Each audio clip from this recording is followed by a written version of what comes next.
Folks can please take their seats. We will be beginning. All right. All right, everybody. I would like to welcome everyone here in the chamber and those watching via live stream and call the September 30th, 2025 regular meeting of the Board of Education to order with all board members present. It's good to see everyone in the room. I knew that our stunning oratory would eventually draw the crowds, and here we have it. I will begin now with our flag ceremony. The Crawford High School Army JROTC Color Guard will present the colors. Please stand for the presentation of the colors. Are they there?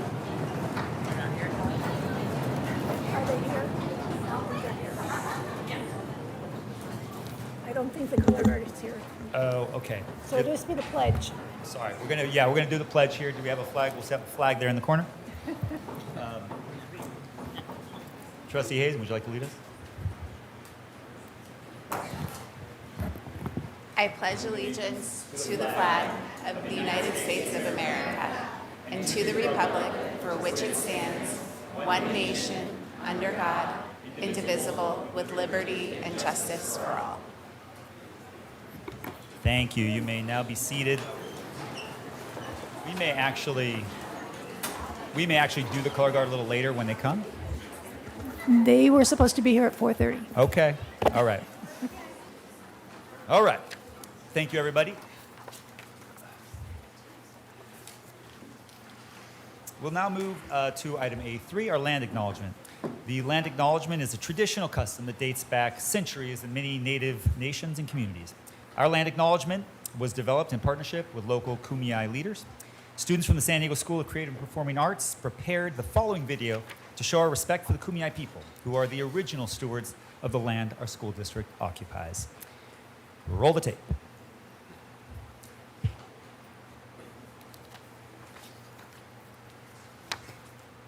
We respectfully acknowledge that the Kumeyaay people are the original inhabitants and caretakers of these lands, now known as San Diego. Despite the attempted genocide and ongoing impacts of colonization, the Kumeyaay spirit remains unbroken and their traditions continue to thrive as they carry the memories of their ancestors, who bravely resisted cultural erasure and fought to protect their land and way of life. In honoring their legacy, we pledge to uphold their cultural heritage and right to safeguard their sacred connection to the land for future generations. With gratitude and strength, we stand with the Kumeyaay, embracing the past while forging a brighter tomorrow. All right. Thank you, SDSCPA. We will now move to item B, the adoption of the agenda. We have a very full docket, and I mean that tonight. And we'll hear a variety of items, including 3 public hearings for charter petition renewals, an annual report from our Career Technical Education Advisory Committee, a student outcomes-focused governance progress report on on interim goals 4.1 and 4.2, and consideration of implementation of a 4x4 or block schedule for all comprehensive high schools. I will entertain a motion to adopt today's agenda as published with items H1, H2, and H3, public hearings for charter school petitions renewal, to be heard next. Is there a motion? Alina, Trustee Wen with the motion. Do I have a second? Trustee Baza with the second. I have a motion and a second. With that, we will move to a vote. Student trustees, please vote. All other board members, please vote. That motion passes unanimously. We have an agenda. Ms. Stoltz, can you please provide information for public speakers about today's meeting protocols? Yes, today's meeting of the Board of Education is a business meeting that is conducted in public, and board members will not engage in a dialogue with members of the audience. Board Bylaw 1025 sets the time limit for public comment on agenda items at 10 minutes per side, pro and con, or 20 minutes total. Speakers will be able to provide testimony at the beginning of the appropriate agenda item or at the end of the meeting for non-agenda comment. Please listen for your name to be called. Speakers are listed and called in the order received. When your name is called, please come to the podium to speak. Speakers participating via Zoom will be asked to unmute when their name is called. If you are unable to unmute yourself, we will call the next speaker. Please follow along with the agenda so that you know when your item is coming up for discussion. When you begin speaking, the green light below my name on the dais indicates that the timer has started. When the light turns yellow, you will have 1 minute remaining. A buzzer will indicate that your time has expired. If you have not yet done so and would like to sign up for in-person public comment, iPads are available in the back of the auditorium and in the lobby. All right. Thank you, Marty. As many of you now no doubt know, we will now move to items H1 through 3, which are public hearings on charter renewals. Item H1, Innovations Academy Charter Schools Charter Petition Renewal. Will begin these 3 items. I'd like to ask Deidre Walsh, Director of the Charter Schools Office, to come to the dais and provide information on the item.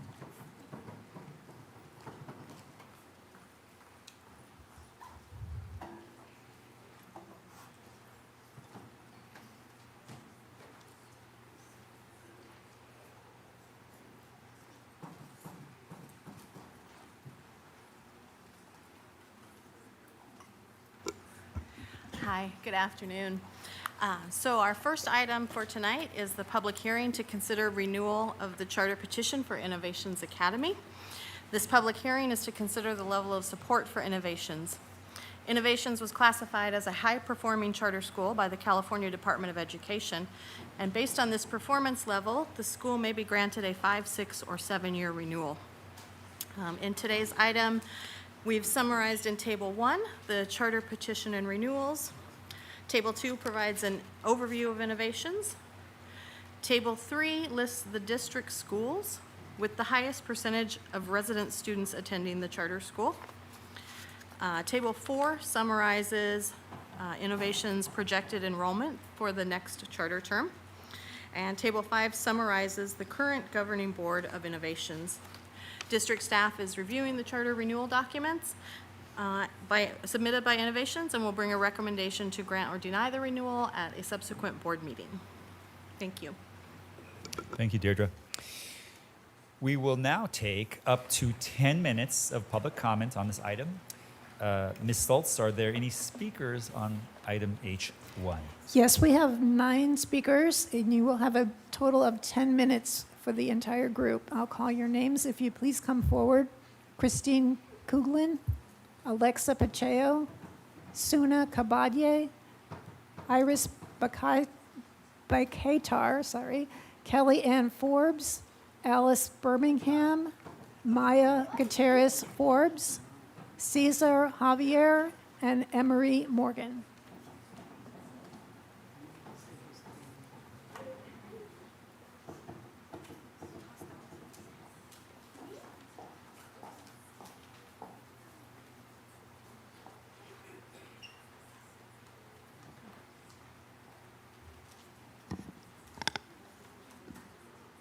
You can start when you're ready. Thank you. Esteemed members of the board, my name is Christine Kuglin, and I'm the founding director and current director of Innovations Academy. We have proudly collaborated with the San Diego Unified District for the past 17 years to educate and protect the children in our care. I will keep this short so our community can speak for itself. Our community is strong because IA has done what charters were asked to do, to bring new ideas to the playground of education. What have we done? From the beginning, 17 years ago, we created and implemented a social-emotional program when few people were even talking about it. For 17 years, we have implemented a no rewards and no punishments program to help children learn to do the right thing when no one is looking. For 17 years, we have created and implemented curriculum based on child development, so children are learning in a hands-on, interactive, exploratory fashion with the arts, nature, and STEM embedded in their daily learning, which is the way that young humans learn best. And we eliminated cell phones on our campus 7 years ago. Today, we are petitioning for a 7-year renewal. Charters were never meant to replicate districts, and that is a good thing, because families deserve choice in a free country where we all think and believe differently. Out of the 10 criteria set forth by the district, we exceed criteria in 8 areas. The remaining 2 are merely demographic. Let's look at them. We have fewer socioeconomically disadvantaged students, but those students are performing academically higher than the district and the state. We have fewer English language learner students than the district, but we have one of the highest numbers of EL students compared to district schools in our geographic area. And 100% of our EL students reclassify by 7th grade. And the final difference, I feel, balances out the other two. We serve a percentage of special education students at a much higher rate than the district, and we do it successfully. So let's continue to be in this charge together. We have proven our value, and we humbly and respectfully request a renewal for 7 years. Thank you so much.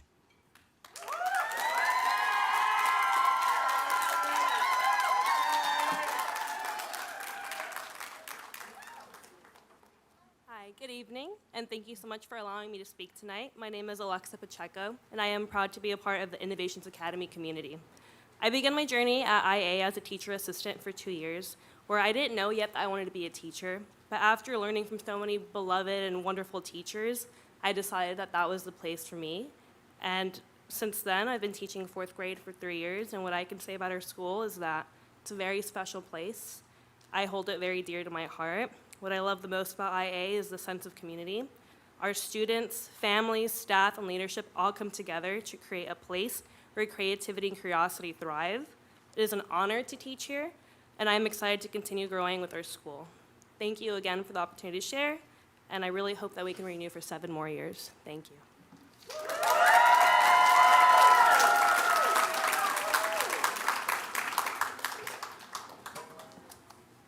Hi, I'm Alice Birmingham, and I'm so excited to have this opportunity to tell you all about how much Innovations Academy has changed my life. I graduated from the homeschool learning community, which is based at Innovations Academy, last year. I'm now at Dimensions Academy as a 9th grader. When I started the HLC in 4th grade, I was struggling and behind my grade in math. Now I'm 2 grades ahead, taking Honors Algebra 2 Trig as a 9th grader. I was at 3rd grade level in writing and reading comprehension. Now my reading comprehension is at 12th grade level. We had the choice not to show up to school ever, but I loved the HLC so much that I showed up every single day from 4th grade to 8th grade because of its amazing people. Friends that I have kept in touch with even after I've graduated. The HLC has changed my life for the better with amazing teachers, amazing classmates, and engaging learning. For that, I will be forever grateful. Thank you.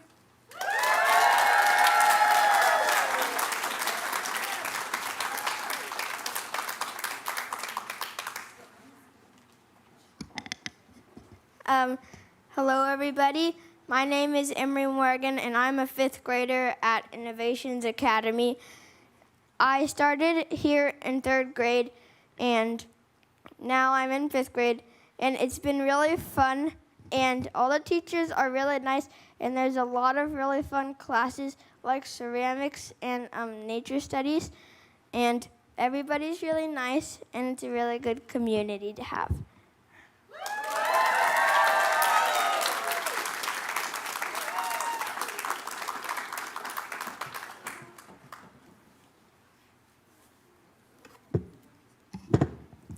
Cesar and Purita. Before we close our eyes, we would be happy to see progress as far as education is concerned, part of that sphere we call society.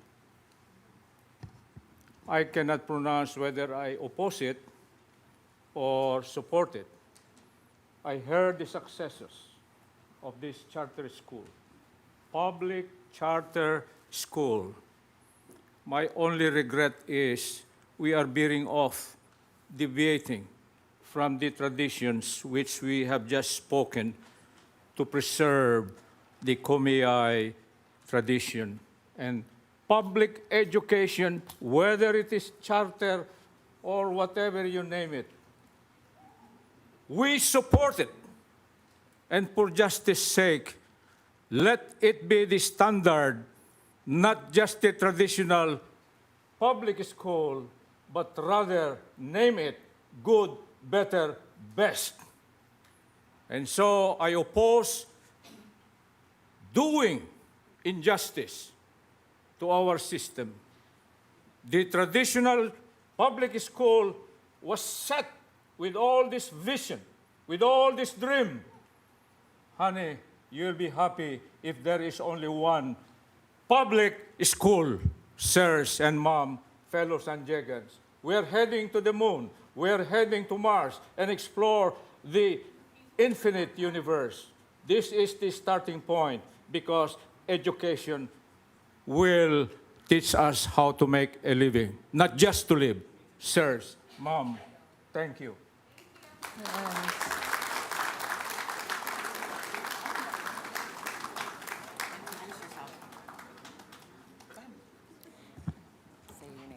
Hi everyone, my name is Maya, and today I'll be giving a speech.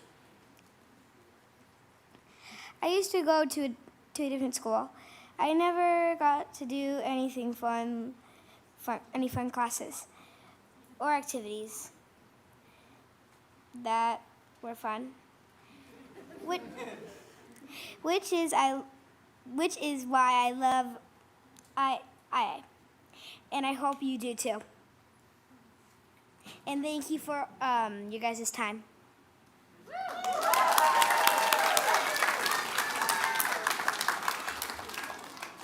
Hi, my name's Kelly Forbes. I'm the mom of Maya. And I keep sitting here and looking at these values, student wellness, academic excellence, and unlimited opportunity. And I keep thinking about Maya before she came to Innovation. She was at a neighborhood school, and she was so unsafe, we couldn't get to student wellness, so we couldn't have academic excellence. And when you walk into Innovations Academy, there is no doubt that there is student wellness, and so that's why you see the academic excellence. I had a child that would cry and scream and didn't want to go to school, and now she's crying and screaming because we have to leave school at the end of the day. I think Innovations is life-changing for everybody, and we're so happy to be a part of it, and I hope we renew the charter. Thank you.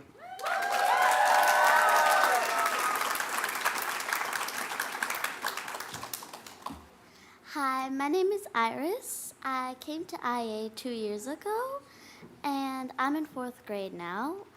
I really like this school because I used to be at an old school. It was not really fun. We did everything on paper.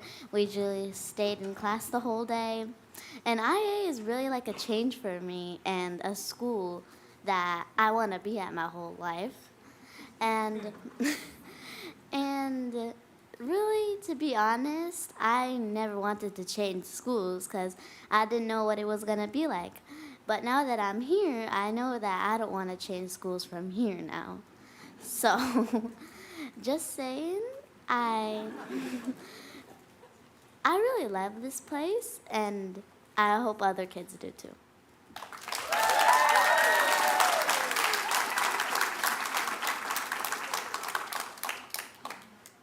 Hi, thank you very much for your time. I'm Suna Kabadaya, the mother to this little one. I'm the one who moved the child from the private school to this Innovations Academy with a lot of crying and I made this decision 2 years ago because this school is taking care of the kids as a whole child, not only the academics, but also the social emotional skills. And since we moved to this school, Iris has been happiest. And the reason I made this move late, because I wasn't born and raised here. The only option I knew was the district schools and the private schools, being Turkish American. I'm so happy with this charter school, and I've been telling everybody I met, and this is a great opportunity for the kids who are ready to bloom if they are supported in the right way. And yeah, I hope to stay at school, as Iris says, till the day she graduates. Thank you.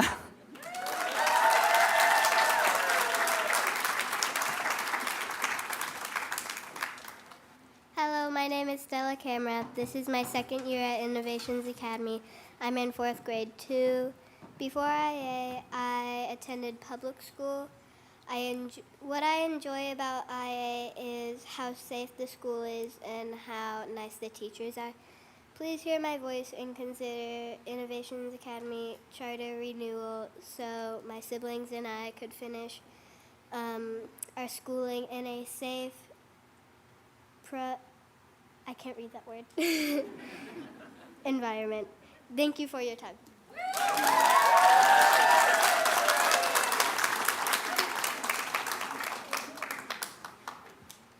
All right. Thank you.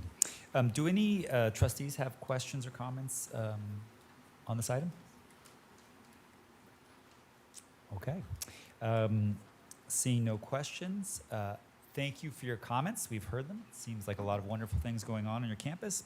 This item will be brought back per state law at a subsequent board meeting for action. The public hearing is now closed.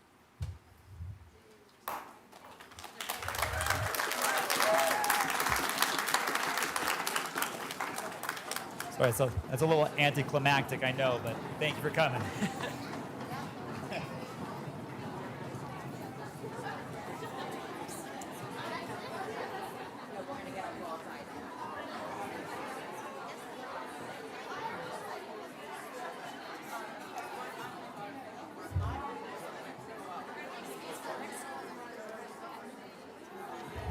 We'll hear item H2 next, but I'll give a minute here for folks to exit the auditorium.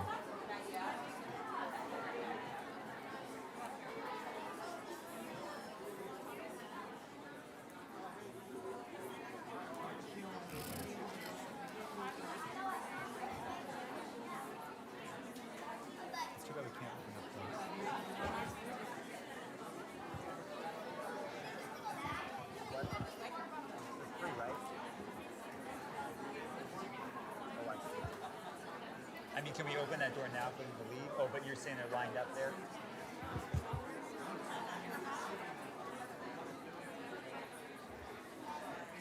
All right, if we can keep that line moving, we're going to have to continue with our next item here.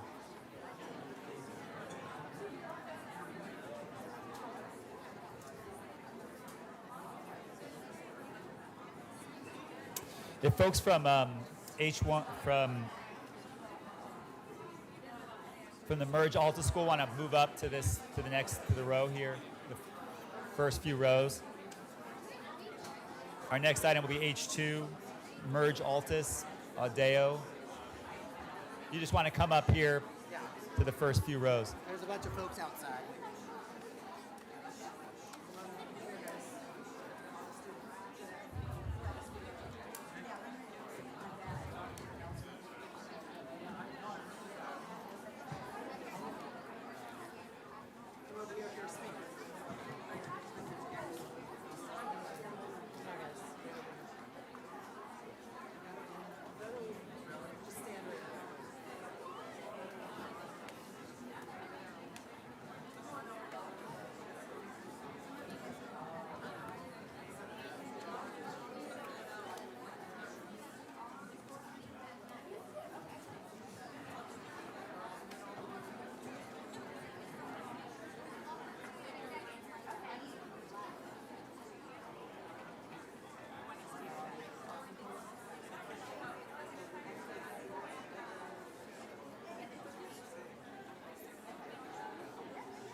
All right. It looks like we're substantially clear here. We're going to continue on.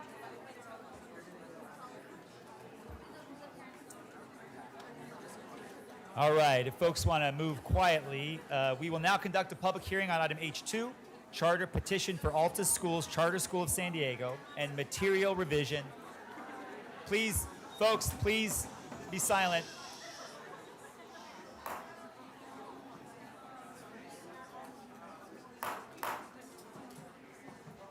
We're going to move forward now.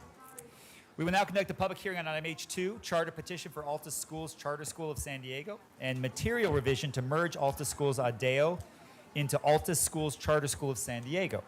Ms. Walsh, please provide information on the item. Thank you.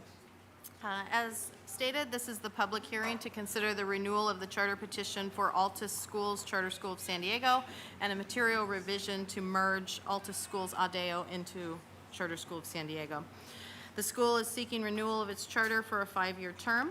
The public hearing is to consider the level of support for Charter School of San Diego and the merger. Table 1 provides a summary of the charter petitions and renewals. Table 2 provides a summary of the Adeo, Altus Adeo charter petition and renewals. The schools currently operate as non-classroom based programs, with Charter School of San Diego serving students in grades 6 through 12 and Adeo serving students in grades TK through 12.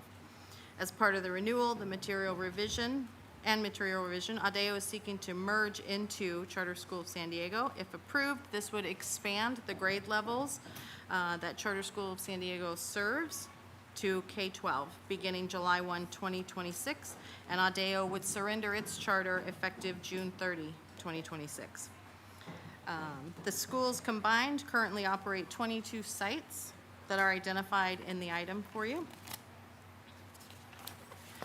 Tables 3 and 4 provide overviews of the two schools. Tables 5 and 6 list the district schools with the highest percentages of resident students attending the schools. Both schools operate as dashboard alternative school status, or DAS schools, meaning their renewal will be based on our alternative metrics rather than a performance level determined by the California Department of Education. We've also included the projected enrollment and current governing board roster in this items.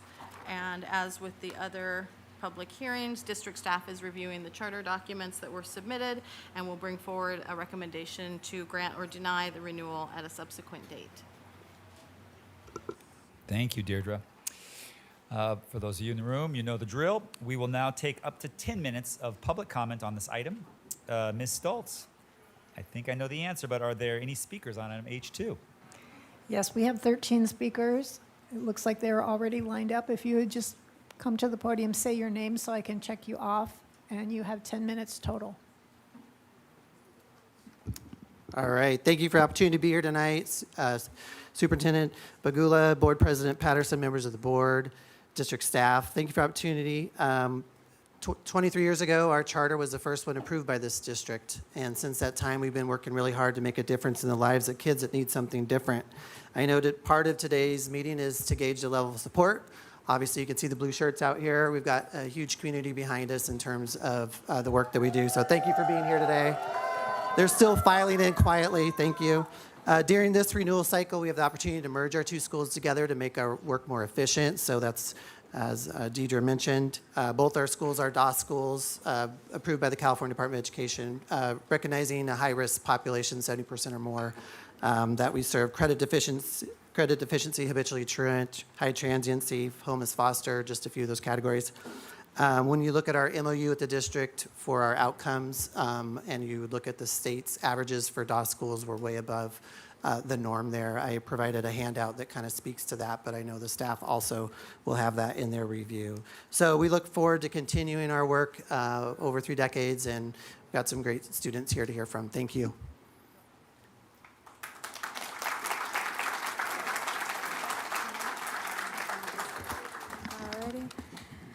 Hi, my name is Angel Santos Vida, and I'm currently a senior at Charter School of San Diego. I spent most of my childhood in Mexico due to my father's deportation. My world was turned upside down in an instant, and suddenly I was living in a foreign country. The adjustment was overwhelming. I had to learn a new language, navigate a different educational system, and adapt to a different culture and religion belief. Despite my struggles, Altus took me in, and for the first time, I felt like I had a chance to succeed. With the help of my amazing teacher, Ms. Guerrero, and the supportive environment, I was able to turn my life around. I went from receiving failing grades to earning A's. I took dual enrollment courses and visited my dad in Mexico on the weekends. For the first time in my life, I felt like I had a place where I belonged. I am happy of how far I have come. With the help of this school, I have been able to achieve what I once thought was impossible. Thank you. I respectfully ask that you approve this petition.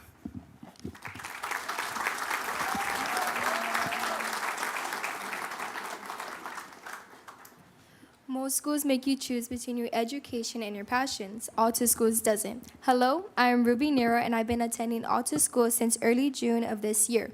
I am currently a coach for my family's nonprofit, Oliver's Productions. The flexibility that Altus provides allows me to work directly with kids and teens to kickstart their career and boost their confidence. Altus Schools has shown me the importance of providing schools with a quiet, safe, clean, and supportive classroom environment. At traditional school, the schedule didn't allow me to attend after-school programs on time. I was often rushing to get to coaching and my other dance classes because school had a strict schedule. With Altus, I have more flexibility to get my schoolwork done on time to prepare for my coaching sessions. I am able to work independently, and I can call my teacher and ask for support if needed. This has allowed me to manage my schoolwork and my coaching without having to miss school. I ask that the members of the board approve this petition for Altus Schools Charter School of San Diego. Thank you.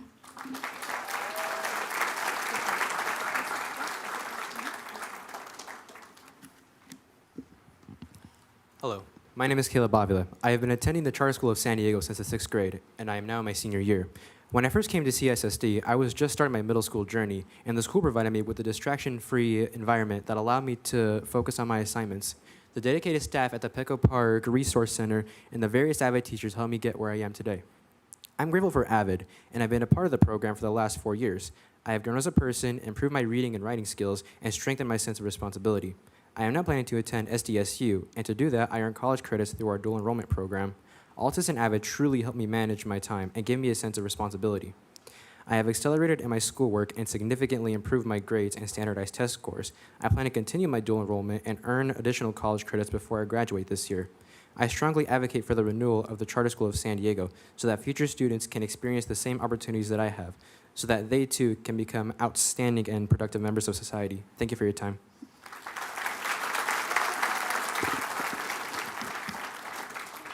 Hello, my name is Alani, and I'm a proud junior at Altus Schools Charter School of San Diego. I've been here for 2 years, and in that time, I've experienced something truly life-changing. At Altus, I found more than just a school. I found a community that believes in me. My teachers personalized my learning, helping me explore my passions and prepare me for the future. With their support, I discovered my interest in serving the military. I joined the Cadet Corps program and now serve in the leadership group, where I've gained discipline, responsibility, and most importantly, confidence. Altus has given me direction, purpose, and the courage to follow my dream of serving my country. That's why I believe Altus schools should be renewed, so students like me can continue to grow, succeed, and find their future. Thank you for your time, and I ask that you approve the petition for Altus schools. Thank you.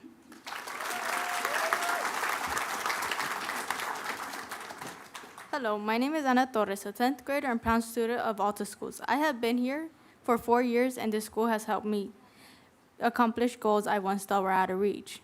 Before coming to Altus, I struggled with anxiety and felt like I couldn't learn at the same level as my peers.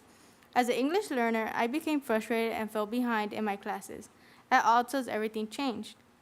Through individual and group tutorings in math, English, and EOD, I caught up to my peers, and this year in my NWEA MAP test, I scored at grade level in English, math, and improved my OPAC score to a 4.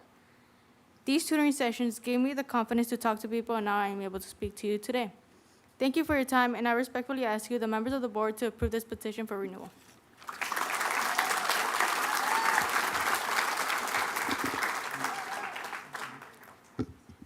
Hello, my beautiful people. My name is Fatima Bahardine, and I'm a student at the Charter School of San Diego, and I have been a part of CSSD for 3 years. Before I enrolled with CSSD, I felt like a lingering shadow. Although my previous school, Mesa High, was overflowed opportunities, I never felt like my morals aligned with those I was surrounded with. Many, like myself, were masked to be accepted. It wasn't until I came to CSSD that I found clarity within and the freedom to focus on myself. I realized that what I once thought was my weakness was actually my strength. My true self became the foundation of my growth. Because of CSSD, I can gladly say that I am on track to graduate early, and I intend to start my own henna business this summer while preparing for university. CSSD has given me the space to believe in my future and the confidence to pursue it. I no longer shrink to fit into rooms. I enter them grounded, determined, and me. I believe CSSD should be renewed. Thank you for your time, and I ask that you approve this petition for the Charter School of San Diego.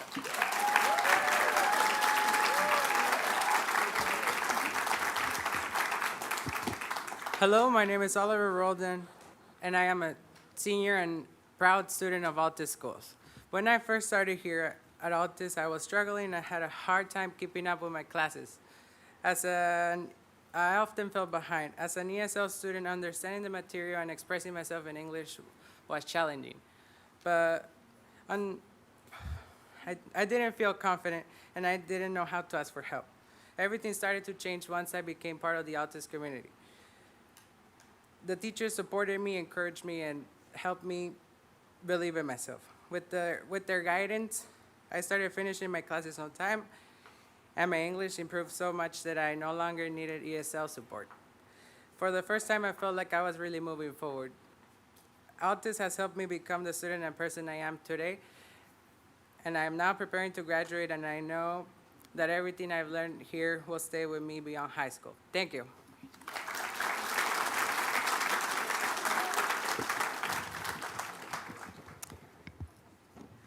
Hello, my name is Anna Vida, and I'm a parent of a student at Altus Schools Charter School of San Diego. Altus has been a great support in my daughter's academic journey. She transferred to the school from another country and was behind with freshman A through G classes. I knew if she went to a traditional school, catching up on credits would be very hard to achieve. Not only did Altus help her get on track with credits, they also helped her with dual enrollment opportunities. She has taken multiple college courses and could potentially enroll in college as a sophomore. We are very grateful to have such wonderful teachers at the Resource Center who have helped her achieve her goals and have been there for her every step of the way. I believe CSSD should be renewed because it provides students like my daughter a chance to succeed in ways traditional schools might not. Thank you for your time. I ask that you, the members of the board, approve this petition for Altus Schools Charter School of San Diego.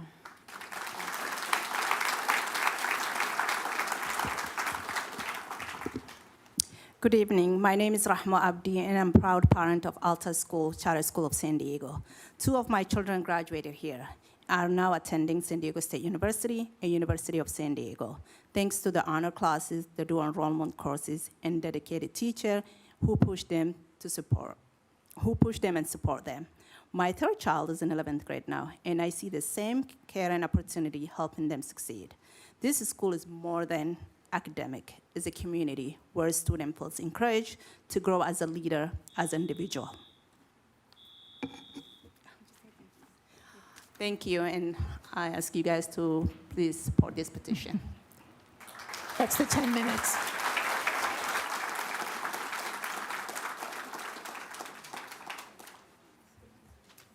Thank you so much.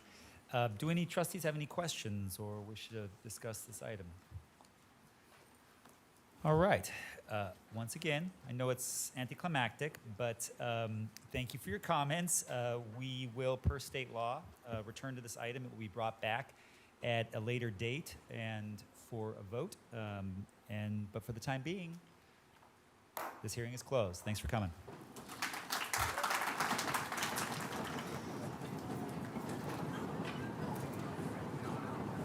You can also come down in the front here as well. We're going to open this door to facilitate your exit.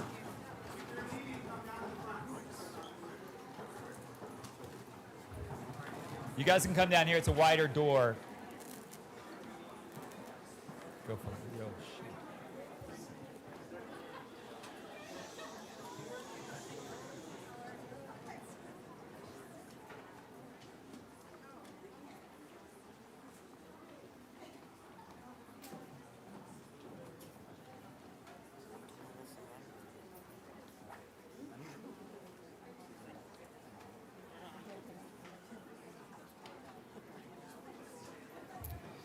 Once we clear the room, we will move to item H3, which is the renewal of the charter petition for E3 Civic High, but we'll allow the room to clear first.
We still got plenty of exit capacity down here if anybody wants to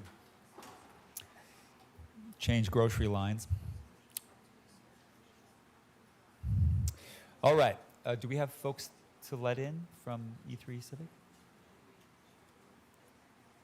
All right. If anybody has hand signs or something, we can motion to E3 Civic that the floor is theirs.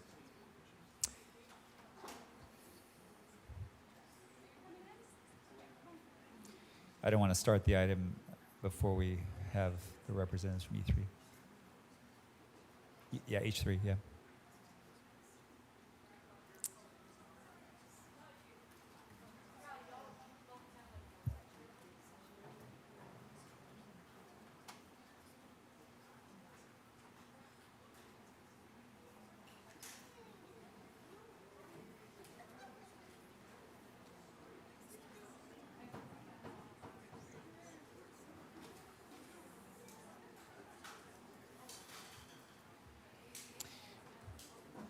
Welcome, folks. Make your way in, find a seat as quickly as possible, and then we can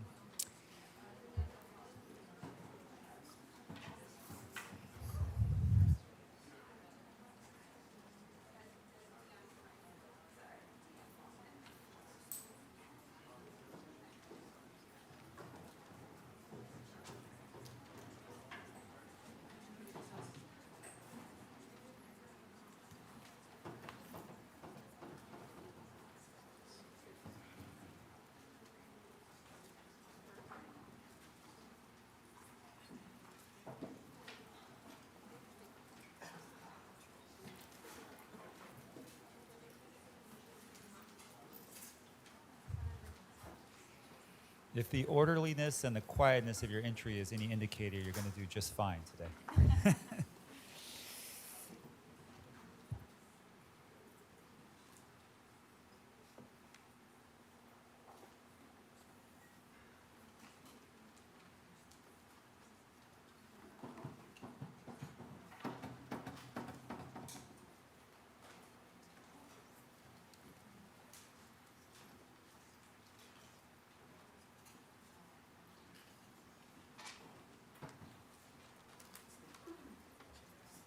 Welcome, find a seat.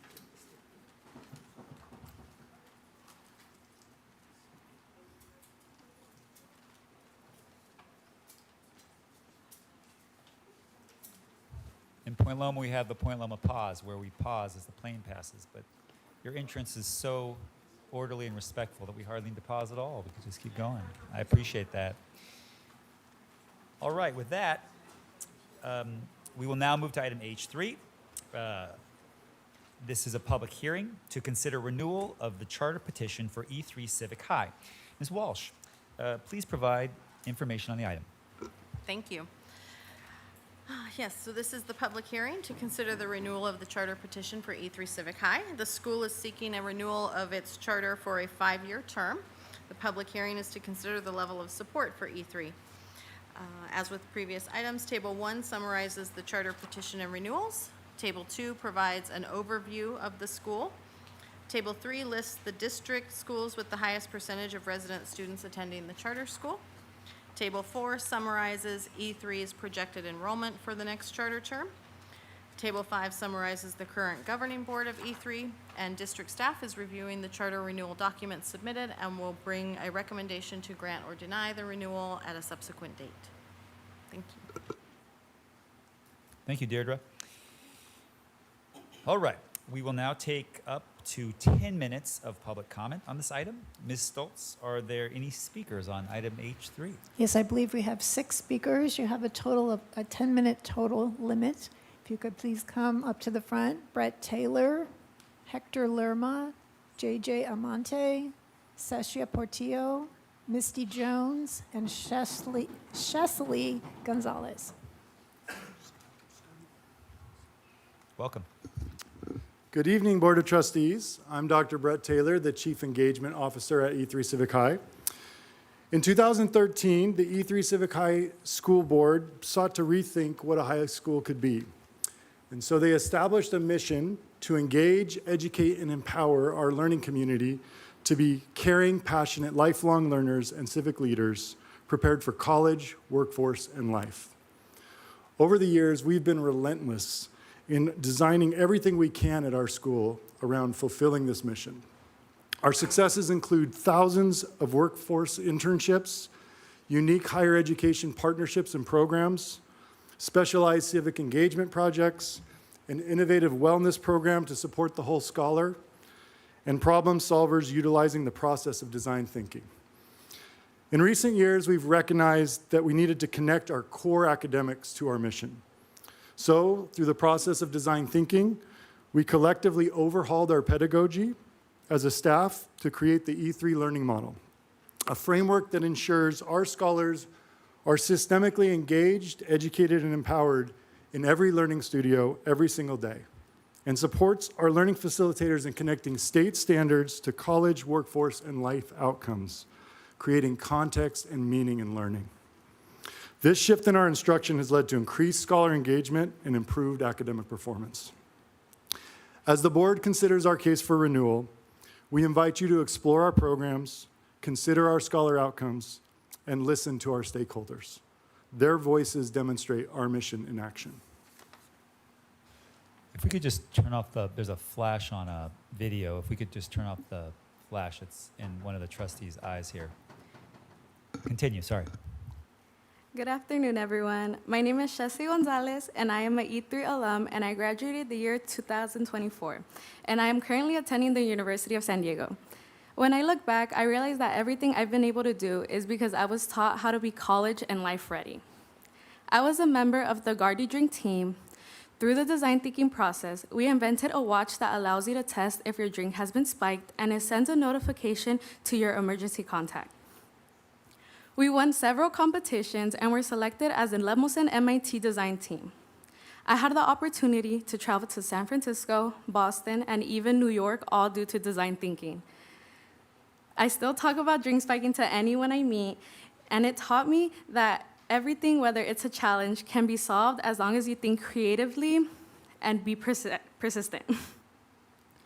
When I saw all the opportunities when I was in 8th grade, I chose to go to E3 because I was always told to take advantage of every opportunity I saw.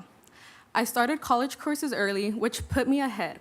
By my first day of college, I was already standing as a second semester student. I was able to participate in the Point Loma Nazarene University Now program as a junior. I went to PLNU 3 times a week to study biology and writing. I realized something important. I truly enjoyed biology, which led me into wanting to major in biology. But the experience that impacted me the most was interning at UCSD Hillcrest in the trauma unit. Being in that environment, seeing the urgency, the teamwork, and the way our lives can change in a moment made me realize that I belong in the medical field. Not as a nurse, but in another role where I can make a difference in people's lives.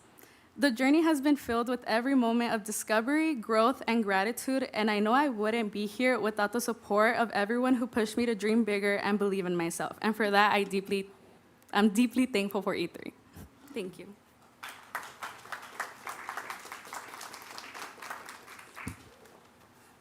Hi, my name is JJ Amate, and I am a junior attending E3 Civic High. An aspect of E3 that has felt very special to me is design thinking, a class that is a process that endorses critical thinking and innovation. Every grade level is presented with a problem in the community that they need to help change, and the way they do this is with an idea that scholars group up in and develop these ideas throughout the year, and by the end of the year, we present these ideas in an event called Exhibition. Over the years, the process has helped me grow as a scholar. I am passionate about finding solutions to social problems. I've learned research and public speaking techniques that have helped me develop my critical thinking, and these skills have become vital to me in an event called BizCon that had me pitch my idea and awarded me $2,000 for that design thinking idea. Without the care that E3 shows for its students and surrounding community, I would have never been blessed with such a bountiful opportunity and experience that only E3 Civic High could present to me. Again, my name is JJ Amate, and I thank you for your time. Hello, everybody. My name is Cristina Peregrina. I'm a parent. I'm a proud parent of my daughter, Clarissa, who is currently a junior at E3 Civic High School. I'm here today to show my support for this amazing school that has truly made this positive impact on my life, on her life. Since enrolling at E3, Clarissa has grown in so many ways. The staff is not only dedicated, but also genuinely caring, and the school environment feels safe, welcoming, and like a second home. I'm incredibly grateful for the personal growth that I've seen in my daughter over the past few years, especially in her confidence with public speaking and her passion for everything she takes on, from school projects to sports and many clubs that she's involved in. As a member of the Logan Heights community, I am also appreciative that E3 requires uniforms and is located in such a convenient and accessible part of the city. The enrollment lottery has allowed students from different communities to come together, support one another, and work toward the shared goal of college and beyond. It's truly been a wonderful journey so far. E3 Civic High has provided my daughter with valuable and unique educational opportunities, and I believe it can offer the same to any incoming scholar. Thank you for your time. Good evening. I'm Misty Jones. I'm the city librarian and the director for the San Diego Public Library. And it's a privilege for me to be here today to talk about the importance of E3 Civic High and its connection to the San Diego Public Library. By being located inside the library, E3 scholars have access to incredible resources and opportunities. Students have participated in internships that give them real-world experiences, partnered with librarians on class projects that bring learning to life, and benefited from guest speakers and mentors who expand their horizons. The library is an extension of their classroom, and learning happens in ways that are both practical and inspiring. This model is unique, not just in San Diego, but nationally. No other city that I know of can say they have integrated a public high school into a central library, creating a shared space where education, community, and lifelong learning come together. It demonstrates what can happen when a city invests in young people and when institutions join forces to break down traditional walls between school and community. E3 Civic High and the San Diego Public Library show us the power of innovation, how together we can reimagine education, empower students, and build stronger connections with the community. This is not only important, it's truly transformative. Thank you. Good afternoon. Buenas tardes, o buenas noches. My name is Cecia Portillo, and I am honored to serve as the principal here at E3 Civic High. For the past 12 years, E3 Civic High has been more than a school. It has been a home of belonging. And since opening our doors, we have proudly served over 4,800 scholars who have found at E3 not just a place to learn, but a place to be known, valued, and empowered. Today, as we seek renewal of our charter, we celebrate this journey and ask for your partnership in continuing the work that has transformed lives and strengthened our community. Our motto, take care of you, take care of each other, and take care of E3, is deeply connected to the promise of belonging. It is the promise that has shaped our culture and guided our practice. For our scholars, belonging means being part of a community where they are seen for their full potential and encouraged to dream beyond limits. E3 has been a safe space where they know their voices matter. For our teachers and staff, belonging means working in a collaborative environment where their gifts are honored, their innovation is encouraged, and their commitment to equity is matched by the collective. Together, we create classrooms and spaces where rigor and care go hand in hand. For our community partners and families, belonging means being welcomed as co-educators and co-dreamers, investing in the success of every scholar and family. From mentorship programs to college access opportunities, our partners have become vital threads in the fabric of E3. This culture of belonging has carried thousands of graduates into college, career, and community with confidence and resilience. It has given San Diego a model of what is possible when a school becomes a second home. As we seek renewal of our charter, we do so not only to continue providing high quality, but to safeguard the sense of belonging. Is that my time? And I need to end with this because it's really important. we respectfully ask for your support in renewing our charter so that E3 Civic High can continue to engage, educate, empower, and above all, belong. And as we say at E3, take care of you. Take care of E3. Thank you. Muchas gracias.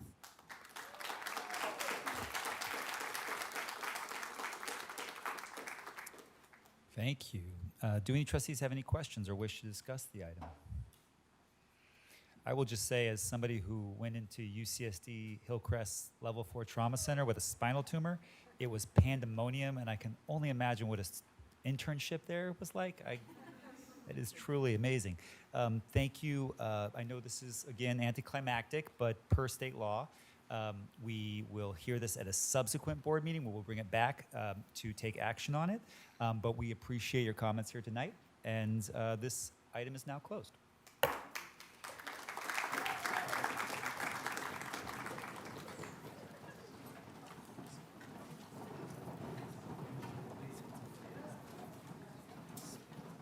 I cannot.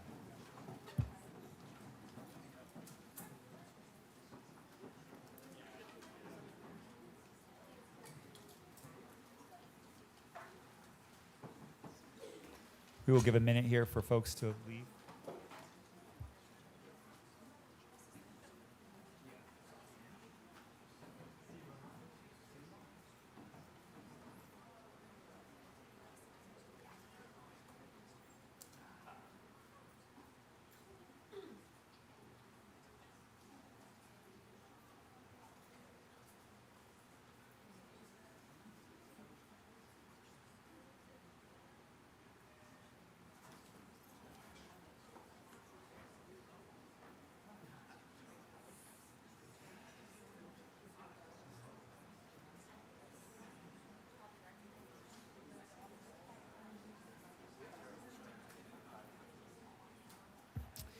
All right. Returning to our published agenda, we will now hear a report from the Student Advisory Board. Trustees Nguyen and Ordaz, please provide your report. I would like to introduce one of our Student Advisory Board members, Catherine Liang, who also serves as our Student Engagement Intern.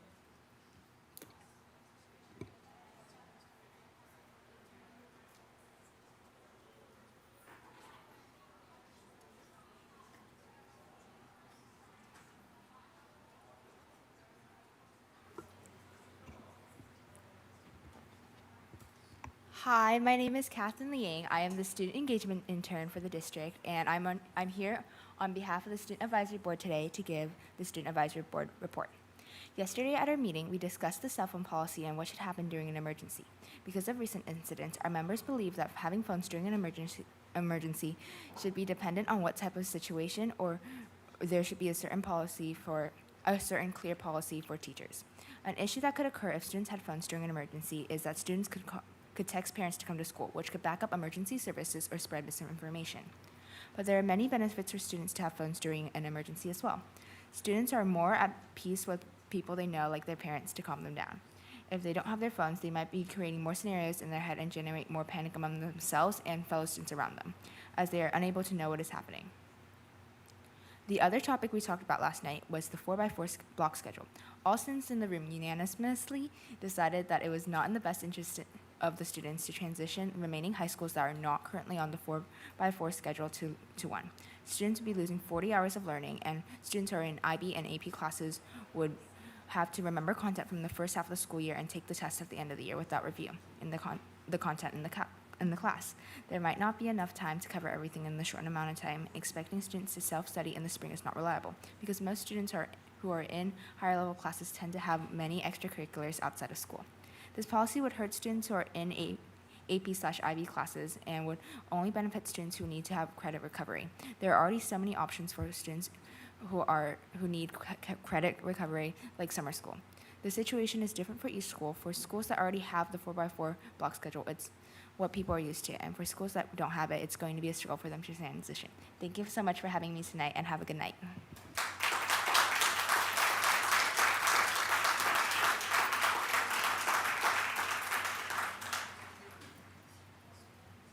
Good. All right. Thank you, Alina and Ashley, and thank you to our student representative. We will now consider items C2 and C3. Resolutions recognizing October 4th, 2025 as Walter Monk Day and October 13th, 2025 as Indigenous Peoples Day. Is there a motion to approve items C2 and C3? I have a motion from Trustee Bazo and a second from Trustee Whitehurst-Payne. We have a motion and a second. Ms. Stoltz, are there any speakers on these items? Yes, we have one speaker on each item. On C2, we have Steve Hadley, and on C3, we have Nazreen. You each have 3 minutes.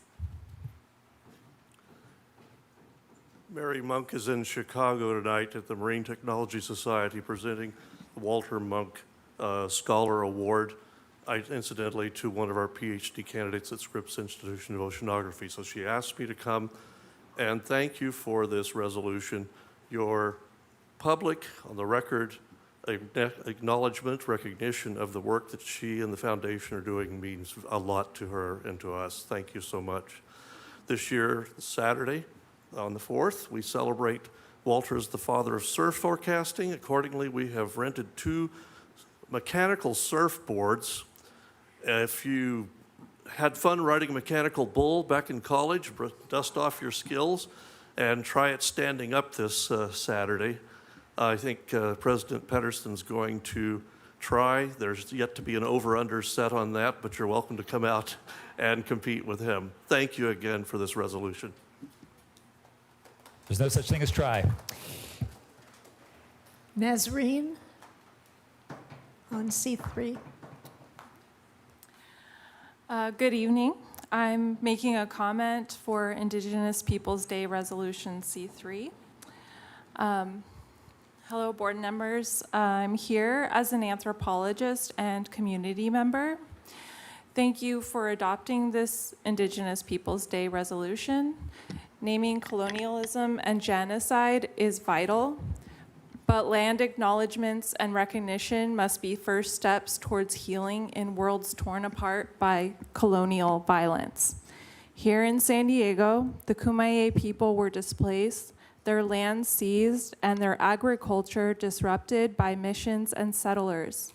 Their deep foodways and ecological knowledge were suppressed as part of an effort to erase their sovereignty. That same pattern continues in Palestine. In August 2025, Israel destroys Palestine's last surviving seed bank in Hebron, erasing 70 heirloom seed varieties that carried cultural memory. Soon after, in El Mughayr, the military cut down 10,000 olive trees, some over 100 years old. These weren't just crops, they were lifelines of identity, history, and survival. Whether Kumeyaay food systems here or Palestinian agriculture abroad, the goal is the same: to sever indigenous peoples from their land and replace them. If this district is serious about teaching the truth, it must connect these patterns for our students. Recognition must be more than words. It must be a commitment to justice, truth, and solidarity with all indigenous peoples, demanding the right to exist. Thank you.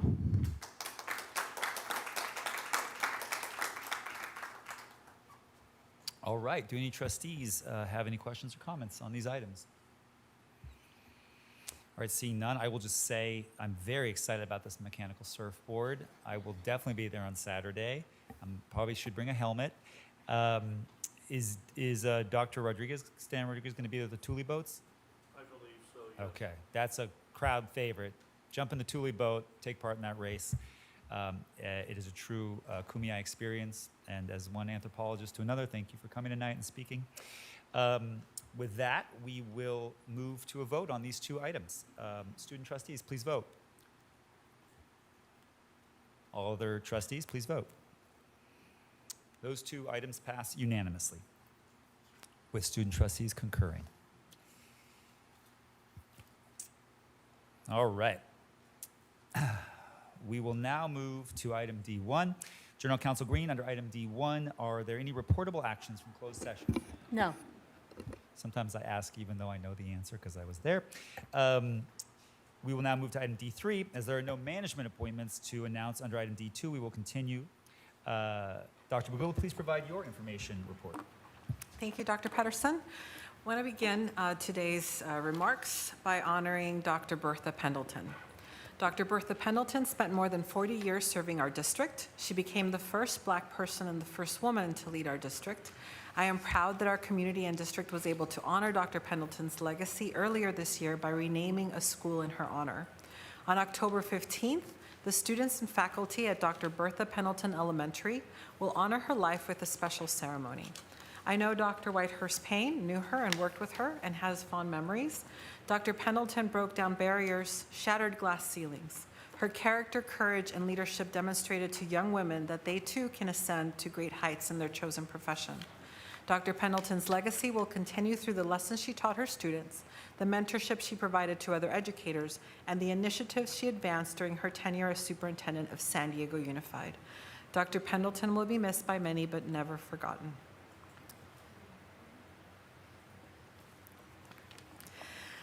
Thank you.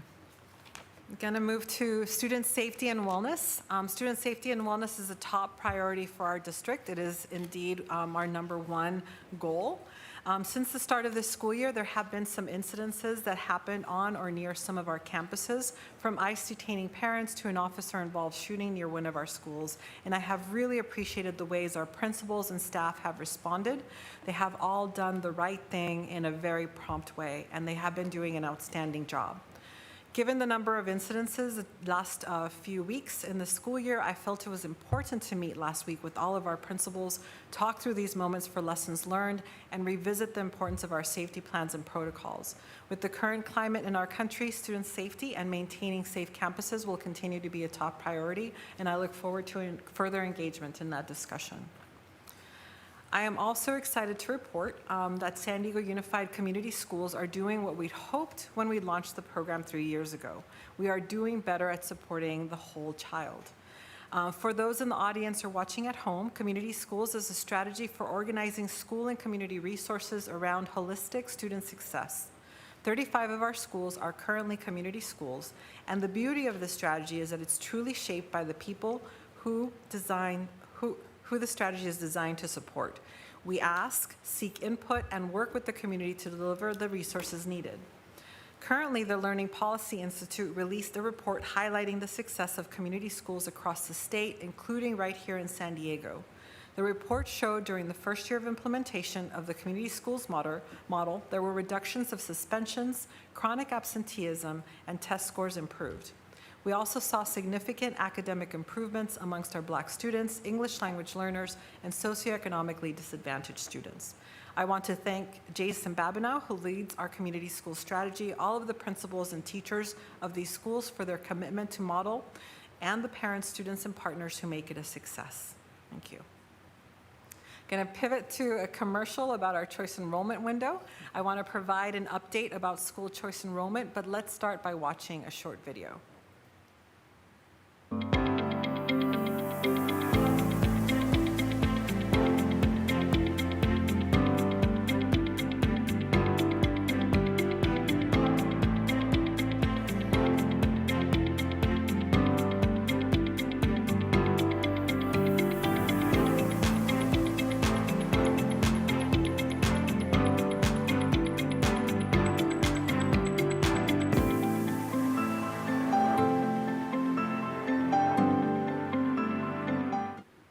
We just want to make sure that all of our families understand that there's deadlines and they're coming, and so just want to make sure that our priority choice enrollment window is now through November 3rd for the 26-27 school year.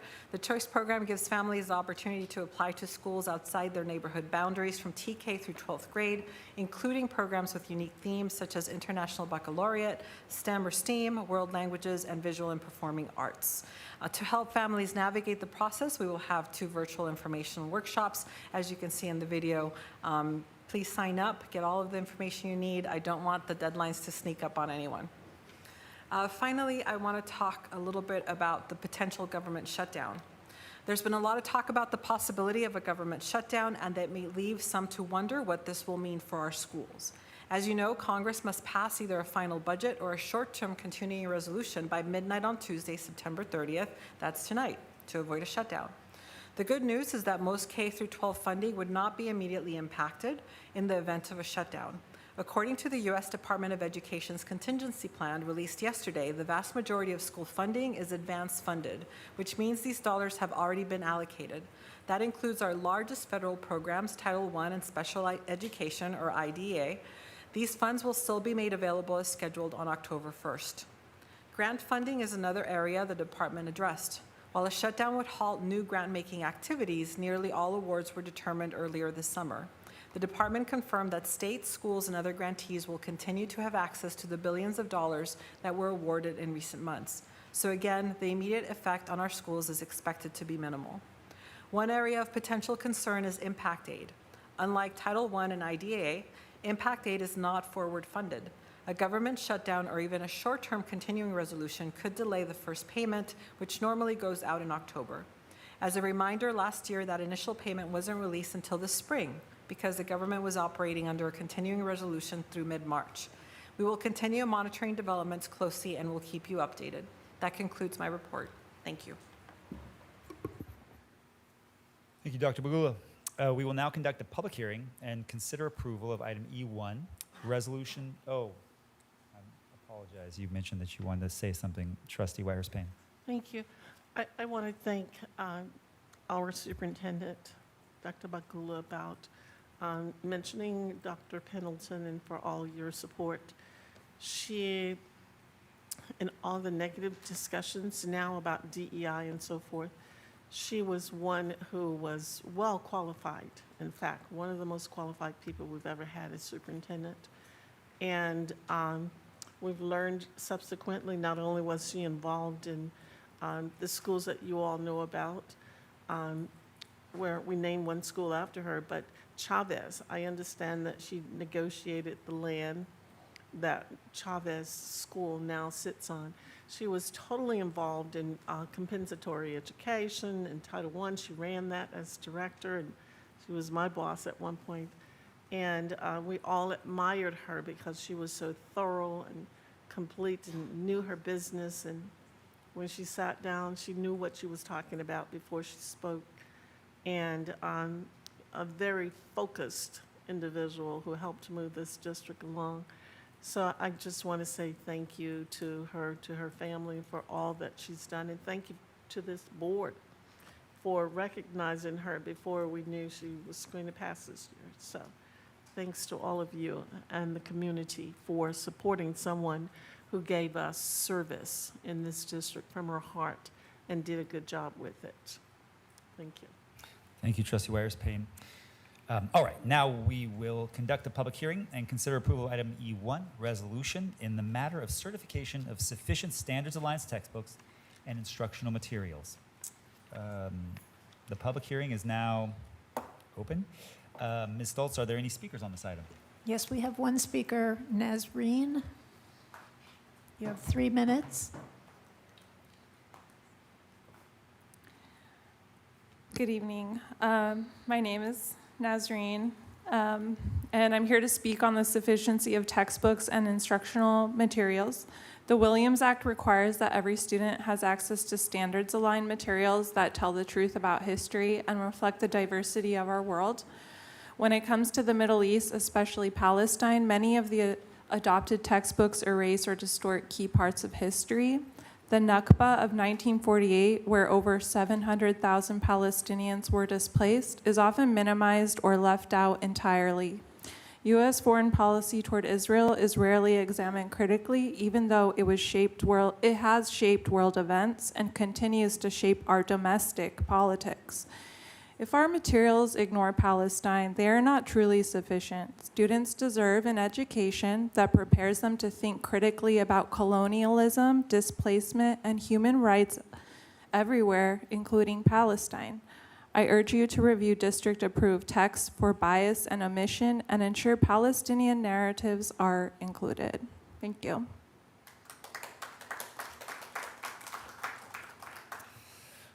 All right, is there a motion on this item? Vice President Barrera with the motion. Do I have a second? Trustee Ordaz with the second. We have a motion and a second. Do any trustees have any questions or comments on the item?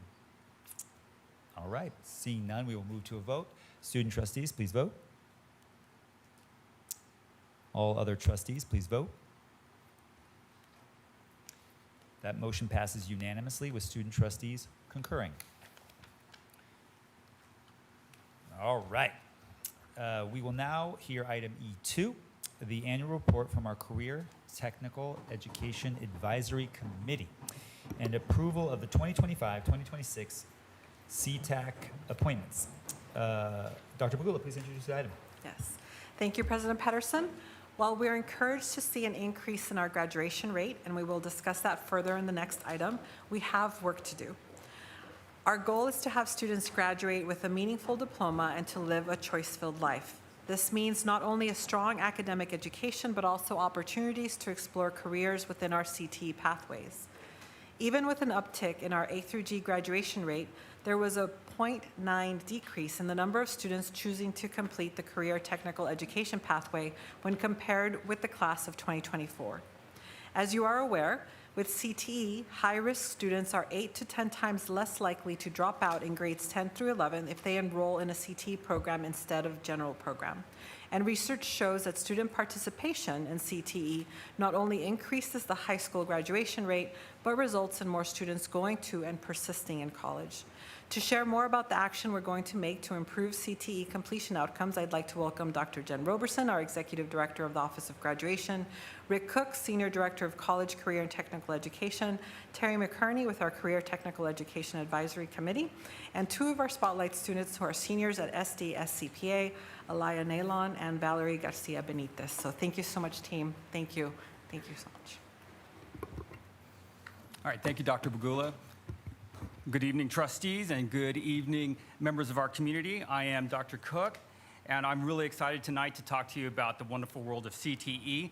Alongside me, I have the amazing Terry McCurney, who is a great advocate for our students. He's also the president of our CTEC, and most importantly, he's a labor partner. So he speaks from a place of authority. So we're lucky to have him here with us tonight.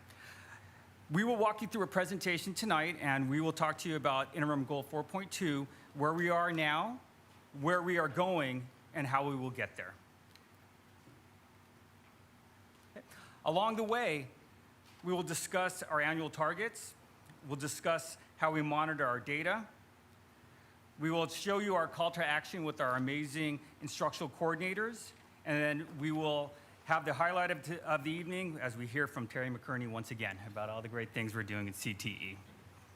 All right, so let's go ahead and get into this. Before we start, I think it's really critical we look at a bolded word. It says spotlight student, and truly we could not have chosen a better or more appropriate word. When we say spotlight, we're really bringing students into visibility and talking about their needs and how we can support them with the resources to be successful. So with that stated, this is what our interim goal reads as. Increase the 10th to 12th grade spotlight student cohort's completion of at least one college, career, and technical education pathway with a grade of C or higher. Dr. Bagula shared with you earlier how critical and what a great impact CTE can have on a student's ability to persevere through not only high school, but also in college. Again, to complete a pathway with a grade of C or higher in the capstone course is measured by the California Department of Education, the CDE, from 21.4% in spring of 2023 to 39.4% by spring of 2030. As you see in front of us over that 6-year span, this is the incremental goals that we hope to obtain. It's our intention to increase by 3% every year of capstone completer. And I'll walk you through what that means momentarily.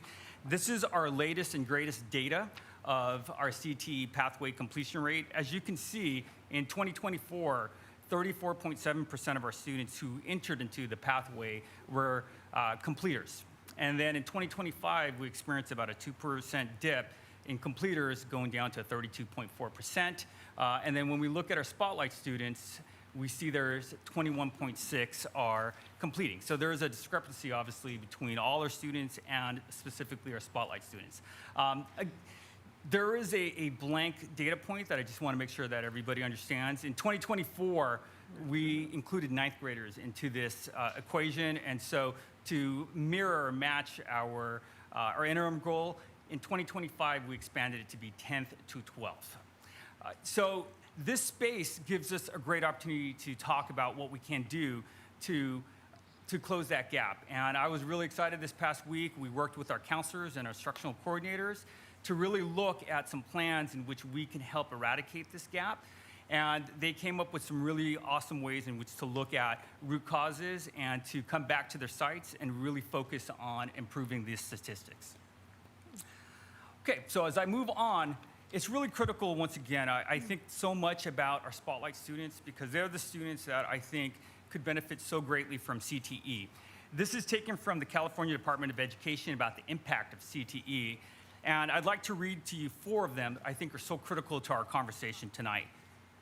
CTE has been proven to increase engagement in school by involving students as decision makers and owners of their education process. I can't think of anything more powerful for our kids when they get to decide and look at some ways in which their future will unfold for them. CTE significantly increases not only the high school graduation rate, but also results in a higher percentage of students going to college and persisting through graduation. I was very fortunate enough to be an AVID teacher and an AVID coordinator, and aside from AVID, one of the highest ways we get students to matriculate through college is through the CTE. If they achieve CTE credentials, they are more than likely to persevere and succeed. The third one is high-risk students are 8 to 10 times less likely to drop out in grades 10 and 11 if they enroll in a CTE program instead of a general program. They are truly part of a cohort, and they get to know each other, and they're supported by amazing, wonderful teachers who step in to really guide them on their journey toward their future. And the last one I put a highlight on because it speaks to my heart. We're all here for students, and so when we look at what we are doing for our students, this speaks to my heart. The National Dropout Prevention Center network states quality CTE and related guidance programs are essential for all students. So that highlighted part is really critical to me because as a former high school principal and a former middle school principal, I can tell you that there's definitely some thoughts about there's AP students, AP courses, and then the other kids take a CTE course or these other type of courses, and that couldn't be further from the truth. Students who participate in CTE courses are from all walks of life. Students who have an IEP, students who are learning a new language, and indeed, even our AP and IB students are part of that. So when we say it's essential for all students, we mean all students in San Diego Unified. Again, coupled with other strategies, they have the most impact on the dropout rate, and I just firmly believe that it's our goal, no matter what program, that we connect kids with better opportunities. So we have a couple ways in which we're going to impact that goal. And the first way is we will talk to you briefly tonight about our instructional coordinators. So our instructional coordinators came from our Golden State Pathway program, and from that, we decided that we were going to distribute our monies to support our schools. 17 of our schools chose to participate, and each one of them has an instructional coordinator. And our instructional coordinators are tasked with these 3 big levers to improve our outcomes. The first one is people and partners. Without a doubt, everything we do in CTE is really about preparing students to be college and career ready. So it's really important that they understand how to work with all types of people. Specifically for us, we're trying to give our students the opportunities for internships. And so our ICs, our instructional coordinators, spend a significant amount of time trying to improve that opportunity. We also work on pedagogy with our teachers. As you know, if you're a CTE teacher, often you come into the workforce or into the classroom without having a formal teaching background. So for a lot of our CTE teachers, it's their first time teaching and learning alongside students. And so I'm very impressed with them because they do create opportunities for students to engage in their classrooms. And so our goal, regardless of who comes into a class, is to make sure that each and every one of our teachers are highly qualified to stand in front of the students that they are teaching. And the way that we do it is we have our instructional coordinators. They do walkthroughs. They support the teachers. They can do one-on-one coaching. They can relieve the teachers to go see other teachers teach. And that's one way in which we're trying to really improve all of our teachers, but specifically our CTE teachers. And then another group that's really important to us is our counselors. And our counselors will help us specifically in working with the ICs to make sure that all students understand the scope and sequence. So if they take a concentrator class, they know what comes next so they can complete that pathway. And then the last part, the last component, it is our data and programs. So our instructional coordinators work to increase our credit by exam. So again, when we say CTE is for all students, imagine being able to leave high school having earned multiple credits by completing the pathway. And for our students, that could mean literally thousands of dollars a year saved in tuition.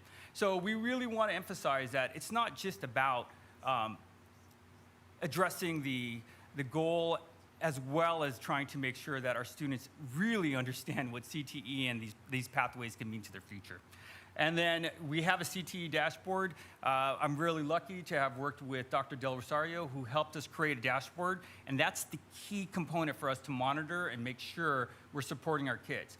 Our specific dashboard has two components. One is for our 9th and 10th graders to monitor who's in the 9th and 10th grade CTE courses. And then we have an 11th and 12th grade dashboard to understand why they're not completing and being able to call in students and monitor. And it's amazing. We've already had some discussions with our instructional coordinators about how we can use that data to better inform, because sometimes students just don't realize what a capstone was, or they take 2 CTE concentrator classes because it's just so much fun to be in these different types of classes.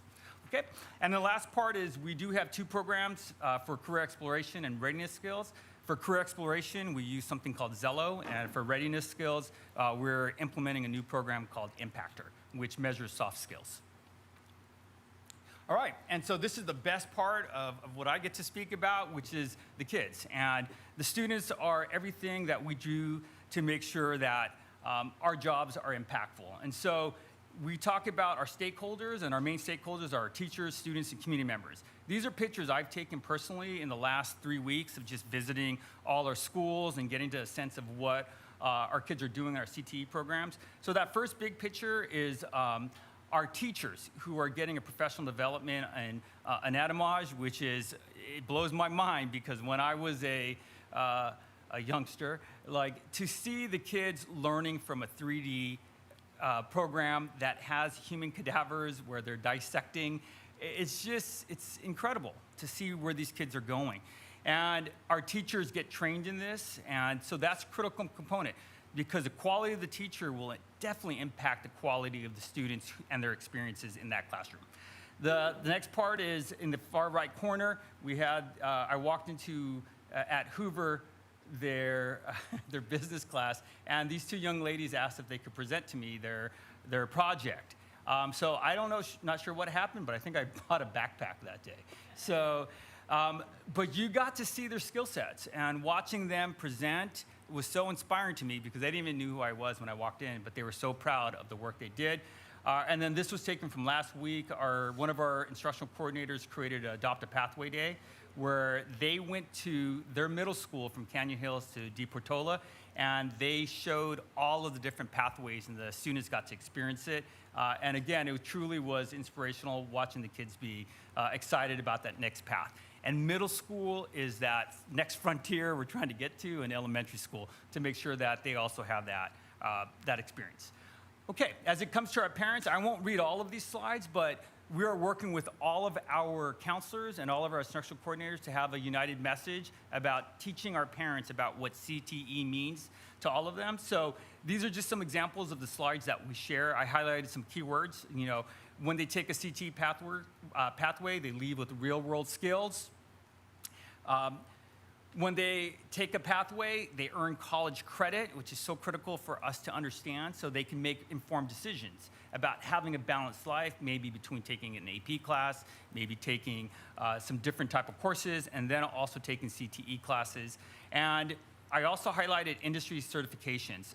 So critical. I watched Claremont do an amazing job of internship preparation, and those kids had on their resumes their certificates, you know, things like OSHA, things like CPR and first aid. And some of them are working with a program we have called Certiport, where they can actually earn things like a Microsoft Suite certificate or a Google certificate. And there's many more, and that's something we need to explore more so our kids are even better prepared with their resumes. And last but not least, again, it's college and future opportunities. We are the only group that calls ourselves CCTE, Everybody else refers to themselves as CTE. And it's critical that we do that because we are about college and career tech education, because college is just another pathway to a career. Okay, and this is our website. Of course, we're not going to look through it, but there are two things that are really important and critical for our parents as they make decisions for their children alongside with them. One of them is look at all the amazing pathways we have here. The state of California offers 15. We have 12 of the 15 represented, with one more coming on board, which is going to be at Morse High School, our agriculture and science program. And this is the most important document that we want our parents to fully understand so that we can truly have students complete the pathways. This is an example of the engineer and architecture pathway at San Diego High. Go Cavers. And if you look up there, you'll see there's multiple symbols up there. And for example, in a concentrator course, a student can earn credit by exam, meaning they'll get college credit. They'll have a weighted grade, and they'll get a D credit for science, so they're A through G. And that's how we need to sell to our students, to our families, that CTE matters and pathway completion really matters. And that's how we're going to really address the gaps that we see from our original presentation. So enough about me. Let's hear from the highlights, which of course is our students, hear about their own experience, and then again, I can't think of a better way than close with my good friend, Terry McKerney, who's going to talk to you about our partnerships with CTIC. And in my first meeting with Terry, Terry definitely had, he goes, this is what we want to do for our kids. And I want to express that. I cannot say enough about Terry's impact. So let's hear from our kids and then from Terry. My fun message is to also do the never give up mindset. I feel like it's definitely helped me a lot throughout the past years of high school. My name is Jenna Stray. I'm in the graduating class of 2025. Through First Gen, I did a summer program where I got to learn a lot of the different procedures that it takes to apply for colleges, what colleges that are best fit for me. So within the club, everything that me and my board members learned through the summer program, we'll be giving back to students that weren't part of the program so that they essentially know what we know.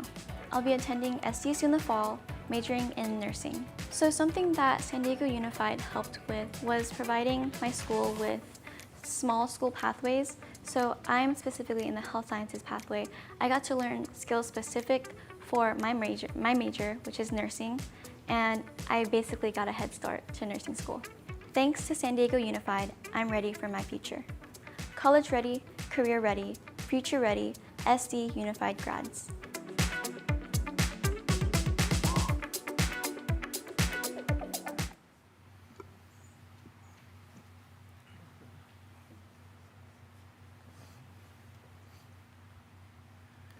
Well, that's a tough act to follow. Well, good evening. I'm Terry McKerney. I'm not an educator. I've been involved with the CTAC for many years, been before you before, always appreciate the chance to come in and talk to you. As a member of the community and a member of the business community, I run a small business that does defense work. The reason that I'm engaged in the CTAC, and so many others are engaged in the CTAC, as you'll see here, is because we as business people, as leaders of the community, we have a vested interest in seeing that the school district produces, as we say, career-ready, but I would say job-ready employees for us. And this goes beyond just what you learn in the school, what you learn in the books. This involves soft skills, the things we've talked about already.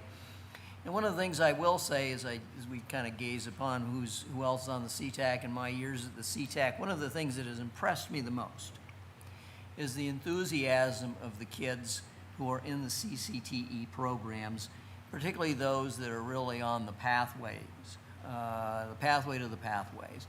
Those kids that are most invested in it are getting the sort of certification and credits that Dr. Cook talked about. Now, Dr. Cook came in, one of the things we talked about, and I'm very pleased that he has enlarged and deepened the CTAC, so the advice that we give is more broad-based. You can see how many people we have here from the local industry and then the other folks that we have. And the one thing I do want to point out, we are interested in more parents being involved in the CTAC and more students as well to get that feedback and that understanding, and also to be ambassadors for the programs. As Dr. Cook indicated, and I'll second, there sometimes is the impression that CCTE isn't for the fast track kids, isn't for the kids that are going to college. Absolutely not true. If you want to see what I mean by that, go back to that chart where you see all the different pathways and where they go. We have kids wearing lab coats that are doing tests in labs, working on that. We've had kids who trained on the district's very own fire engine. You saw the new cadaver 3D thing. The quality instruction we offer is for kids that are going on, and another thing that we have done very well in the last couple of years is worked on that problem of articulation through the community college. As Dr. Cook said, we can put kids through from their first years of college just by those partnerships. So those are the set of things that are really important to the CTAC and what we are interested in. Just a few things that I want to emphasize here in this particular chart. The first two bullets, again, connecting with the local workforce and getting those things that we call work-based learning opportunities. That's kind of a fancy term for educators. When you talk to people like me in the industry, what are we interested in? We're interested in trying to provide internships. We're interested in kids coming to our shops. And we're interested in going into the classroom and talking to the kids about what we're doing so they have that touch and that richness that comes with understanding what's really going on in the workplace. As a CTAC, we're interested this year, you see about the rubrics, and that's all part of this Golden State initiative. We're very interested in that, getting the rubrics behind it, because I think when we do get data behind some of the things that we report to the community, it's going to become more obvious that these programs are important and the sort of things that parents ought to be kind of pushing their kids into. One of the things we're going to do this year with the CTAC that I'm excited about is we're going to hold our meetings at different school sites so that we, those people you saw on the slide before this, we have a real good understanding of what goes on, get to talk to the teachers, get to see the facilities, get to interact with the students and understand how they're doing in their program and what these programs mean to them. And the final thing I want to talk about just for a minute is, as you can see, we are now talking about middle and elementary schools. 10 years or so ago when I first got involved with this, we weren't talking about that. But it's important now to start getting kids involved in the sort of things that CCTE brings to them early, if only because of things like those soft skills again, how to work in a group, how to be responsible, how to develop those soft skills that are important later on, regardless of which particular CCTE program they go into. So going down into the middle schools, into the grade schools is very important for us, and you can see the sort of things that we're doing. For example, the Junior Achievement, if you've been to the Junior Achievement Biz Town, terrific opportunity for kids, really orients them to what real life is like. Bring that back to what they learn there in the classroom and their CCTE pathways. And again, you're producing a kid that leaves school and is ready to go to work or to go on to college with an idea what they want to do when they get out of college. So, with that, I think we're ready for your questions. All right. Thank you, Rick and Jen back there. Terry, yeah, no, it's leading from the rear. Do I have a motion on this item? I see a motion. I caught Richard first. I'll have a motion from Vice President Brera and a second from Trustee Whitehurst-Payne. I'll give you the next one. But, we have a motion and a second. Marty, do we have any public speakers on this item? All right. We will then move to board discussion, and it looks like you're first in the pack. Yes, yes, yes, yes, because I'm always excited about this, and you know this, Derek. Every year I say something like this. But I was going to talk about this later, but on Sunday, for those of you who take the local rag, the Union Trib, my husband insists, so I take it for him. And he wants a hard copy too, not the yes. Anyway, it talks about student loan payments and how students are failing. We as educators have to get our heads out of the sand and realize that we are not helping students by encouraging them to ignore money. Scholarships are available tomorrow. I understand at Crawford High School they're going to be talking about the FAFSA scholarship and so on, the application for that. And the whole notion that we can't go and take some classes in advance, we can't do work, we can't do something to help our children, our students, so that when they graduate from high school, number one, they should have some credits already. And Jen will be talking about it later, about the 4x4 and all of that. But we need to do everything we can to help our students so that they're not saddled with a lot of debt. We're just coming online with the finance class to really start teaching students. Don't just sign up for any and every loan, try to get some grants instead. Do some other things so that you're not in debt. You can get your RN through the community college, through City College, I believe, has that program. Just do things to help yourself so that you're not graduating with, I'm talking about hundreds of thousands of dollars in debt. And it's happening to our kids, and that's debt. You can't just use bankruptcy, I think it is. Yeah, can't do that. You have to pay that debt off. So if they can take some of these classes, learn some things, along with learning the academics, then they're better prepared. They're better prepared for the world after college, after high school. They're better prepared to be citizens of this country if we do our part and try to help educate them on the advantages of just, oops. So got some fans there. Vice President Barrera. Thank you, President Pedersen, and thank you, Rick and Terry, as always. Great presentation. A couple of thoughts, and maybe, as we go on, we can get data around this. So the first is around paid internship. How are we doing with that, and are we actually creating opportunities where students are not forced to just go and work any job, who have to help support their families, but can actually have paid internships? So that would be the first question. I'll ask that. Yeah. Yeah, absolutely. That's one of the most important things that we're looking to in internships, but more specifically about these paid opportunities. So obviously it's been a little bit of a challenge. It's one of the things that we've identified with the instructional coordinators as one of the more challenging obstacles we have in trying to secure those. But be rest assured, we are looking into that. We've partnered up with a couple different programs that we're trying to look into to make something like that happen. And then of course we have the CTIC, which is helping us to reach out for this. But absolutely a very pertinent question, as it relates to the students and their desire to have an experience that can also pay for them. I get that. Exactly. And I'm not suggesting that that we are the source of the funding for the paid internship. It's partnering with employers who see the value that the students are bringing. I think within the business community, and I can only speak to the slice that I'm familiar with, but I think there's the expectation, particularly among the larger companies, that they will pay the interns, and I think that we've been talking about internships across the board enough that companies are beginning to understand that they have a bit of a responsibility to take on interns and to pay them as well. Yeah. And I'd like to defer to Dr. Robeson, who'd like to add to that as well. Oh, great. Hi, good evening.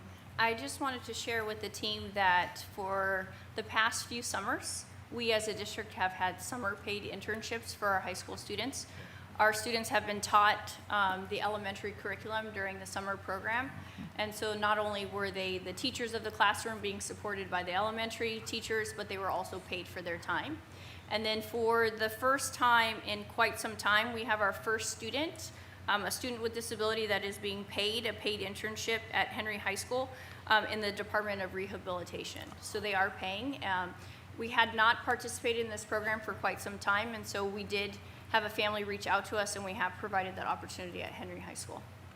And so we do look to expand upon that, and I think the one thing that I would add is we're studying models across our district who have booming internship programs. Terry had spoken to the soft skills that we are teaching into as we gradually go down to elementary, middle, and high, because a lot of work and preparation needs to go into ensuring our students are ready for those internships, whether it's paid or non-paid. No, I appreciate that, Jen. And again, so we as an employer are modeling, that when we have interns, we pay them. And I think that's, as Terry said, I think that's the kind of relationship that we're looking for with employer partners. The second, and we had brought this up a little bit ago, just in talking about our college career readiness goal. AB 800 allows or encourages districts to teach students about their rights in the workplace, including about labor history. And so I would like to, get some data as we go forward about how are we implementing AB 800, how many students are actually, having some level of education about workplace rights, as they go out there. So, yeah. Noted. I think I saw Trustee Hazen with her hand up previously. Thank you, and thank you for everything you've shared. Before I get into questions about the report, I do have some technical feedback, and just want to remind everyone that at our board governance workshop in May, and there are actually minutes for that with item G1, there was clear consensus among the board and leadership team around progress monitoring expectations, including language to be included in board agendas, goal and guardrail templates, inclusion of student voice in presentations, presentation templates, inclusion of bright spot and area data in monitoring reports. And while all of that showed up really beautifully, I would say, in July with literacy and math monitoring reports, I don't really see much of that in tonight's monitoring report, which makes it really difficult to monitor progress against our goals and understand really what's working to achieve the growth we want for all students. I agree with what Trustee Whitehurst-Payne shared about how impactful this is, right? To help build economic self-sufficiency and to support students in saving money on college and setting them up for career success. And it's hard to evaluate the success of our progress with the information that's been shared. I know that our target for last school year, which you shared, was for 24-25 was 24.4% of Spotlight students completing at least one pathway with a grade of C or higher in the capstone course. And I think it looks like, based on the data shared on another slide, that only 21.6% of Spotlight students completed that pathway. So we're about 3% below where we wanted to be. What I'm trying to understand is what's getting in the way of us achieving this goal. What strategies are being used at schools like SCPA, at Hoover, at UC, where when you look at the data, which isn't included in the presentation, but when I look at the data, I see that those sites are doing particularly well when it comes to student pathway capstone completion compared to the rest of the district. And so I think understanding which high impact strategies are being used to support students in achieving our pathway goals so that they can be supported by this board and then taken to scale is exactly the kind of learning I hope our monitoring process will surface. So I'm wondering if you can speak to any learnings that have happened. You talked about the Golden State Pathway instructional coordinators. I'm wondering if and how they're replicating the best practices we're seeing at these sites where we see really high rates of Spotlight pathway completion. So if you can speak to that, and then I've got a couple other questions. And I think that's a great question. I think that's a tremendous question.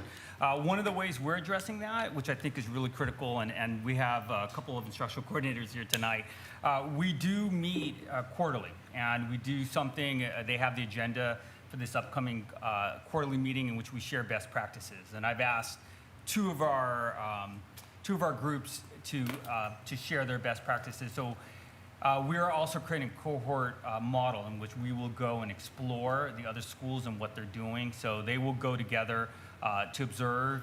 And then the other thing is that obviously we are continuously focusing on our own capacity building. So we are having our own professional development with Susan Yanazawa from CREATE, from UCSD, who's helping us to really kind of look at the Golden State pathways and truly what impact are we having to move the needle on those items. But yes, you are correct, and I think we need to highlight those type of practices and see and learn. I do believe we have SCPA students presenting tonight. Is that correct? If I Yes, may jump in here. Yes. Is there, Brent, can we queue up the slide deck and go really quickly? I just want to address some of the concerns you raised because they are valid. Rick, may I have the clicker? So I think it's important for the board to understand that Dr. Richardson and I very shortly will be presenting on 4.1, which is progress monitoring for A through G. We're going to present to the board the 3 strategies, levers that we as a district have been working on to make our students college and career prepared. So what it might feel to you right now is a little bit wonky because we started with the presentation because we also have Terry with us. But this specific interim goal is progress monitoring around our spotlight students graduating, earning their CCTE pathway completion. So what I want to point out to the board is that our students then, upon graduation, they're measured upon all these different indicators. Those are the college and career indicators. This particular measure focuses on our CCTE pathway completion. I'll take responsibility in the fact that we didn't include all of the school data in the direct presentation, but you also have that as an appendix. And you are, Trustee Hazen, you are correct. We have schools that we spotlight, and Rick alluded to the fact that we have what we call data collaboration meetings, where our site leaders then share out best practices with one another so that they could be modeled and replicated across the district. One of the key components that we're going to talk about this evening is schedules and the impacts of scheduling and decisions we make at sites with regards to when we allow a student to take a CCTE course. When we started to survey sites, some sites don't allow students to even start a CCTE course until their 10th grade year. Some sites allow for CCTE pathway courses to be sampling of electives. We want to interrupt those practices and really have those conversations with the school communities. In addition to that, with the instructional coordinators that we've hired, the goal is to really have conversations with our elementary, middle, and high schools to say, is this the right pathway for our school community? Because I reflect on my time at Claremont High School, where we identified 4 pathways. We did survey our middle school students and our high school students, but we neglected to survey our elementary families within the community. And our beliefs and our passions and our interests shift. And so maybe perhaps engineering is not the right pathway for a cluster. Maybe it's healthcare. Those are the things that we want to listen and learn from our school communities and do different. And so that is part of the work of Dr. Cook and the instructional coordinators and the CCTE team. But we know and recognize that we did take a dip with our CCTE completion rate. And it often when we dig a little deeper into the data, it really is about scheduling and lack of knowledge of the benefits that the completion of a CCTE pathway will bring a student. Thank you. And I think that information is really helpful for us to understand this data, right? Understanding why we took a dip right here. Like nothing about scheduling was in here. And so understanding that we really are focused on scheduling and that we see that as a high impact strategy to move the needle. What I'm hearing also is, right, there's a lack of awareness that we have work to do to promote these pathways to younger students. Maybe the pathways that are offered don't align with the interests, but none of that was included here. So if we're doing work around that, it'd be great to know, so then we can hear, over the coming months and years, the progress we're making towards advancing those strategies. And I'm wondering, when we look at the data and look at schools like SCPA, Hoover, UC, which are outperforming the rest of the district in terms of spotlight student pathway completion, is it because of those implementation of those strategies you've described? Is it about scheduling? Is it about those school communities being excited and buying into pathway participation? Is there anything else happening in those sites that we're looking at bringing to scale? I'll make an observation from the CTAC perspective, and if you look at the CTAC membership that we put up there, one of the things that I think is exciting and is good and needed is the addition of counselors. I do know over the years, one of the things that we have heard at the CTAC, and we've mentioned and brought up with, working with Dr. Cook's predecessors, is sometimes I'll just use this term, the value of a particular CCTE program is not uniformly understood within the education community. One of the things we had to do several years ago, I think, is get the counselors on board.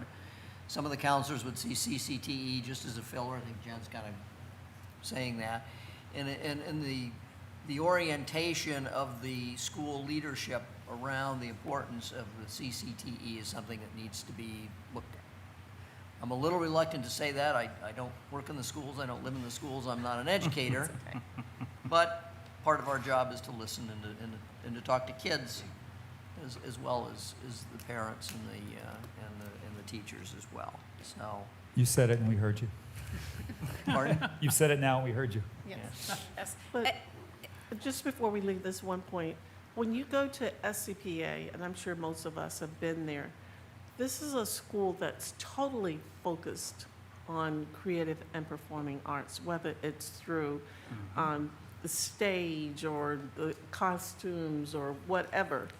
So I think that may be an anomaly or an aberrant school to look at in comparison to the others where you have so many different children who were not screened like they are at SCPA. They have to go through an interview to get there.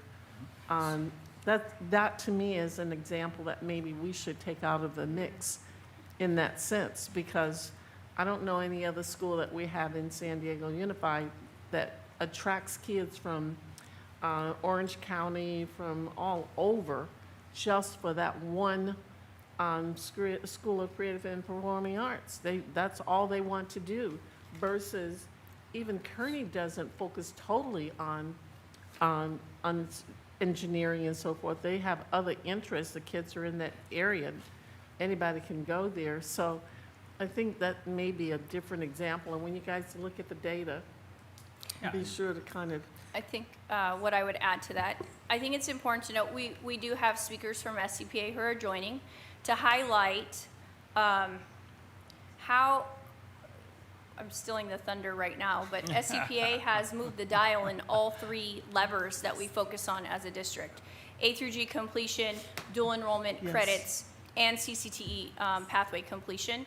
Principal Farson is in the room, and I would encourage him to then speak when it's time about the demographics at his school site. Because while students audition, we still have students with disability, English learners, and we pull students from all across the district. So it's multifaceted in terms of the types of learning and the levels of support and interventions that are needed.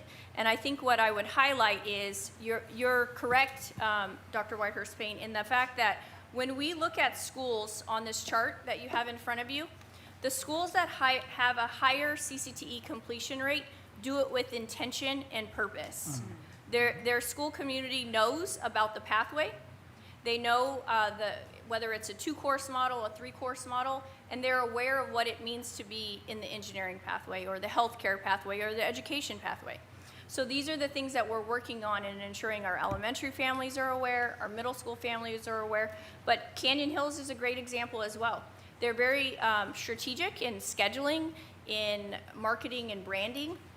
Lincoln as well. There are areas of an improvement. I will lift up, we have an instructional coordinator in the house. Madison, while we have a high graduation rate, we have low CCTE pathway completion. That's part of the work that the instructional coordinator is going to do in the Madison cluster of how can we align a CPMA and an I-middle to a Madison high school so that our students stay and complete the pathway. And so we are looking at schools that have done it well and then we're learning from those schools so that we could replicate it across the board. I want to say, Dr. Reuters-Payne, and please, Principal Parson, I believe that the auditioning process is more of a professionalization for the children, but they don't actually like sift through any of the candidates in the way that you described.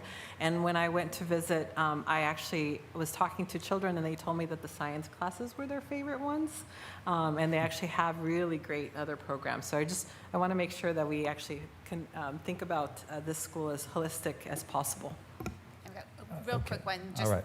around the internships, because I agree it's really important. Are the Golden State Pathway instructional coordinators, can they serve as internship coordinators? Because I know when we look at sites like Kearney where they have internship programs, it requires additional staffing. And as I look at our budget, where we don't have a lot of money, are we able to leverage this Golden State Pathway grant to support the internships that Trustee Barrera mentioned? Yeah, so that's one of the things that we have actually discussed with our instructional coordinators. So that is part of the conversation, is that they are going to help to promote and secure internships for our students. Also, we do have a really great example in Claremont, and so we're trying to kind of, again, borrow and see what other great programs are doing.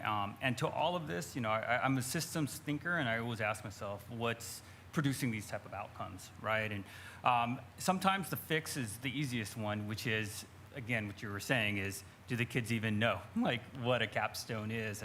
And so I think we have to kind of construct that together, and that's why it's so critical, I fully believe, that we have to audit and understand how people understand CCTE and how we're educating our parents. And so that's why we are trying to expect fidelity with our instructional coordinators about, we have to go out to our community and we have to share all of that type of information so we get the outcomes we're really striving for. Thank you. And I'm just going to, Trustee Bazo. Yes, waiting patiently over here. No, thank you. I just wanted to really lift up the program at Claremont, and I know I talk about the Claremont program a lot, but I really feel like we need to do more across the district similar to that program. And if I'm reading correctly on the chart, they have one of the highest rates of completion for their CCTE.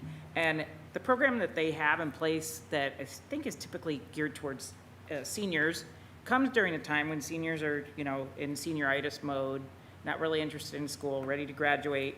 They get involved in these internship programs. They've worked with San Diego Unified, so they have working with elementary and middle schools, the county, like chiropractic practices, real estate, things like lab research. And I've talked to the students there and seen their presentations at the end, and they just say, these are things I would have probably never thought of.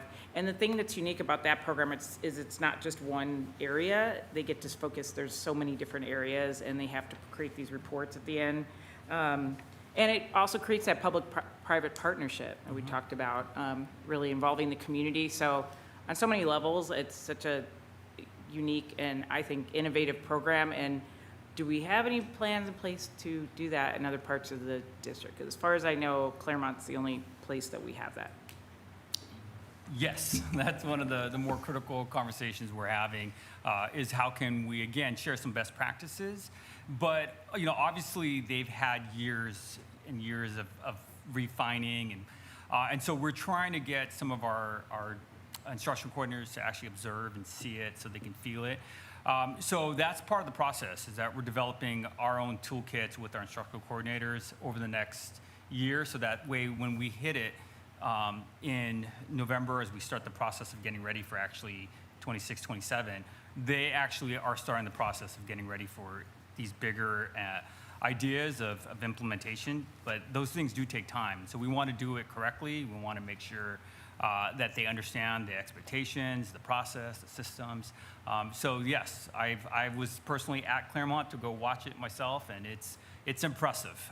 And so the other item I should bring up is that I actually partnered up also with different districts to understand some of the things that they're doing as well, because it's about education and what's best for our kids, and we can see and borrow from other people and definitely adopt it, and other people are studying us as well. But today at the San Diego County Office of Ed, workshops we had today, we observed a really awesome presentation on the middle school CT experience. And I'm beginning to really believe that that's where we have to really shift some of our attention into the elementary and middle school so they come prepared, and we shift some of our introductory courses maybe away. But I already have some appointments set up to observe and look at how certain schools, districts are using some of these practices to really impact, especially our middle school and our elementary schools. But great question. Thank you. And let me just say, from a perspective of chair, this is going to be a very long night. Now, we've tried in the past to have one report a night, not because we're lazy, but because in hour 4, the quality of cognition declines substantially. And so we're going to have a long night tonight. So I want to encourage my colleagues, ask all the questions you can, but let's try to understand. We're going to go into we're probably going to be at 10 tonight. So I want to thank staff. This is a grueling experience for staff frequently, but you did a great job. I want to very briefly point out, and I will return to this in my comments throughout the night, because although it is a lot of reports tonight, they are all tied. So I understand why we've done it that way. But one of my concerns here, and I think it's relevant to all the topics, is we've laid out A through G requirements to receive a diploma. We have APs. We have CTE pathways, career and technical education pathways. We have dual enrollment. We like to see 2 or 3 dual enrollments. We have electives in order to support the social emotional well-being of students and to give them something to come to school for, and to allow them to explore self-discovery. We need opportunities for recovery if a student falls behind. So at some point, I've just off the top of my head listed 6 things. At a certain point, we run into some challenges, and my guess is part of the answer, and I know that my colleague, Trustee Hazen, was talking essentially about meaning making, like let's make meaning out of what's happening here. And at a certain point, there's a zero-sum conflict over time, and more than any single complaint I've heard from parents in my entire time on the board, the most common is, and from principals, frankly, the difficulty of students fitting their schedule together. Classes they couldn't get because it was only offered in 10th grade, and now they can't come back to it. They fell behind, and now they can't recover. So we have all these things. They're all priorities for us. And I just kind of, if you could very briefly opine on how you see that happening, given that you're having to compete with things that we've expressed are also our priorities. Thank you. I would love to expand upon that.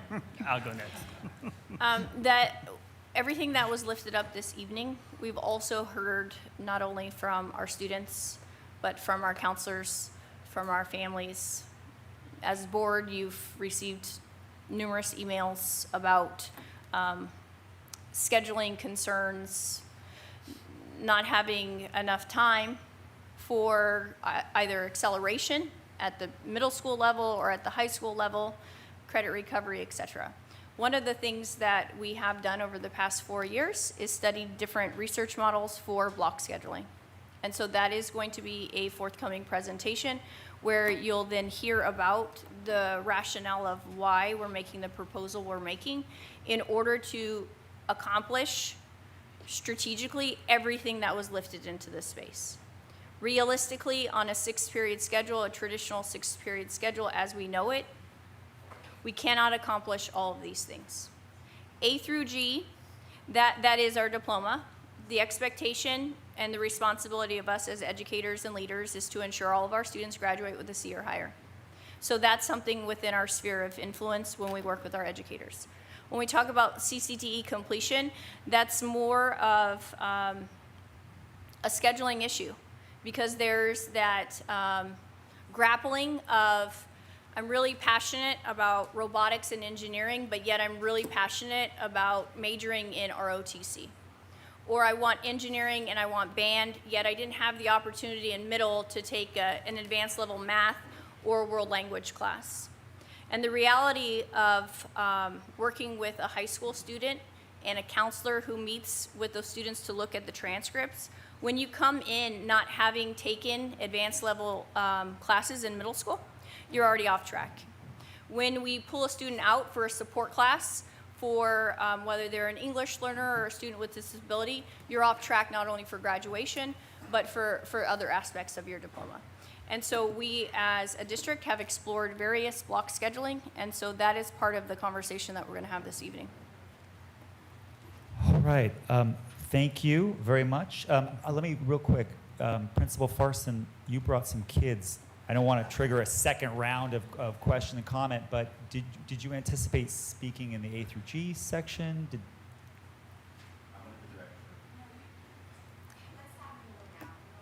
Is that better? Okay.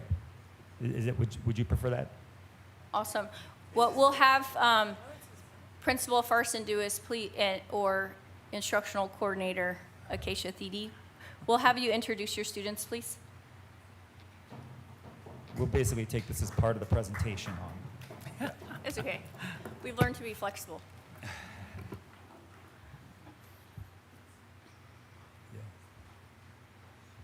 And Principal Farson, if you could share a little bit about SCPA and some of the questions that... Well, I was going to let the students speak this Oh, evening, but okay, I'm sorry. absolutely. So San Diego School of Creative and Performing Arts represents all of San Diego County, actually. As I said before, 91 different zip codes. We are a 6 through 12. The entire school is on a block, 4x4 schedule, and we have been for the last five years, maybe. It has been a journey. It definitely takes meticulous attention and intentionality behind every move we make. We work with career partners. We work with conservatories and universities to know what college and career ready means. And we alter a scope and sequence of courses starting as early as the 6th grade all the way into the senior year. So every student will be completing a capstone project, and the conversations around exploration begin in the 6th grade and are nurtured all the way through. I'm delighted. I say I'm the luckiest man in the world because the school is united by something that we are not everything to everybody, but we are a lot of love, and that is with the common denominator, and we use arts as the voice to make statements and to create students that are well-rounded and ready to engage in any economy that the world will throw our direction. And we are absolutely delighted to have Acacia Thede with me today. She is our instructional coordinator for the Golden State Pathways Grant, who is excited to create those opportunities. Actually, I'll just let her speak, but thank you. Acacia, come on up. Hi, everybody. So my name is Acacia Thede. I'm the instructional coordinator for the Golden State Pathways Grant. I'm really excited to introduce our students. They're going to talk about all of the things that make their work special. They're going to talk about their pathways as majors, and that's part of the intentionality that has been designed in SCPA long before I got there. And so the data that you see can be replicated and is replicated in other schools, but it took a lot of work. It took a lot of dedication, and it's held in high regard by our staff. And so they are the leaders of the work at our school. As leaders, Tim and I get to do fun things like this. However, the intentionality of what was built at SCPA is real, and it could be done in other places. You just have to all get in the boat and row together and really say, who are we as a school? What do we want for our students? What is the end goal? And SCPA's vision is about being critical literate thinkers who are ready to engage in the global creative economy. That is our vision, and that's what we prepare students to do. So with that, I'm going to let my students introduce themselves. I have Alea Nalon, Valeria Garcia Benitez, and Kalye Kaitani, who are going to talk about SCPA. Hi, my name is Alea Nalon. I'm a 12th grader at SCPA, majoring in musical theater. My plans after graduating are attending university and majoring in journalism or education. My major in musical theater has supported my academic goals within my high school career and the future by teaching and growing my public speaking skills, community building exercises, as well as furthering my performance skills within critical and quick thinking. The 4x4 schedule has also been a large contributor to the support regarding my academic goals through allowing me more time to focus and prioritize the classes I'm taking during the semester, as well as helping with stress and time management. One of the most impactful and important supports I've received at SCPA are the teachers, staff, and admin, as they contribute largely. Them simply being dedicated and passionate about what they do. the extra help, the understanding attitudes, and overall belief in every student's ambitions has been a constant nudge in the right direction.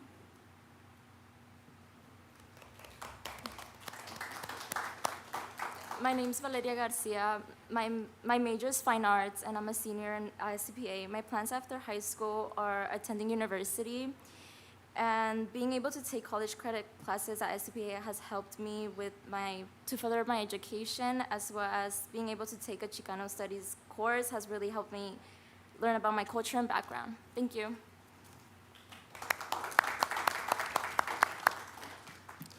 Hello everyone, my name is Khalid Keitani. I am a sophomore attending the San Diego School of Creative and Performing Arts, and I am a music, orchestra, and jazz major.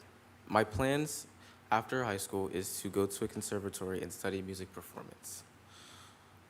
My major has supported my academic goals by helping me learn new instruments, such as the upright and electric bass. I've had access to private teachers and music programs across the city, like Young Lions Jazz Conservatory and San Diego State University Community Music School. And I have also met people who share similar musical interests like myself. The 4x4 schedule has helped me succeed in school by giving me less stress with my classes, more time to focus on specific classes instead of having to worry about every class, more time for extracurriculars, and perfecting my artistic craft. Something that has been the most important / effective that's supported me and receiving as a student at the San Diego School of Creative and Performing Arts is the support from my teachers, staff, and admin when it comes to advice, applying for college courses, and them being a great source of knowledge while being kind and passionate about what they do. Thank you.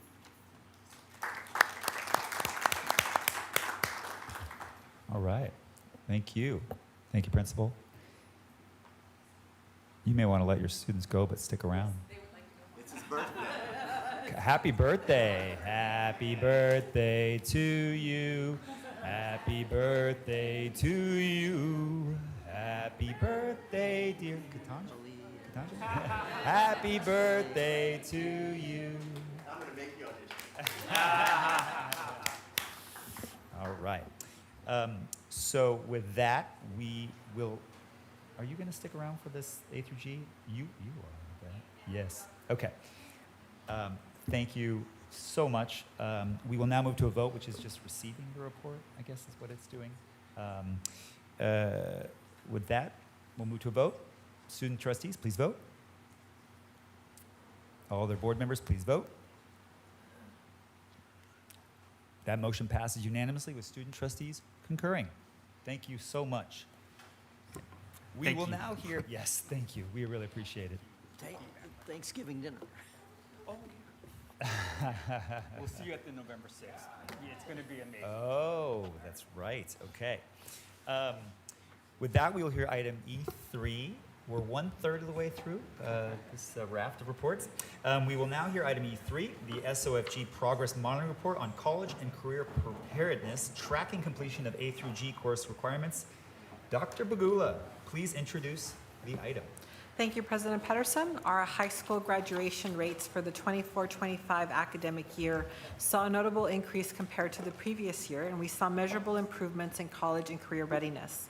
The class of 25 graduation rate is projected to be nearly 2% higher than the class of 2024, and their college and career preparedness rate was 4.2% higher than the previous year's graduating class as measured by the state's college and career indicator, which is actually really complex. So I think that we also have to hold that. When we talk literacy and we talk mathematics, it's very different, but college and career readiness has about 9 different indicators. So it gets really tricky, hence all of the presentations we're having today. We are constantly working to improve student outcomes throughout our district, and I attribute these modest raises in graduation rates in college and career readiness to our focus on real-time data monitoring, the collaborative support systems we've enacted to help students on their path to being future ready. So those are 2 high leverage strategies that we're using. For this item, I'd like to welcome Dr. Erin Richardson and Dr. Jen Roberson. Thank you. Thank you, Dr. Bagula. Good evening, Board President Dr. Pedersen, Vice President Barrera, and trustees. Tonight, you will hear from us about the progress monitoring for interim goal 4.1, and want to highlight the graduation rates along with our student preparedness rates. We did hear from our SD-SCPA students, and we'll share why SD-SCPA was actually highlighted in the presentations. You'll see here that I'm going to give you an overview of Goal 4 before we dive into 4.1. Talk about the research behind this goal and also how we're tracking towards that with graduation rate and the CCI indicator, along with our A through G progress monitoring, which is one of the levers that we've named, and then the next steps that we plan to take alongside our schools. So Goal 4 was really designed about the College and Career Index and the indicator that the state has in place, but also knowing that we wanted our students to leave graduation with a plan. There's often exchanges during graduation about what are you planning as they cross the stage, and we feel like it's too late at that point when they're crossing the stage. And this goal was really about how do we provide opportunities for our students to reach preparedness in a way for their future. Not the future, and we've talked about this before, not the future that of me in my prime, but them in their prime. So we've used this graphic before, and I think it's really important for us to ground ourselves of how we got here with this goal. And a lot of that work came from the University of Chicago and Chicago Public Schools studies over the course of 10 years when they had their graduation rate was extremely low, and they recognized that the students who were most prepared and graduating were predicted in their 9th grade year. And so when they started to invest in their 9th graders, there were 4 things that they found were impactful to their 9th graders. And you'll see them kind of in the larger, I'm going to do my math really quickly, octagons that are kind of around in this graphic. And what they determined was that adults coming together and talking about freshman students, how are they doing in their math class? How does that compare to an English class? How does that look in science? How is that in PE? And the adults start talking about student progress. There was more interconnection of the students and more of a community that was supporting the students. So how were schools coming together and teaming around freshman success? They also talked about instructional practices and grading practices and how that impacted their students. Another lever that they talked about was that student-adult relationship. How are we connecting with our students early? And one of the other ways that they felt was impactful is that transition year, that 8th to 9th grade transition, and how were students adopted, brought into the community, understood high school, got their head wrapped around whether it's 4 classes they're taking or 6 classes they're taking with 4 to 6 different adults and all the different expectations that each class has. Helping them with that transition early were the ways that they saw improvement. So when our team originally came together, we decided where could we push on and what could we change. There's a lot of things in the CCI indicator that we can't impact. The literacy passing of that, also the AP pass rate, although that's changed recently in the current CCI indicator, but like AP passage rates we couldn't impact. But we did know there were 3 things that we could impact. We could impact A through G rates, early college access, which included our college courses, along with our AP and IB courses, and then our CTE completers. We knew that those were the 3 things that we were going to put and invest on. And so those are the, tonight we're going to look at the graduation rates and A through G here, and you already heard from Dr. Cook about our CTE pathway completion. So the first thing up here is the last 9 years of our graduation rate. I do want to note that we've made progress, and while it may look like we're back to 20, 21, and 22, I want to remind the board that during that time we had the emergency COVID waivers of AB 104, and so we did have students that weren't necessarily meeting our A through G diploma. And I'm proud to say that the 90.2% is because of the hard work that we've done alongside our students and families and the Designing for Meaningful diploma work that we're actually seeing progress in our graduation rate. Here is our 6-year comparison of our CCI indicator of preparedness. And you will see that when we first came, we're established an Office of Graduation in 2023. It was February we came to the board. And we shared about everything we aspired to do. And a lot of that was about getting data in the hands of principals so that they could move the levers, having data decisions at our school sites to design student schedules, knowing such things as what are the demographics of our school and what's the demographics of our students in AP, IB, and college courses, and is that equal? And what do we need to do to change the access for some of our students? And so what we did is you will see growth, actually more growth than we expected, a 7% change between 23 to the projected 2025 data at 67.1.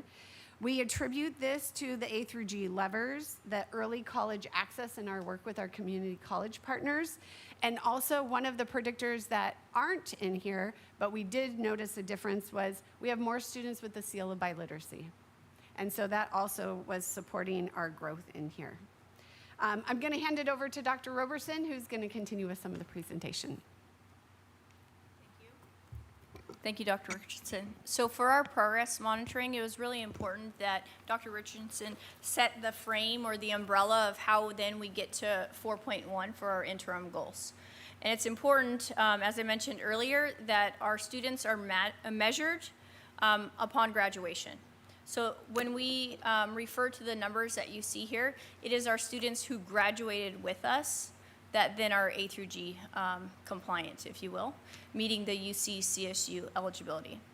So for interim goal 4.1, we as a district thought it was really beneficial to pay close attention to our spotlight students and ensuring that they are meeting A through G and earning a C or higher. That is what this goal means. So as a district, we've monitored our spotlight students and their progress, whether our students are earning Ds and Fs, and putting in the necessary interventions and supports that Dr. Richardson had lifted up with regards to the work that we do with our site teams. What you'll notice here is this goal really emphasizes the importance of increasing. You may have noticed in Dr. Cook's presentation for CCTE, it was a 3% raise each year. It is very similar for our spotlight students and A through G completion. I want to remind everyone that in order to be CSU UC eligible, you need a C or higher. Our graduation diploma allows for our students to graduate with Ds. So when a student earns a D, they are no longer A through G compliant. So our goal is to ensure that all of our spotlight students then graduate with a C or higher. What you'll see here, based on last year's graduates of our spotlight students identified, our students then were at 27.7% as far as A through G compliant. That meant that our students earned 1 or more Ds on their transcript. And they did graduate, but then they are not able to apply to a UC CSU system. So you'll see that we frequently monitor that, and we'll talk about what we do as a team to continue to monitor and intervene when necessary. But to launch into the conversation, what we learned from our counselors, our site leaders, from our data insights team is that we needed to identify a way in San Diego Unified to measure A through G and what is our benchmark for that. Because when you talk with neighboring districts or you look at research, often entities vary in perspective of how this is monitored. So we as a district went out and had conversations with our counselors, with our site leaders, and our students, and we built out what you see in front of you as far as what we're measuring for our A through G on-track benchmarks. What you're going to see is the expectation is that our 9th graders will have taken and passed with a C or higher English, math, science.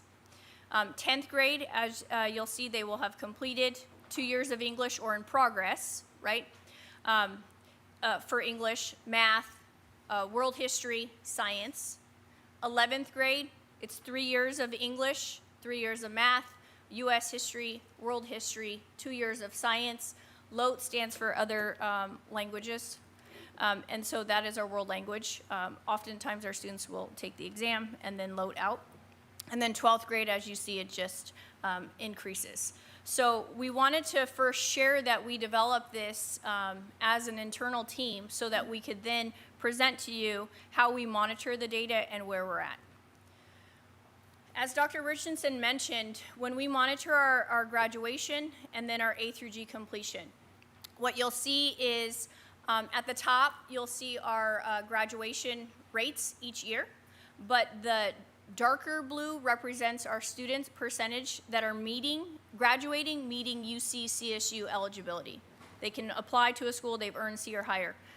The light blue then indicates our graduates who do not graduate CSU UC eligible. Therefore, they've earned a D or more on their transcript. And so what you'll notice here is that while we have slightly increased from 24 to 25 by a 0.9 percentage point, we have work to do with ensuring that our students are recovering their Ds and Fs. And then to take it to another level, we monitor by class of. So when our students come to us in high school, we give them what we call class of or a cohort assignment. So our current 9th graders, class of 2029, 10th graders, class of 2028, 11th graders, class of 2027, seniors, class of 2026. You may wonder for class of 2029 why it's significantly higher. In our benchmark, we count in progress. So our students are enrolled in the proper courses. They may not have yet failed or earned a D. And so we're still in our progress reporting periods. Our first grading mark is coming up for the quarter schools very shortly. For our class of 2028, you'll see that 70% of that class is on track for UC CSU, 32% is not. So what we have been working with our site leaders and our counselors on is strategic scheduling, not only in the main site schedule, but extended day. I often call it night school. Our students have night school opportunities and our summer school. And then we also have the Edgenuity online option for our students to recover their credits. And then for our junior class, 64% is on track, 18% is not. And then for our seniors, we do have work to do with our seniors as well. 55% is on track and 17% is not. And I'm going to pass it over to my colleague here who will take us through the next few slides. This is the point where the students were going to come in, just so you know.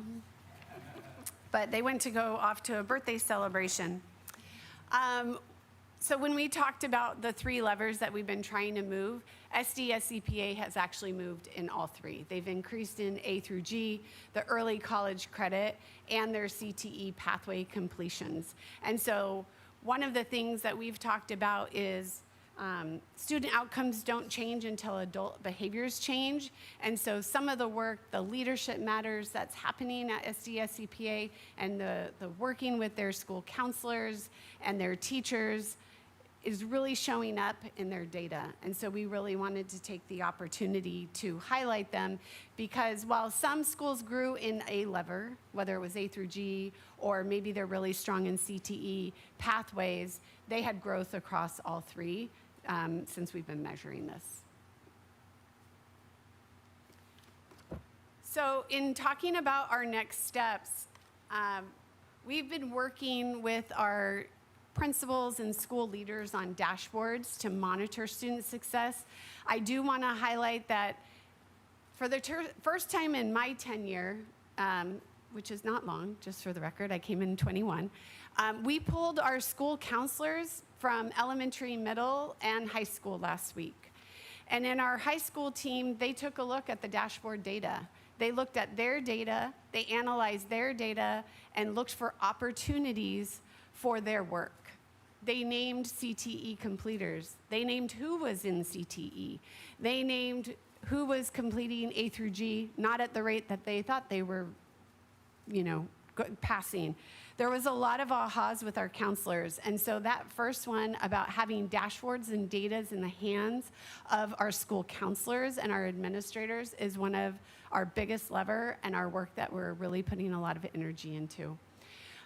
The part also is bringing our clusters together to look at our spotlight students and see how they're moving through our elementary, middle, and high school.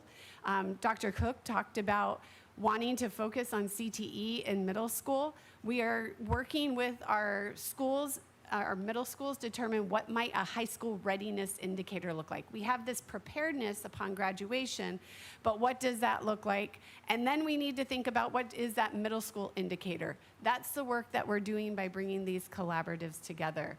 We know that adults talking about students and students in their classroom through the lens of PLCs is something that helps our students. Talking about grading practices and making sure that if I am an IM2, our grading scales are similar and the same, so that it's not just the luck of the draw of how the computer organized us into classes. So having PLCs and monitoring our student progress. And then also, I'm really excited because our school counselors have been the keeper of this information of on track. We will be working with we have been working with our data team, insights team, and we're going to have a forward-facing dashboard for parents and students to monitor progress towards graduation and the levers that we talked about, A through G, CTE completers. So I think that is really going to change where our students can self-monitor and we can support our families and students on knowing what that means and helping them prepare. And then as it was mentioned in the last presentation and in here, exploring the block scheduling for our high schools. So with that, I hand it back over to the board. Thank you, doctors. Ms. Stoltz, are there any speakers from the public on this item? Not on this item. Okay, great. So we will move to trustee comment and question. Do any of my colleagues have comments? Is that you, low raising? Vice President Barrera. Yeah, thank you, President Pedersen. I so much appreciate this whole presentation, but Aaron, I think the point that you're consistently making is in order to really make progress on ultimately the college and career indicators, but the levers that get us there does require an enormous amount of work and focus. And, you know, I don't think it's by accident that our number projected 67% is actually 50% higher than the state average, college and career readiness. And I think that what we're seeing is that steady progress, you know, over the last few years coming out of COVID is, you know, really exactly that. It's the result of our educators getting together and making a commitment that we're going to create a brighter future for our students. So I just, you know, thank you for leading that effort, and thank you to our educators, you know, at all of our schools that are making this happen. Trustee Hazen? Thank you. I agree. I think it's really exciting to see how all of the work you've been leading is resulting in meaningful change in terms of student outcomes that we know are going to lead to more successful futures for more kids. It's great to see that we have an increased graduation rate. And I also really appreciate your candor that while graduation rate is going up, we still have a lot of students who aren't meeting A through G requirements. And it's really great to hear that we're also thinking about middle school, right? The work that we heard is happening at SCPA starting in 6th grade and really getting students and families and teachers and counselors thinking about what high school readiness looks like. For another day, I'm also interested in kindergarten readiness, but we'll save that. Okay, good. And I guess one of the things I'm curious about, one of the strategies that was identified last year to support Goal 4.1 and spotlight student achievement in particular was the adoption of an alternative sequence for high school graduation. And we voted in April to support the implementation of, I think, what you described as flexible and rigorous equity-centered pathways to graduation to really re-engage the approximately 10% of students who don't graduate, a portion of whom end up dropping out. And so I'm wondering if you could talk to us. You know, the plan was in the spring, we heard that over the summer, so like August, September, starting to have conversations with eligible students and families so that they could sort of start solidifying their post-secondary plans. So can you update us on how that work's going? Because that seemed like an important strategy in addition to some of the scheduling changes. That's a great question. So the alternative sequence begins with this class, the class of 2026. So over the summer, what we did with site leaders and counselors is we created the referral process, and we put together the guardrails as to the contract language, if you will, upon if we have conversations and you go down the alternative path, what does this mean for you? And so we built in all of those guardrails. Dr. Richardson mentioned just 2 weeks ago, or maybe last week, we had our first in-person meeting with our counselors to fully talk about the alternative sequence, what this means, the referral process, the approval process. Once a referral is made, it would come to the Office of Graduation. We would ensure we would vet the student's transcript. We also have to then make sure that that school site then has the pathway completion. I want to demystify, there is this notion that the alternative sequence is less than. It's actually just as rigorous. Our students have to complete a CCTE pathway, and they have to earn a C or higher on a college course. So to have those conversations with the student is meaningful, because we have to then explain to them, we now need to put you on a path that may look a little different than what you had thought for yourself. And so that is just starting, and when we present in January, we'll be able to bring back to you the data that says, here's how many students then qualify for the alternative sequence that we put onto the alternative sequence to graduate in 2026. Thank you. So it sounds like it's going according to plan, and we are where we hoped we would be at this point in the year? Okay, great. Can I just comment on that? Because that's actually my favorite part, is the fact that we're looking at children that potentially could not be on track to graduate. And instead of offering remedial coursework, which has been the traditional arm of high school, is we're actually saying, no, we're going to engage you in college and career. And all research says like that actually ignites something in them. So I think it's a really beautiful alternative route. Yeah, no, I think so. And I think as we look at the on track to graduate data, understanding that even maybe for students in 12th grade right now who aren't on track, we might be able to get them there with this alternative pathway. One of the things, so when we look at the specifics around goal 4.1, the target for last spring was 27.7% of students would complete A through G requirements with a C or higher. And it looks like based on the data that we ended up at 35%. So we beat that goal, sort of the opposite of what we saw in the previous reports. We think something really for us to celebrate, right? That 35% of Spotlight students met this goal. And I think the last report we had seen, like in 2023, is 24%. So is it all of the, sort of tweaks and changes and focus and, as Trustee Burra described, like we're really doing the hard work? Is it those things, or is there anything else you think we should be aware of as a board that has contributed to us really beating our target in that regard? I would say that our principals are coming together and sharing their best practices when we have our data collaborations.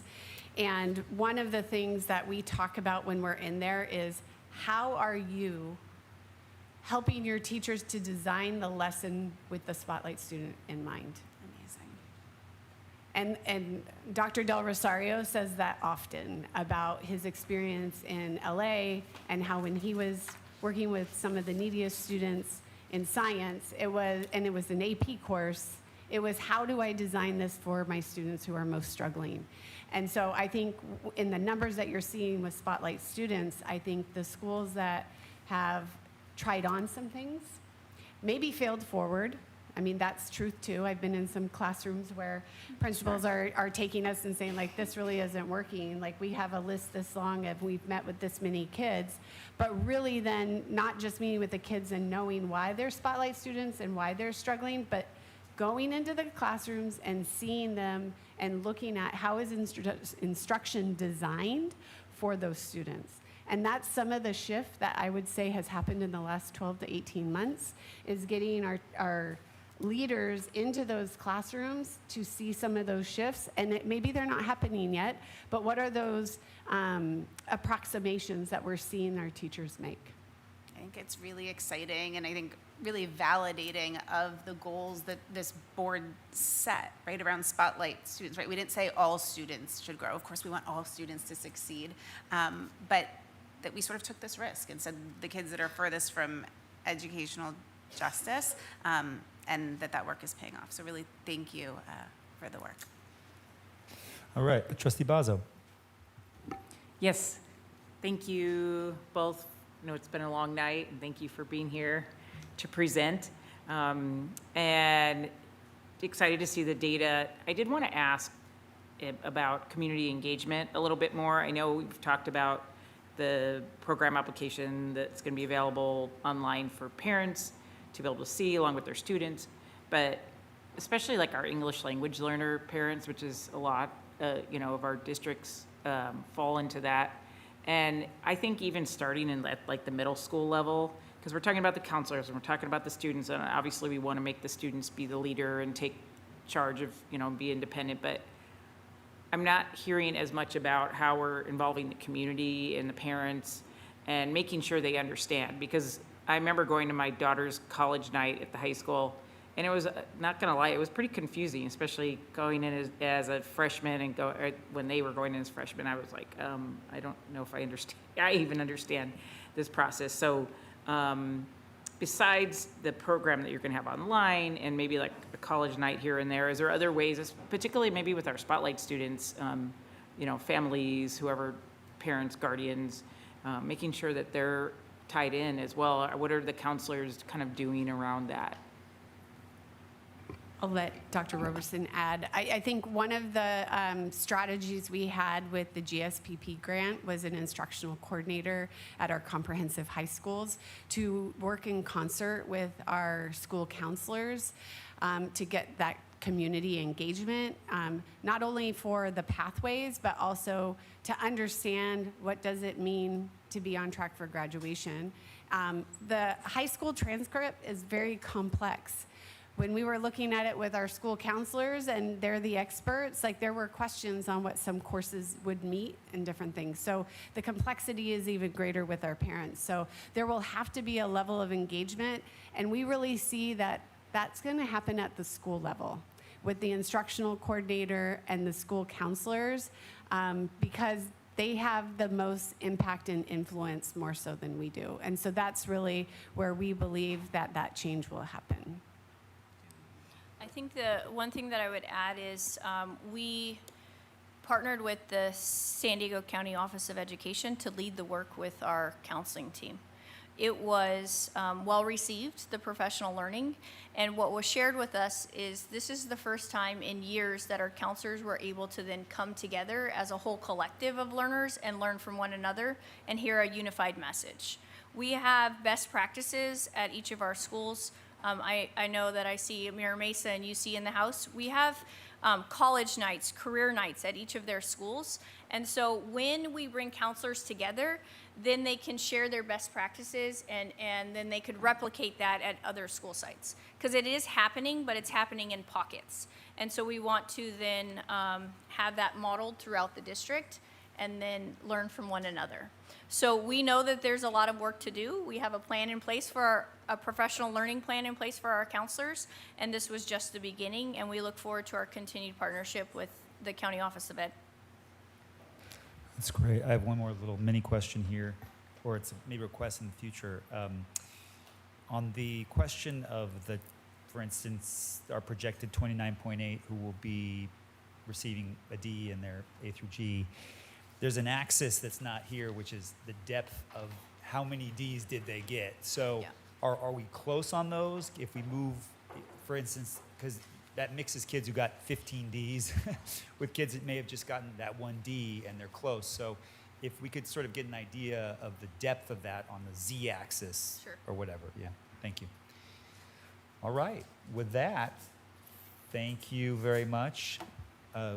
Once again, doctors. I guess this is not an action item somehow, but the other was? sorry? That was a report, okay. I don't know, man. That's okay. With that, oh, you're on triple duty tonight. Wow. Okay, we will now hear and consider item E4, approval of 4x4 schedule implementation for all comprehensive high schools by school year 2028 to 2029. Dr. Gula, please introduce the item. Yes, thank you, President Pedersen. Finally, I'd like to thank Dr. Roberson for helping us lead through tonight. The Executive Director of the Office of Graduation wears a mighty hat, so thank you. Dr. Roberson will provide an update about bringing the remaining 8 district high schools in alignment with 13 others that already use a 4x4 schedule. Research shows that this strategic schedule provides more opportunities for students on all achievement spectrum, from more time for dual enrollment in college courses to opportunities for credit recovery.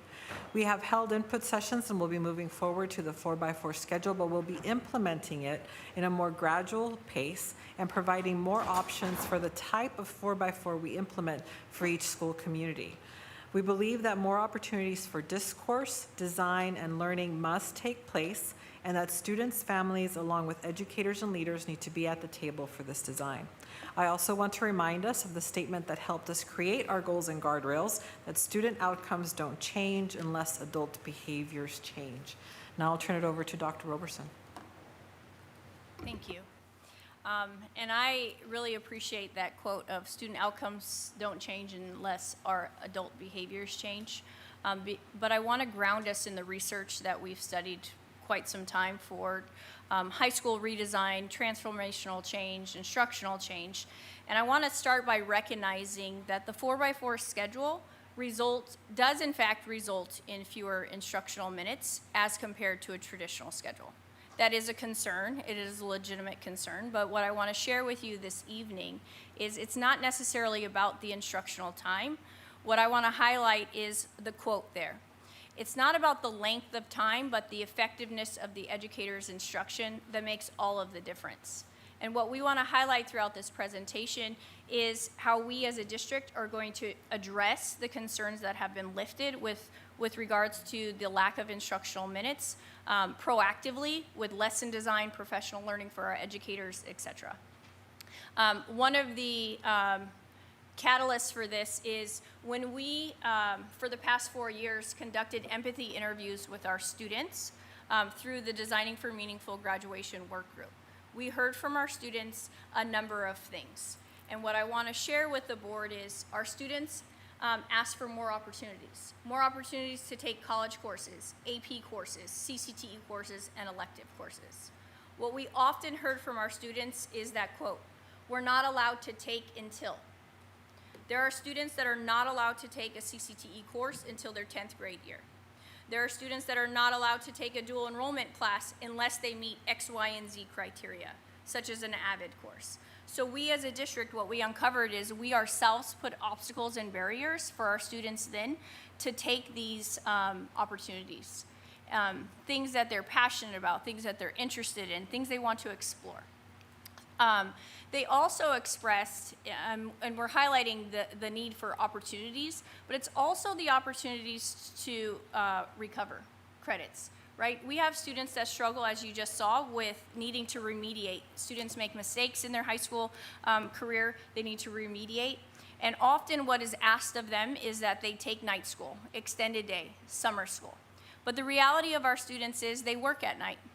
They might play in an extracurricular activity, something that they're passionate about, that they're connected to, and they have to make a choice. Either I'm going to recover this credit in night school, or I'm going to do something that I love and I'm passionate about.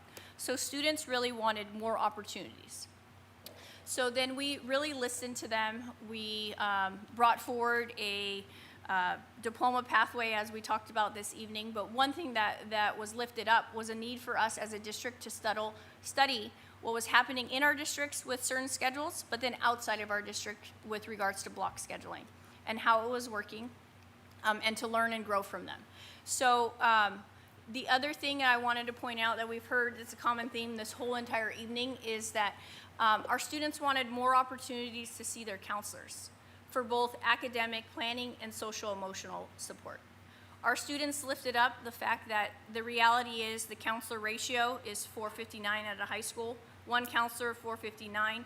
Students expressed it's not feasible, realistic for a counselor to often meet individually with every student and monitor that progress. And so they lifted up, we want more opportunities to meet with our counselors, whether it's in the school day, to strategize if it's, nighttime activities where we're doing college exploration, academic, FAFSA, all of those things. And so we really listened to our students about their needs, their desires, what they're passionate about, and we began to explore. But simultaneously, we were also listening to our community. And as we were doing that, and as a board, you may have received various input from school communities as to what was happening or not happening at high school sites. Often what we hear is what we refer to as the 10th grade squeeze or the 10th grade crunch. When our students don't have the opportunity to take an accelerated integrated math 1 or 2 at middle school, or world language class in middle school, they are off track on a traditional 6-period day. Because the reality is, and it's not getting any different from us, more graduation requirements are then being asked of our students. In 2030 to 31, we'll have the financial literacy requirement. We as a district adopted the ethnic studies graduation requirement earlier. So our schools, systems and structures are really looking through how can we make this work for our students? And so we study different models of that. What we heard from our community is that there are limited opportunities for the students to then, I like to use the word major, major in band, major in ROTC, do both. And they often have to pick one or the other. There are barriers to advancements that I narrated to the board that we ourselves as educators and counselors and leaders put onto our students. We set guardrails. You have to pass X, Y, and Z to then be able to take a class. We want to interrupt those things. Whether it's a schedule issue or not, we want to interrupt those things and ensure all of our students have access and opportunity and are encouraged to take courses. Our students and our community has often used the words shallow learning. There's no time for in-depth learning, exploration, labs, etc. Exploratory learning. Our students have expressed stress and concerns for their well-being with regards to workload, homework, etc. The quote that you see here is often lifted. My students want to take Spanish, engineering, and band, but with only 6 slots, something has to give. That is the reality of a 6-period schedule. And so that is the condition, those are the conditions and outcomes that we as a district are trying to solve.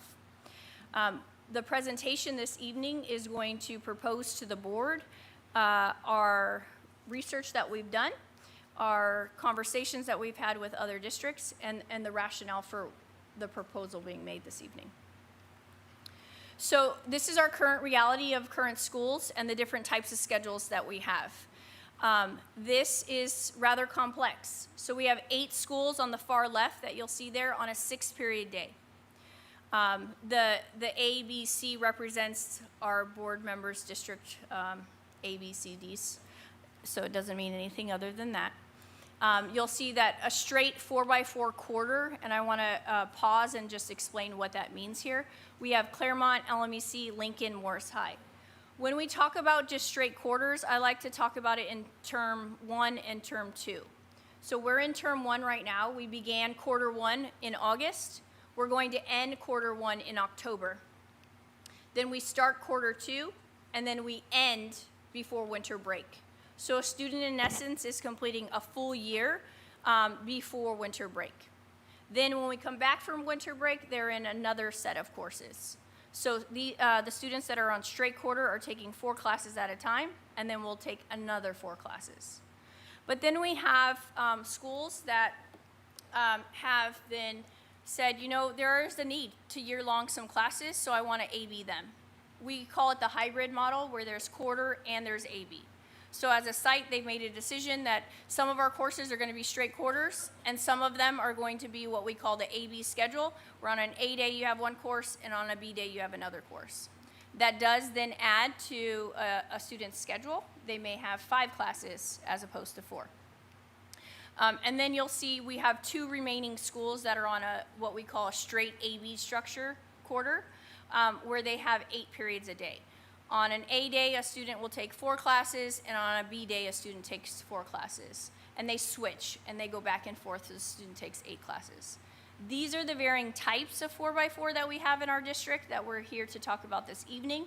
And then the conversation of transitioning our 6-period days into one of those models with input.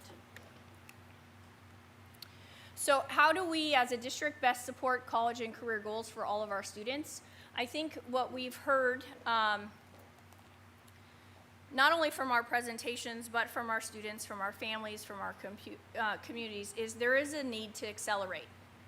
We have done a great job with expanding our dual enrollment courses as a district. And when we say early college credit, we really mean dual enrollment, our students taking college courses during their high school day, our students taking AP courses, and our students taking IB courses. And we monitor those. And we want to encourage open access and opportunity for all of our students to take all of those things. We want to ensure that there's opportunities, as we shared earlier, for internships, apprenticeships, industry certifications. On a traditional schedule, the lack of flexibility may not warrant those being possible for our students. And then subsequently, it's built-in time to connect with the counselors, focus on personal wellness, balancing of their academic needs with their social emotional needs. So what we know, and we have shared, is that the traditional 6-period schedule has less flexibility than a 4x4 schedule. Longer class periods are ideal for labs, writing workshops, project-based learning, but do require a different approach to lesson design. And that's why I wanted to start the presentation with what we do in our day-to-day lessons really matters. No matter the type of schedule, it's not about jamming 2 lessons into one day. That's not what the 4x4 is. And so we have to be intentional, we have to be focused, and each of our schools have developed a professional learning plan to work alongside our educators to look at the pacing of their courses, their lesson design from start to finish, and working to explore all those things.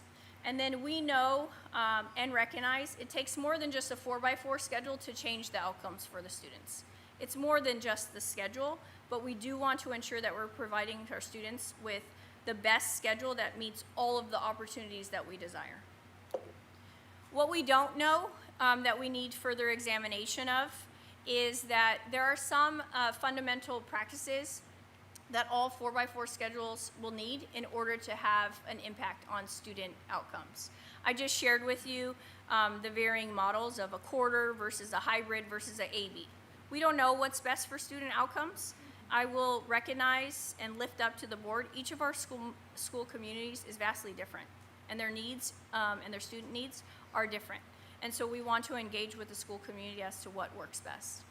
The last one is, does a 4x4 have greater costs? We're often asked that, and so that is data that we're going to be bringing back to have conversations about, and we're going to be learning about that together. It was shared earlier by Dr. Bagula that we did have input sessions. These input sessions to our community may very well have felt rushed and without intention. But I'm here to share with you that it is about, and we take responsibility for communicating, right? The goals, the vision, and the work that we've done over the past 4 years. So this didn't just come up overnight. This was a grassroots effort that was actually brought up by families, brought up by students, brought up by counselors, brought up by parents. And so that is why we then went to explore. The one thing that I want to say is that we, as a district, went out and met with San Diego, Poway, Helix, and we studied the various models of their 4x4. And so that was one of the impetus for why we wanted to stay with the 4x4 model, because we did study trimesters, we did study other block scheduling that have been offered, and as a district, when we went out and did research of neighboring districts such as Coronado, who recently transitioned, one of the driving forces was the 4x4. We recognize that there are lingering questions and concerns about rigor and the impacts from shifting from year-long courses to semester-long courses. That is a legitimate concern. I have those same concerns about day-to-day instruction now, whether you're in a 6 period or a 4x4. And that is the work that Dr. Richardson shared, is when we have our communities of practice and we're going in to observe instructional practices, we're having those conversations of, you know, what is the purpose of the lesson, what is the focus, what standards are we teaching, are there opportunities for our students to ask questions, work with each other in groups, etc. So we'll be studying each of those things. One of the concerns that is often lifted is AP and IB. IB, as I showed you, our 2 IB schools are AB'd specifically for that reason, so that our students could then take as many classes as they can to prepare them for the IB diploma. And so the same conversations we have with our AP colleagues as well, in terms of, can we then alter our lessons to then, the College Board offers, what I will share with you, is a pacing guide that they call block schedule. They don't name a 4x4, but it's a block schedule. So what we would then do with our AP teachers is then sit alongside them, take a look at the standards, take a look at the approach, and see if the redesign could happen that way.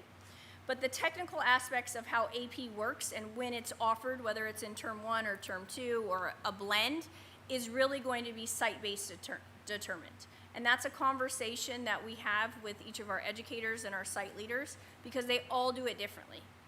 So when I talk about the quarter and the hybrid schools that offer AB and quarter, there are some AP Lang English composition courses that work well with AP US, and they AB together, and it's a natural fit for a humanities block. That's what you see in a hybrid model, and those are the types of conversations that we want to have. Community members have also expressed concern that semester-long courses may cause students to fall behind when they're absent and or be more stressed. That is a legitimate concern with regards to absences, right? When we're on a 4x4, it's a faster pace for absences. But each of our schools that have a 4x4 have then implemented, I like to call it classrooms without walls, and they structure things for students who need to then have tutoring or interventions, maybe identify the needs in which they can have makeup sessions. And so those are the things that we would explore as a community.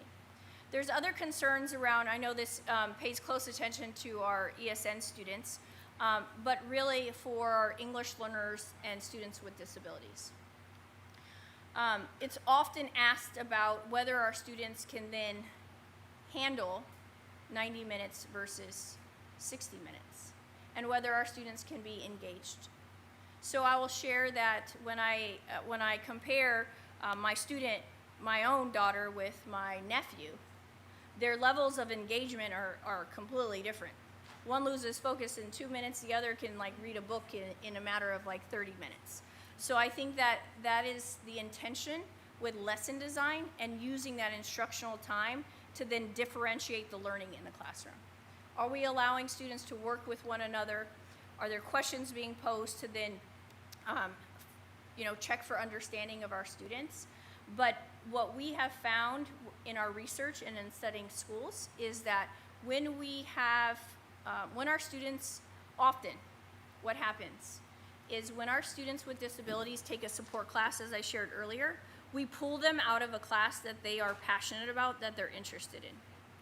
Then when we have a student that is a student with disability and an English learner, oftentimes we do that twice to them. And so not only are they off track, but they say to us, why am I here? I can't take auto, I can't take culinary, I can't take art. This is boring. And so we want to ensure that we are being mindful of that, and we're giving our students all the opportunities that we can. So as we engaged our communities, we learned a lot. We heard voices of our educators, voices of our students, voices of our community members. And so we shifted our plan.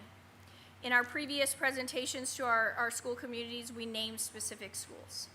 A shift was made in this proposal that is in front of you to then take a look at what we're calling planning year number 1. This is the current year, 25-26, where we're going to then collect data on our 6-period schedules and our 4x4 existing schedules. We are going to take a look at what type of data, AP passage rate, CCTE completion rate, DNF rate, all of those types of things so that we can build a comprehensive plan. We're going to study the foundational practice that impact student outcomes. Research has already showed us some of these things, but we want to dig a little deeper. We then would work to identify at least 2 or more school sites to pilot the 4x4 for next year, 26-27. Then in the subsequent year, we're going to continue to collect the data pre and post for 4x4, those that were in the pilot year, and bring that back to the board and bring that back to the school community to show whether or not this strategy of a schedule is working. So we're going to take a look at grades, attendance, the measurement of college and career indicator, and then we're going to continue to monitor the foundational practices of a schedule. The following year is year 3. That would be 27-28. The goal then is to continue to do progress monitoring, but to add in 2 additional pilot schools for the 4x4 schedule for the 28-29 school year. And then subsequently, then we would have our remaining schools go into a version of a 4x4 by 2030. What we want to emphasize here, and I think it's on the next slide, yes, is our plan for engagement. As I shared in our engagement sessions, we really focused on the quarter system. We talked a little bit about the hybrid system, but there are questions that were raised of like, why not the A-B structure? Why can't we have a similar schedule as a Mission Bay or a San Diego High? And so we talked about it as a district staff team, and we said, you know, we can continue to explore the different 4x4 models. And then, as I shared, each of our school communities are different. We then would seek to understand what type of model that they would want to enter in and explore, and then we would work alongside them. So we would get community input, that would be the students, the families, and the educators, and we would identify which 4x4 best meets the needs of the student at that school site. And then finally, we do have a plan in working alongside our leaders and our educators on lesson design, scheduling practices, and then our student and family engagement. So with that, that is our proposal for implementing a type of a 4x4 implementation, and I'll pause there for board discussion. All right, I'm going to try to get a motion here first. Do I have a motion on the item? Okay. I think Trustee Hazen had her hand up first, but I'll give you a second. So we have a motion and a second to move forward for the sake of discussion. I know who was the motion. Vice President. No, Trustee Hazen was the first, and the second was Vice President Barrera. So we have a motion and a second. I believe we have speakers on this item. Yes, we do. We have 20 in-person speakers and 3 virtual. And in accordance with our bylaws, we allow 20 minutes total comment on a particular agenda item. So if you would allow each speaker to have 1 minute, we can hear from everyone. Yeah, we'll go a little over Okay. 1 minute per speaker. So I'm going to call groups of approximately 4 or 5 people to come and be ready at the podium. And as we said, you'll each get 1 minute so we can hear from everyone. First, we will call Lori Williams, Peter Oskin, Margie Himes, and Jennifer Hussar.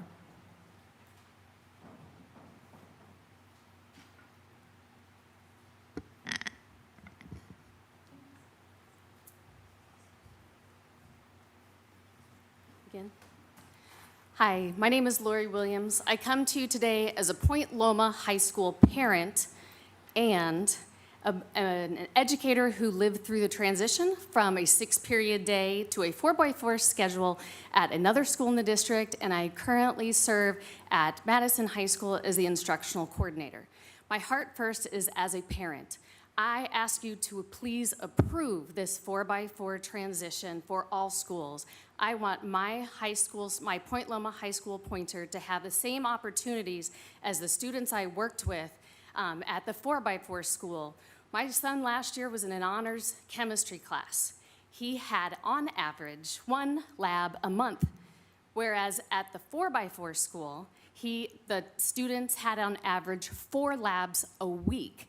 In addition to that, there was increased opportunity for work-based learning opportunities. My son's school, they took notes, they did quizzes and tests.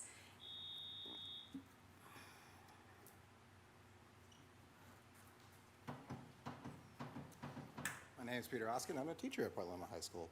I think it's important for parents to really realize 4x4 schedules come at a cost. It's 40 hours less education per class.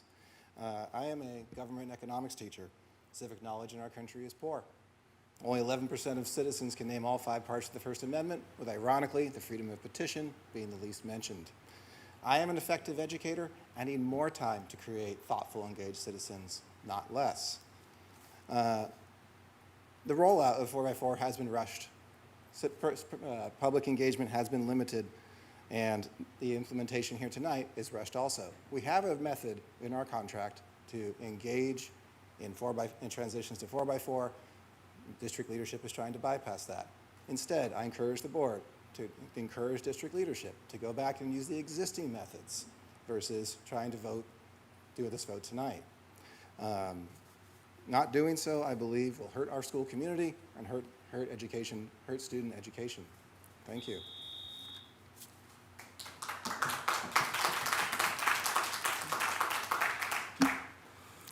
Good evening. My name is Margie Himes, and I'm the parent of 2 students in Area C, one at Stanley Middle and one at UC High.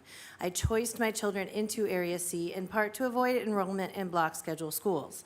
I am also a high school teacher with over 20 years' experience in San Diego Unified. I have taught at only 2 sites, San Diego High School of Science and Technology in 4x4 block and then A Day, B Day, and currently at University High School on a traditional schedule.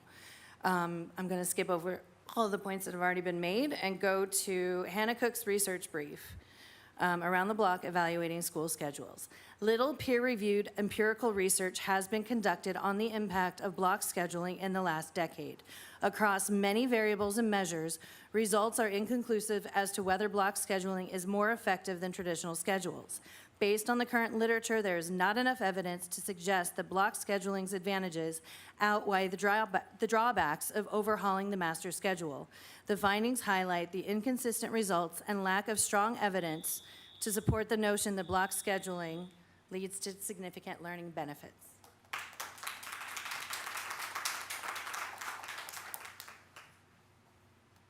Hello.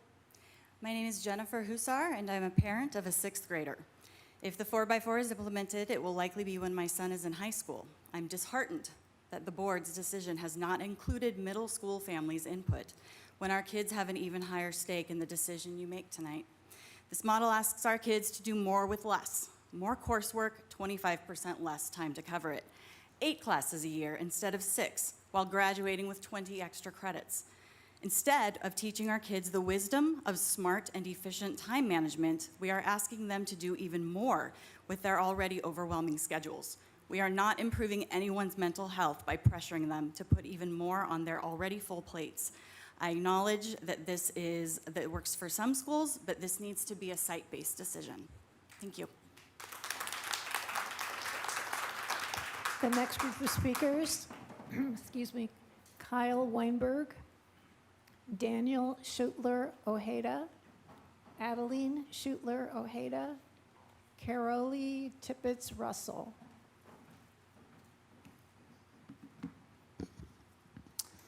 Kyle Weinberg, President, SDA. I'm here to express the frustrations of educators with this transition to block schedules.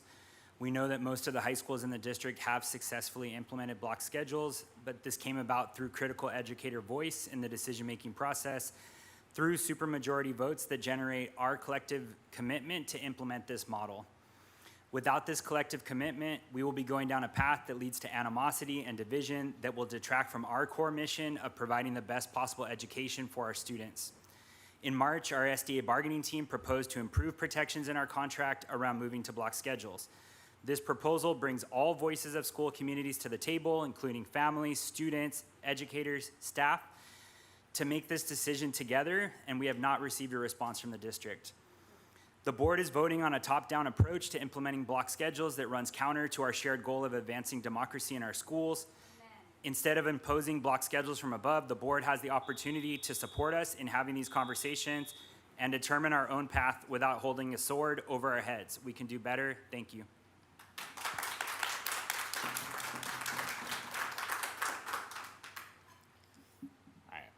I am a CTE teacher at Patrick Henry. My wife and I started our careers in a 4x4. She had to go home to take care of our baby, so she won't be next. As a video production teacher last year at Challenger Middle School, I helped two middle schoolers create a documentary that played at the Tribeca Film Festival, as well as winning $500. And when NBC7 interviewed them, neither student said they'd be continuing with the AME pathway at Mira Mesa High School.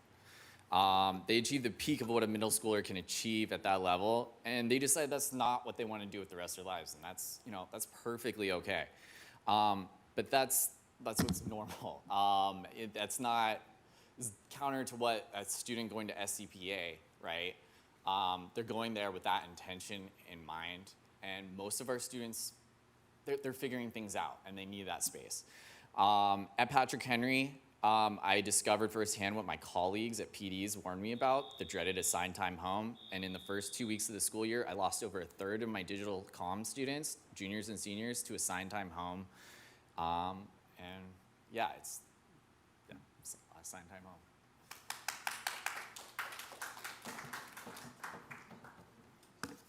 Hi, my name is Carolee Tippett-Russell, and I am an educator. I teach at Point Loma High, and my kids both attend Point Loma High. So I'm here speaking about the 4x4 block scheduling input session at Point Loma on September 16th. Dr. Roberson was really professional in her presentation. However, there was zero data shown why this drastic change was being made. None. We heard the benefit is that students retake courses they fail within the school day. This may be an issue at some schools, but Point Loma High only has a 5% failure rate as of our last grading period. So we don't need this benefit. What our students do need is instructional minutes in the classroom. This will enable Point Loma to continue a successful academic trajectory.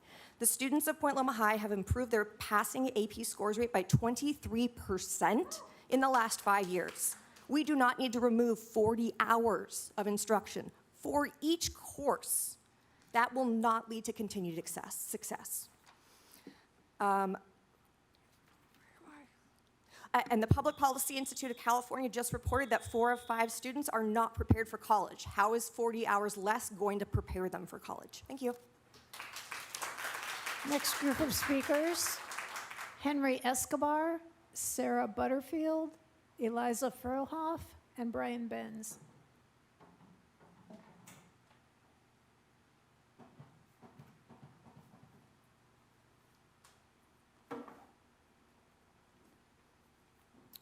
So I'm a paraeducator at Canyon Hills High School, and currently what I see is that the students are unengaged.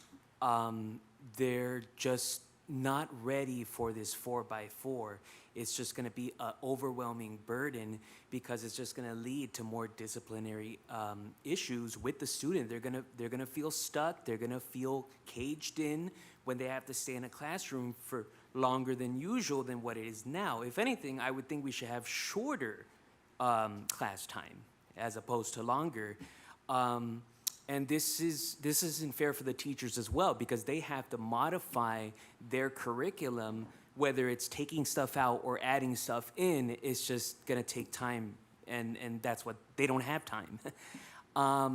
Other than that, it's not a good idea. It's just motivation is a big factor, and you can't blame teachers for that.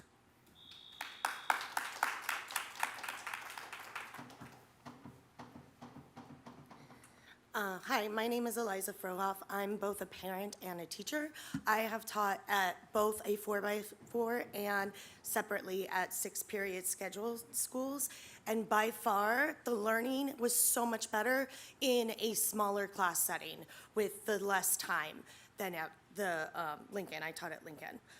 While the 4x4 schedule may benefit some students by providing remediation opportunities or accelerating coursework, it has significant unintended consequences for programs that define the culture and heartbeat of a school, such as ASB, yearbook, which I teach, music, theater, and athletics. These programs thrive on year-long continuity and consistent student engagement.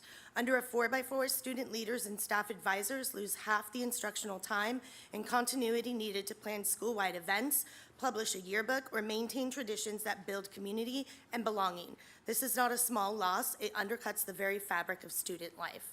In addition, it also harms AP.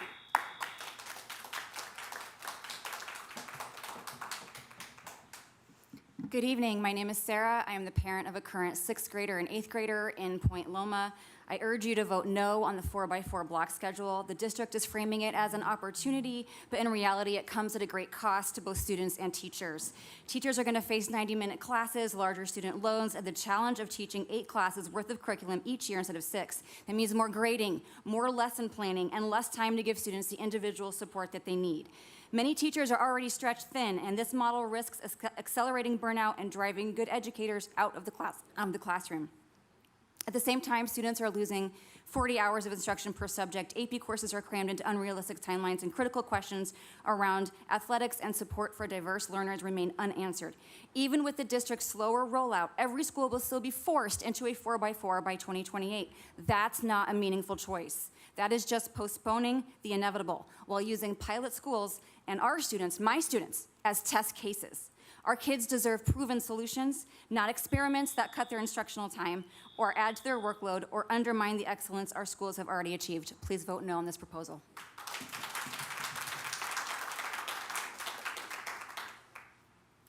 Good evening, Brian Benz. I graduated from La Jolla High School. My kids graduated from Claremont and UC. I've taught for 32 years in San Diego, the last 27 at Point Loma High School. And I wanted to bring you some data.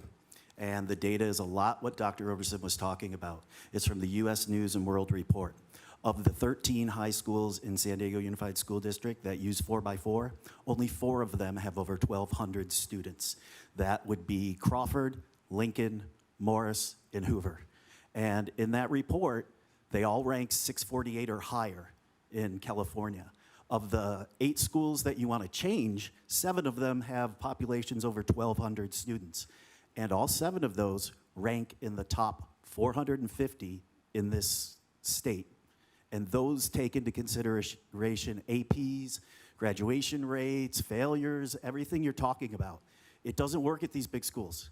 You know, SDCPA, that school is only like 500-600 kids. These are big schools. Please vote no.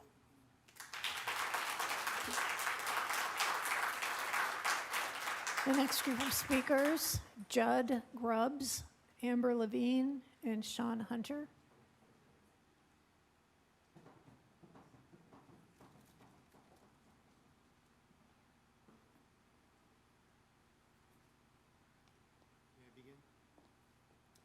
Good evening, I'm Judd Grubbs. I have 2 kids at UC High School. I'm also on the SGT, SSC, and DAC. Our own district statistics paint a troubling picture that this 4x4 model could worsen, not alleviate, chronic absenteeism. Down slightly from 23.3% the prior year, the absenteeism. We're still classified as yellow status, indicating medium performance with room for urgent improvement. While initiatives like the 2025 Be a Pro and Always Go campaign with the Padres boosted attendance over 75% of participating schools, overall rate for students of color exceeds 30% in some subgroups, highlighting disparities that block scheduling could amplify. Even on the landing page for the 4x4 proposed block change of the school district website, what it displays is foreboding predetermined outcome of implementing a 4x4 schedule. In it, every single answer was positive and in favor of scheduling. I urge the board to vote no.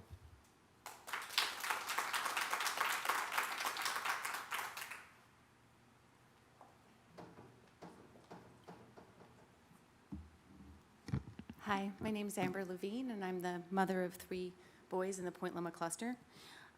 First, I wanted to brag about my oldest son. He's a graduating senior, and he took honors physics, honors Spanish, AP human geography, AP world history, AP Spanish, AP pre-calc, AP biology, AP calculus, AP English language, AP English literature, AP chemistry, and now Mesa political science.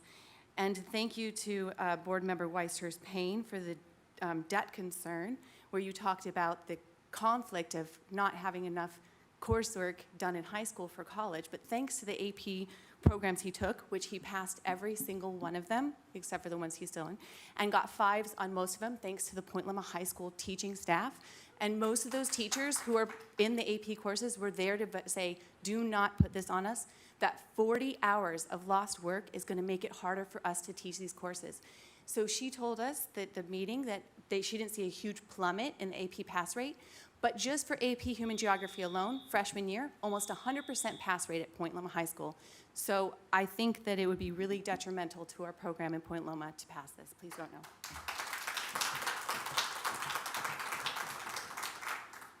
Hi, I'm Sean Hunter. My daughter goes to Mira Mesa High School. She is a junior. She's taking a lot of AP classes right now. One concern around AP classes is, in addition to the shortened time, especially if that class happens to fall in the second semester, the amount of time you have until you take that test actually cuts your class time down to like 2/3 of the amount of time that you would have to learn that material and still take it that year. Another challenge that's going to be a big one for this kind of scheduling is languages. There's just going to be a big challenge to try to fit an entire year's worth of language into one semester and actually get the practice that you need to get that competency. So in 2 years, you have what is the equivalent of 4 years of language, and that's just not going to be the same as somebody who got 4 years spaced out, just because of the time it takes to learn and absorb that material. That's true for a lot of other classes as well. But my biggest concern in part is the pacing of this and it being rolled out with a planned year. My daughter has to go and pick her classes in a couple weeks. They don't even know what it's going to look like, what kind of, if it's AB, if it's a semester. So I think the timing is especially bad. And the last group of in-person, Ruth Steinhauer, Arlen Arnson, and Ron Whitney.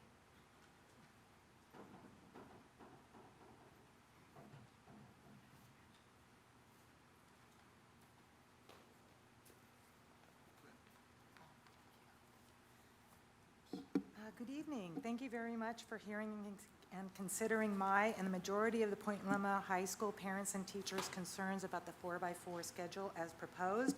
My name is Ruth Steinauer. I'm a graduate 40 years ago, Point Loma High School. My son just graduated from Point Loma High School at Berkeley, and I have a 9th grader at Point Loma who has autism and whose schedule is very important to his success. I have many concerns about the 4x4 schedule. For one, there are a lot fewer teaching hours, and there are fewer teachers to be giving the support to those kids that need them in those classes, in those big classes. The classes are longer, so it is a lot harder to focus, especially for kids who have diverse learning needs, like my son. Missing 1 or 2 days leads to a huge amount of work to make up, and so if you're out for a week with COVID, you just have a huge amount of work. There are questions about the rigor and the AP classes, which many students need to take in order to get into competitive colleges. So it depends on when you take. Anyway, thank you for listening and hearing us.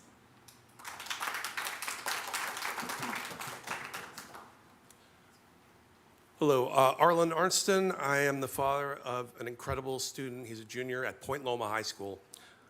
Dr. Robertson, doctors, students, thank you for listening to all of us. We have a really serious problem at Point Loma about this 4x4. The The meeting we had 2 weeks ago, none of us knew about. We had to hear it from our kids. We did not know about this meeting. Every parent I talked to heard it from their kids only. That was a big deal because it felt like everything was being pushed over on us. And I have everything everybody said here is on my list. I don't have time for that, but I want to tell you that a lot of the students stood up and talked.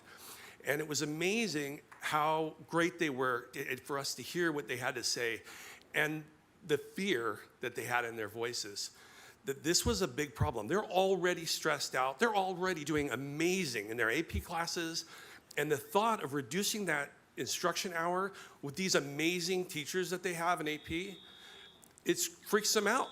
And we don't want to see that in our kids, especially the ones that are performing. And the ones that aren't performing, that may be in another school. Our school doesn't need a 4x4. Our school needs that time with these teachers. Thank you.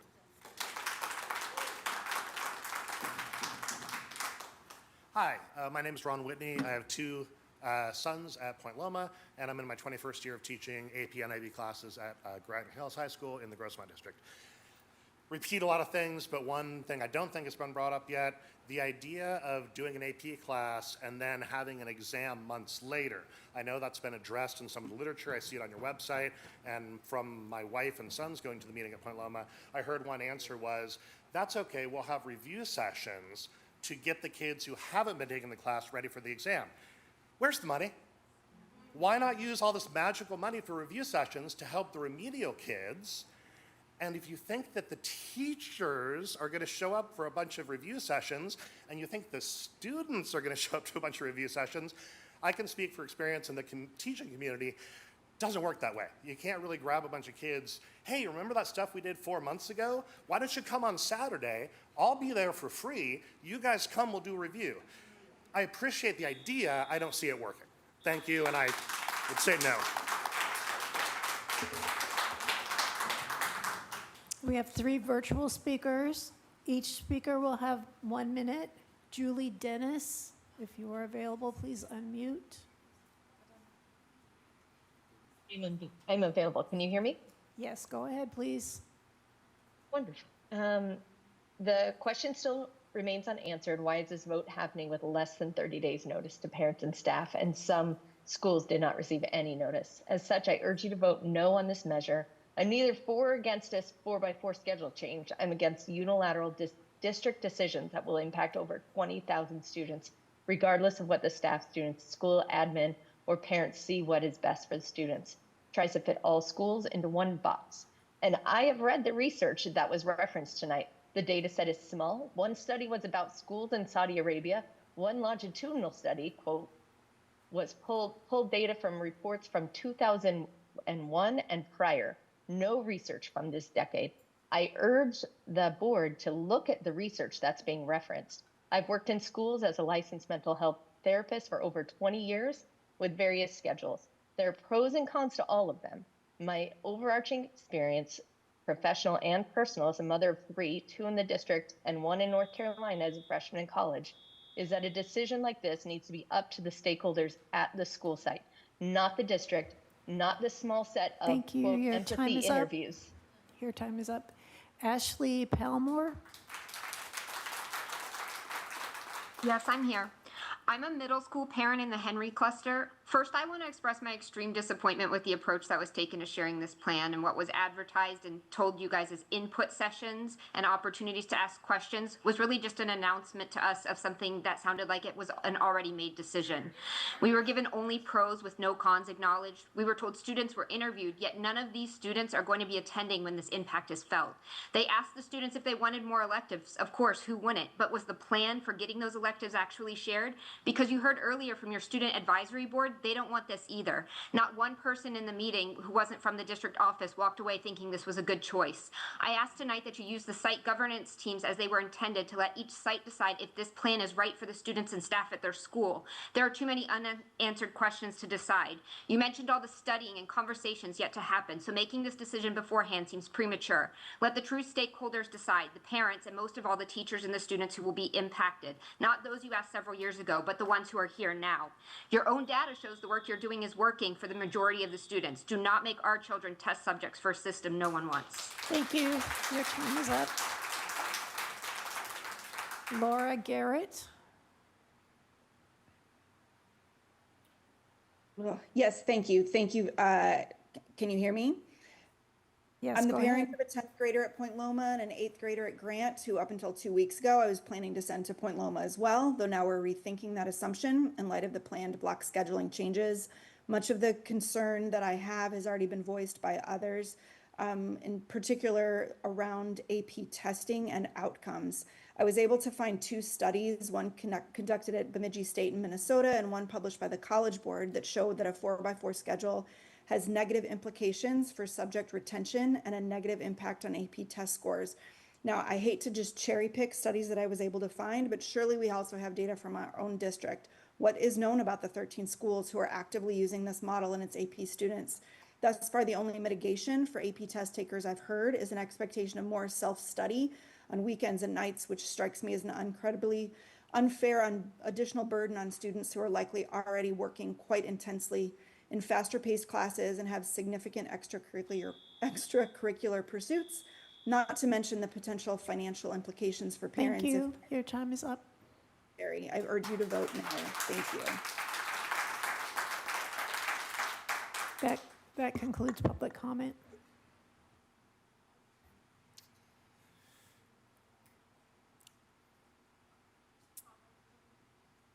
Yeah. Okay.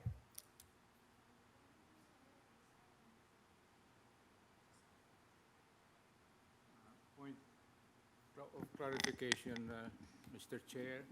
We applied in the system. You have 1 minute. Go ahead. Thank you, sir.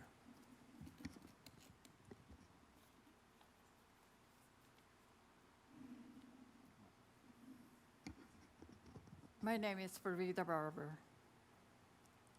Javier. Good evening. We live in fear from ceramic kiln toxicity since 1997. My doctor declared that anxiety has contributed to increased forgetfulness and elevated blood pressure, compounded by moderate late onset. You may get more time. I mean, this is a time-delimited item, so you have 1 minute. But if you do this in Thank you, the sir. public comment in the appropriate time, you probably get a little more time to speak. May I have now my turn, sir? Come again? I applied in the system. If you'd like to speak, if you'd like to finish your comment now, you can do so. Continue. Thank you, sir. You have 30 seconds. This is exactly the input that we would like to focus on this presentation. Thank you, ma'am, for your excellent presentation. We learned from it, and we are going to teach this to our community. I was a substitute teacher, 3 years with Unified School District, and I saw what is missing in the Venn diagram. How could a San Diegan, regardless of age, can learn if he has that fear?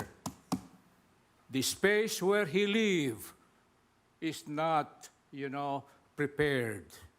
That is one, sir. Number 2, we have prepared all the programs. We have prepared the house. We have prepared the assessment of the products. What we need only is 5 quality products for survival of our region. We need some kind of moral dimension on our planners and decision makers. Sir, thank you. Thank you. All right. With that, do any trustees have any questions or comments on this item?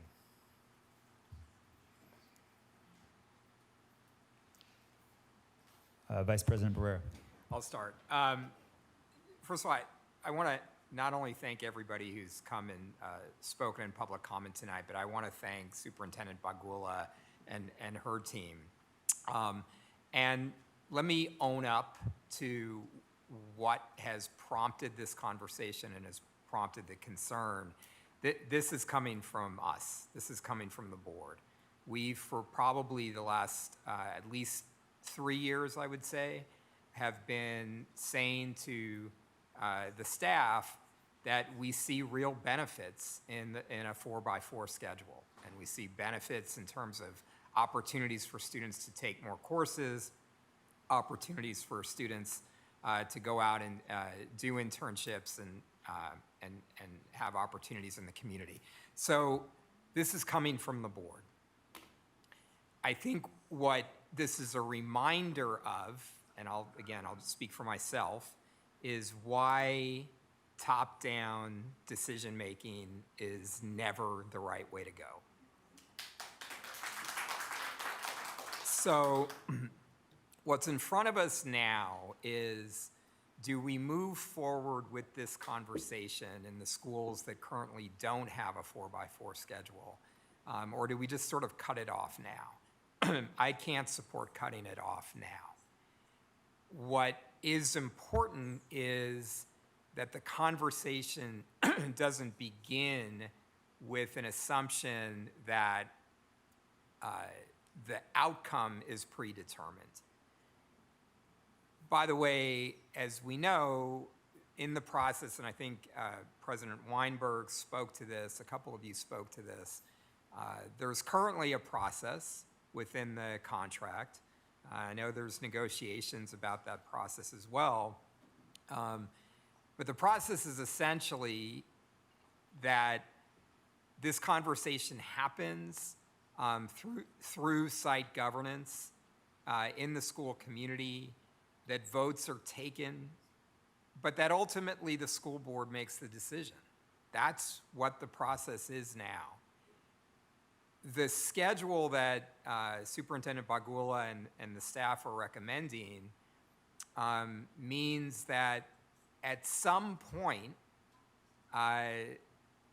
in the 8 schools that don't currently have a 4x4 schedule, that decision may come to the school board.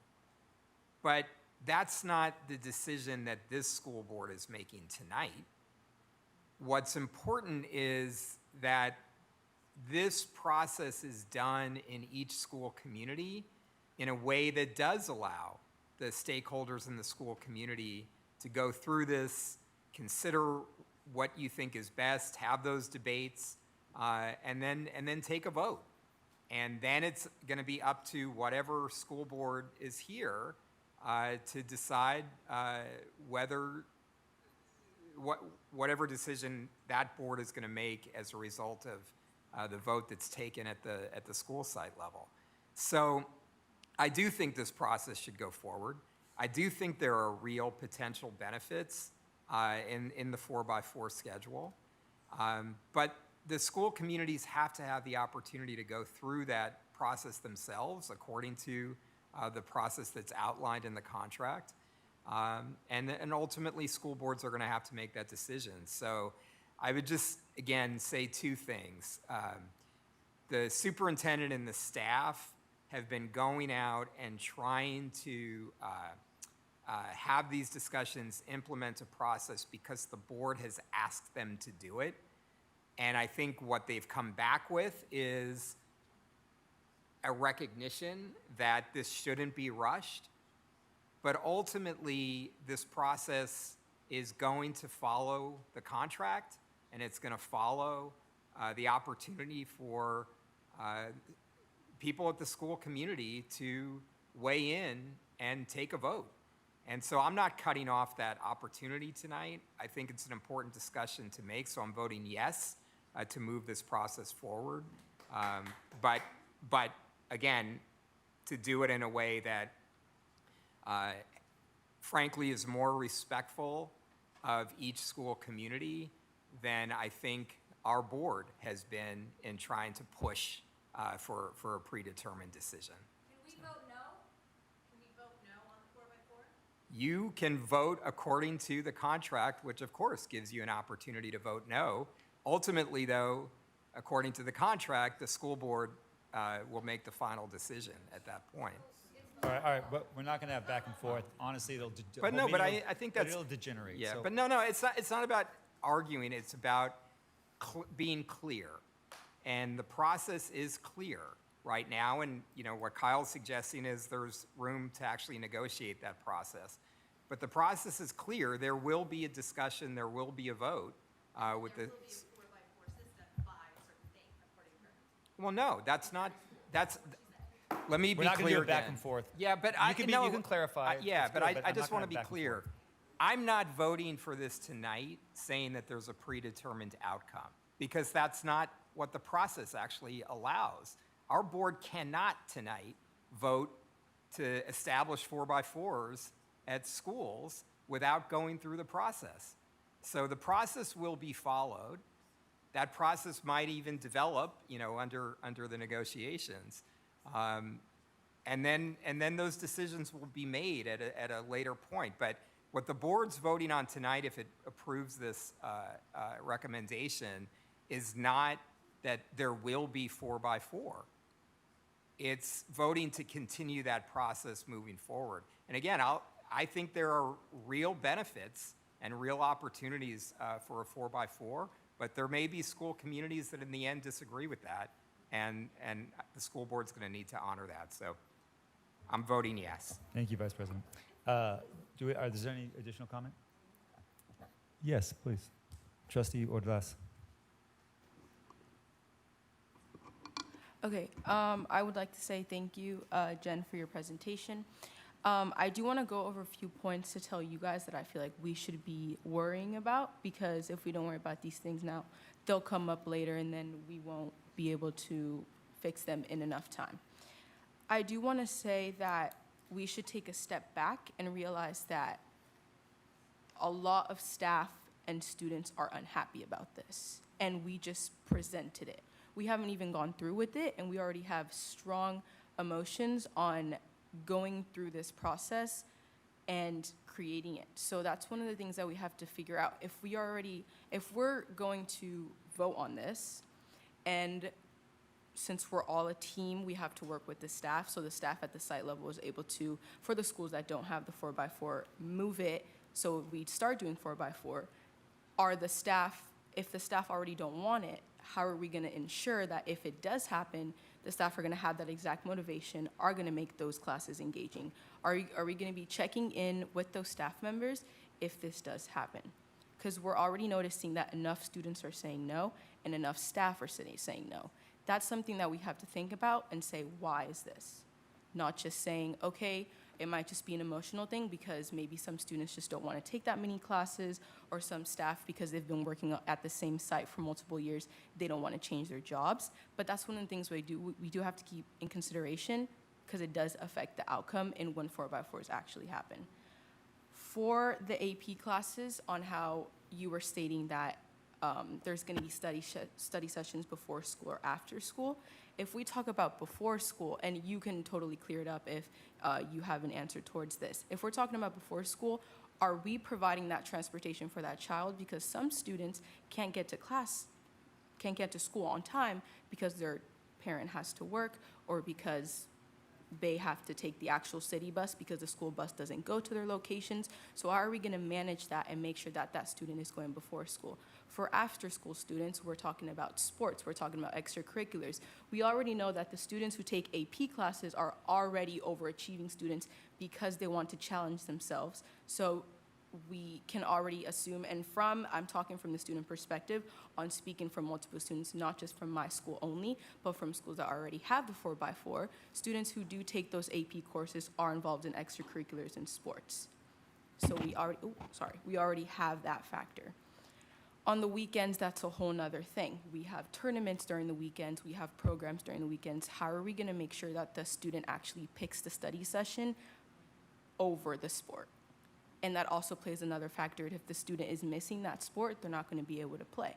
Or if they miss the extracurricular, they won't be giving as much time. If what we want is for students to have balance, we should make sure that what we're doing is giving the students enough flexibility to be able to balance.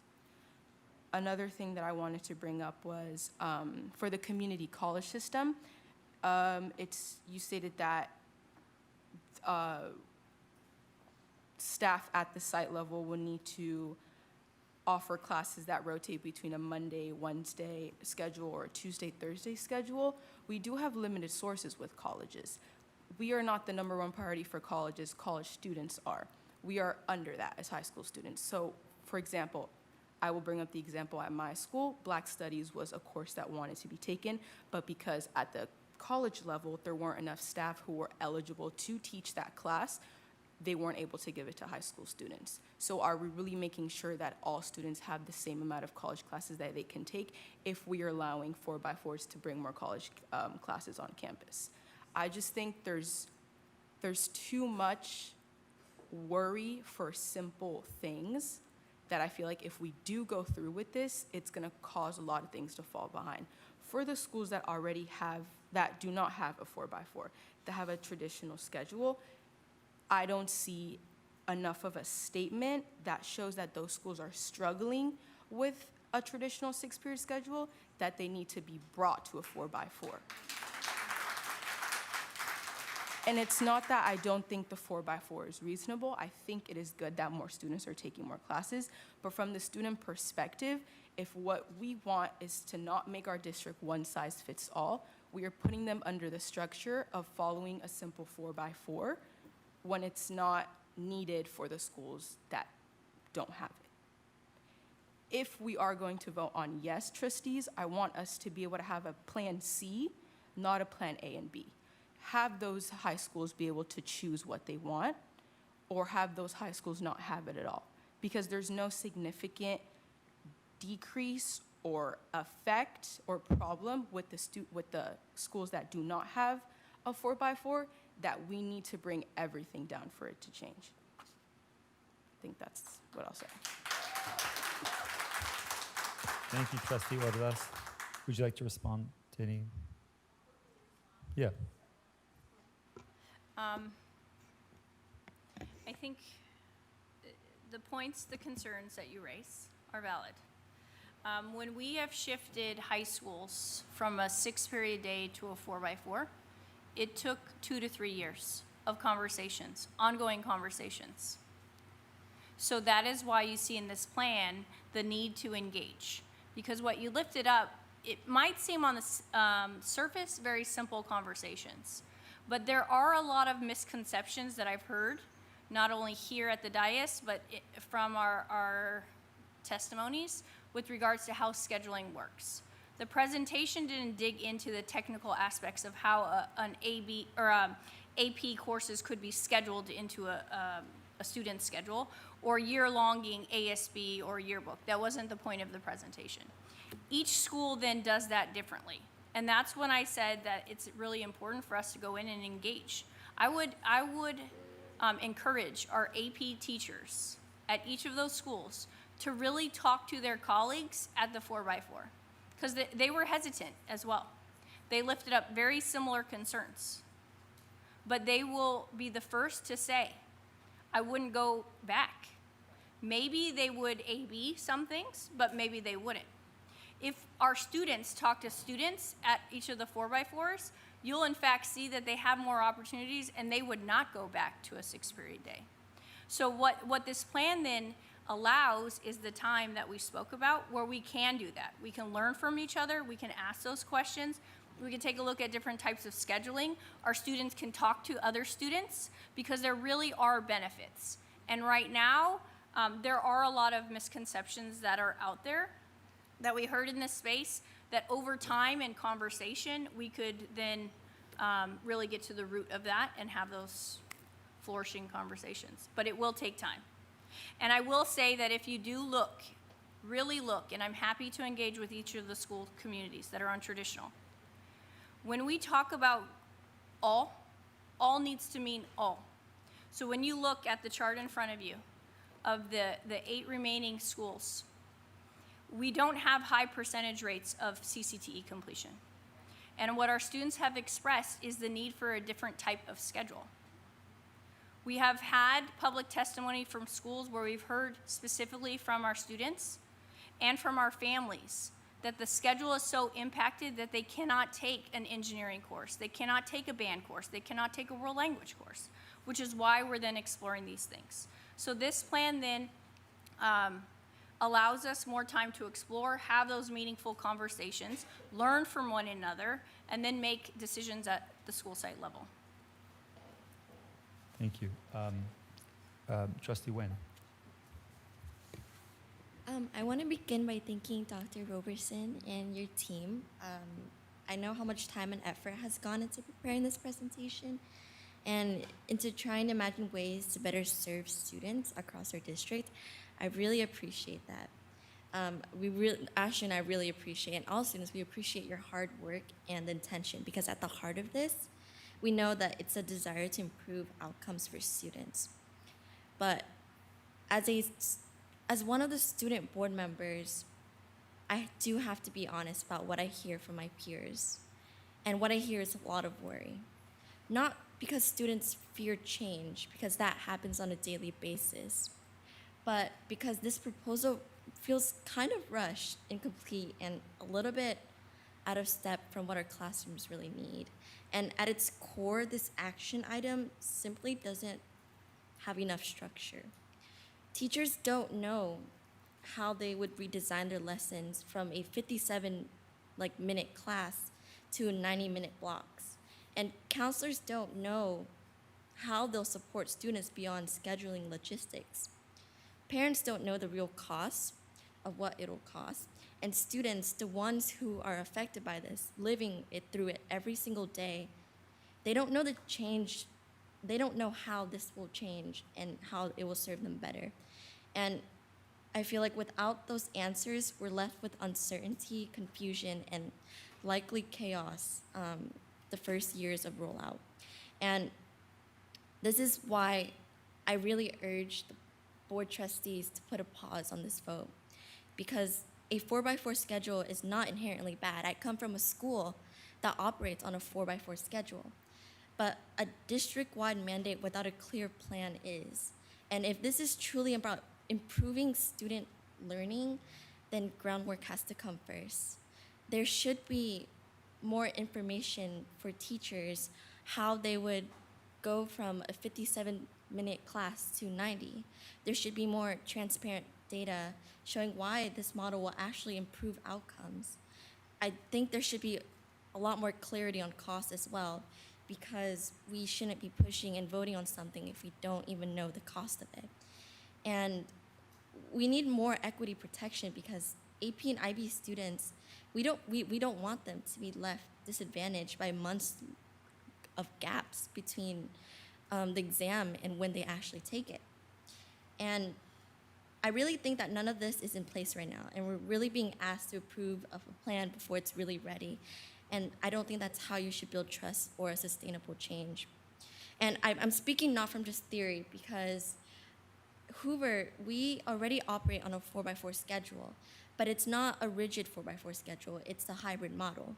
So at Hoover, we have some classes that operate through the semester schedule, and some operate through the 4x4 schedule. And classes that have a lot of coursework, like our science classes, our math classes, they're all year long. And it's good, it's great. My school, we have a really dense population of ELA students, and having a year long, which means double the time of a 4x4, is great, because then it gives them the opportunity to continue learning and building their own confidence within their English learning skills. But I think what really works at Hoover is not just the structure, but with the flexibility of the school. And teachers, the team, the SGT team, they have the ability to decide whether their classes are taught in quarters or across semesters. It just depends on what they believe is best for their students. And that local decision-making is really critical. So I think this hybrid approach of a Plan C is great, and it really blends with the benefits of a 4x4 schedule. But what we have right now is a lot of uncertainty, and I don't think that we should vote on something if we're still uncertain. I think we should go back and have a deeper conversation and then move on with the vote later on. What might work at Hoover might not work at Point Loma, and what might work at Point Loma might not work at Crawford. And I do agree with Ashley, a one-size-fits-all mandate ignores all those differences. So true unity doesn't come from forcing every school into the same mold. It really comes from empowering communities to design what works best for their students. So I think from my perspective as a student And from the students who are literally sitting in the crowd, the students from our student advisory board who all unanimously said no, to not move on with this. Some who come from a 4x4. I think students are asking us to take a pause at this and vote at a later time. So tonight I'm going to vote no.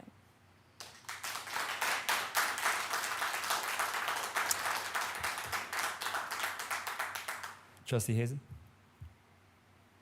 Thank you, and I really appreciate all the feedback that we've heard tonight from the community, and I know leading up to this vote, I think there were a lot of really thoughtful questions and critiques, and really appreciate the work, Dr. Roberson, you've been leading along with the meaningful graduation work group. And I know we don't want to get into the weeds, but I'm concerned when there are misconceptions, right? Because what I keep hearing is a one-size-fits-all approach. And I think a misconception that what's being proposed is one 4x4 model. But what I've heard from you is that what this recommendation says is that we would explore all of the block schedule models, which might look like what we just heard described at Hoover and other places where you may have a world language or a math course that's taught over the course of the year. We heard concerns that retention's an issue if you have a gap. And other courses in this same block schedule may only be a semester long. So I'm just wondering, is that accurate, that would be an option under what's being proposed here? Yes, what was proposed to the board is that by 2029, is that all the remaining 8 high schools will have had time to either pilot and or explore the 3 different types of the block scheduling that we showcased this evening: quarter, hybrid, or the A-beat structure. And so that was what you saw delineated. And then the one thing that I would add to the conversation is we do have an internal plan for our educators, for professional learning, and for our counselors. And so we could also follow up to the board and share that as well.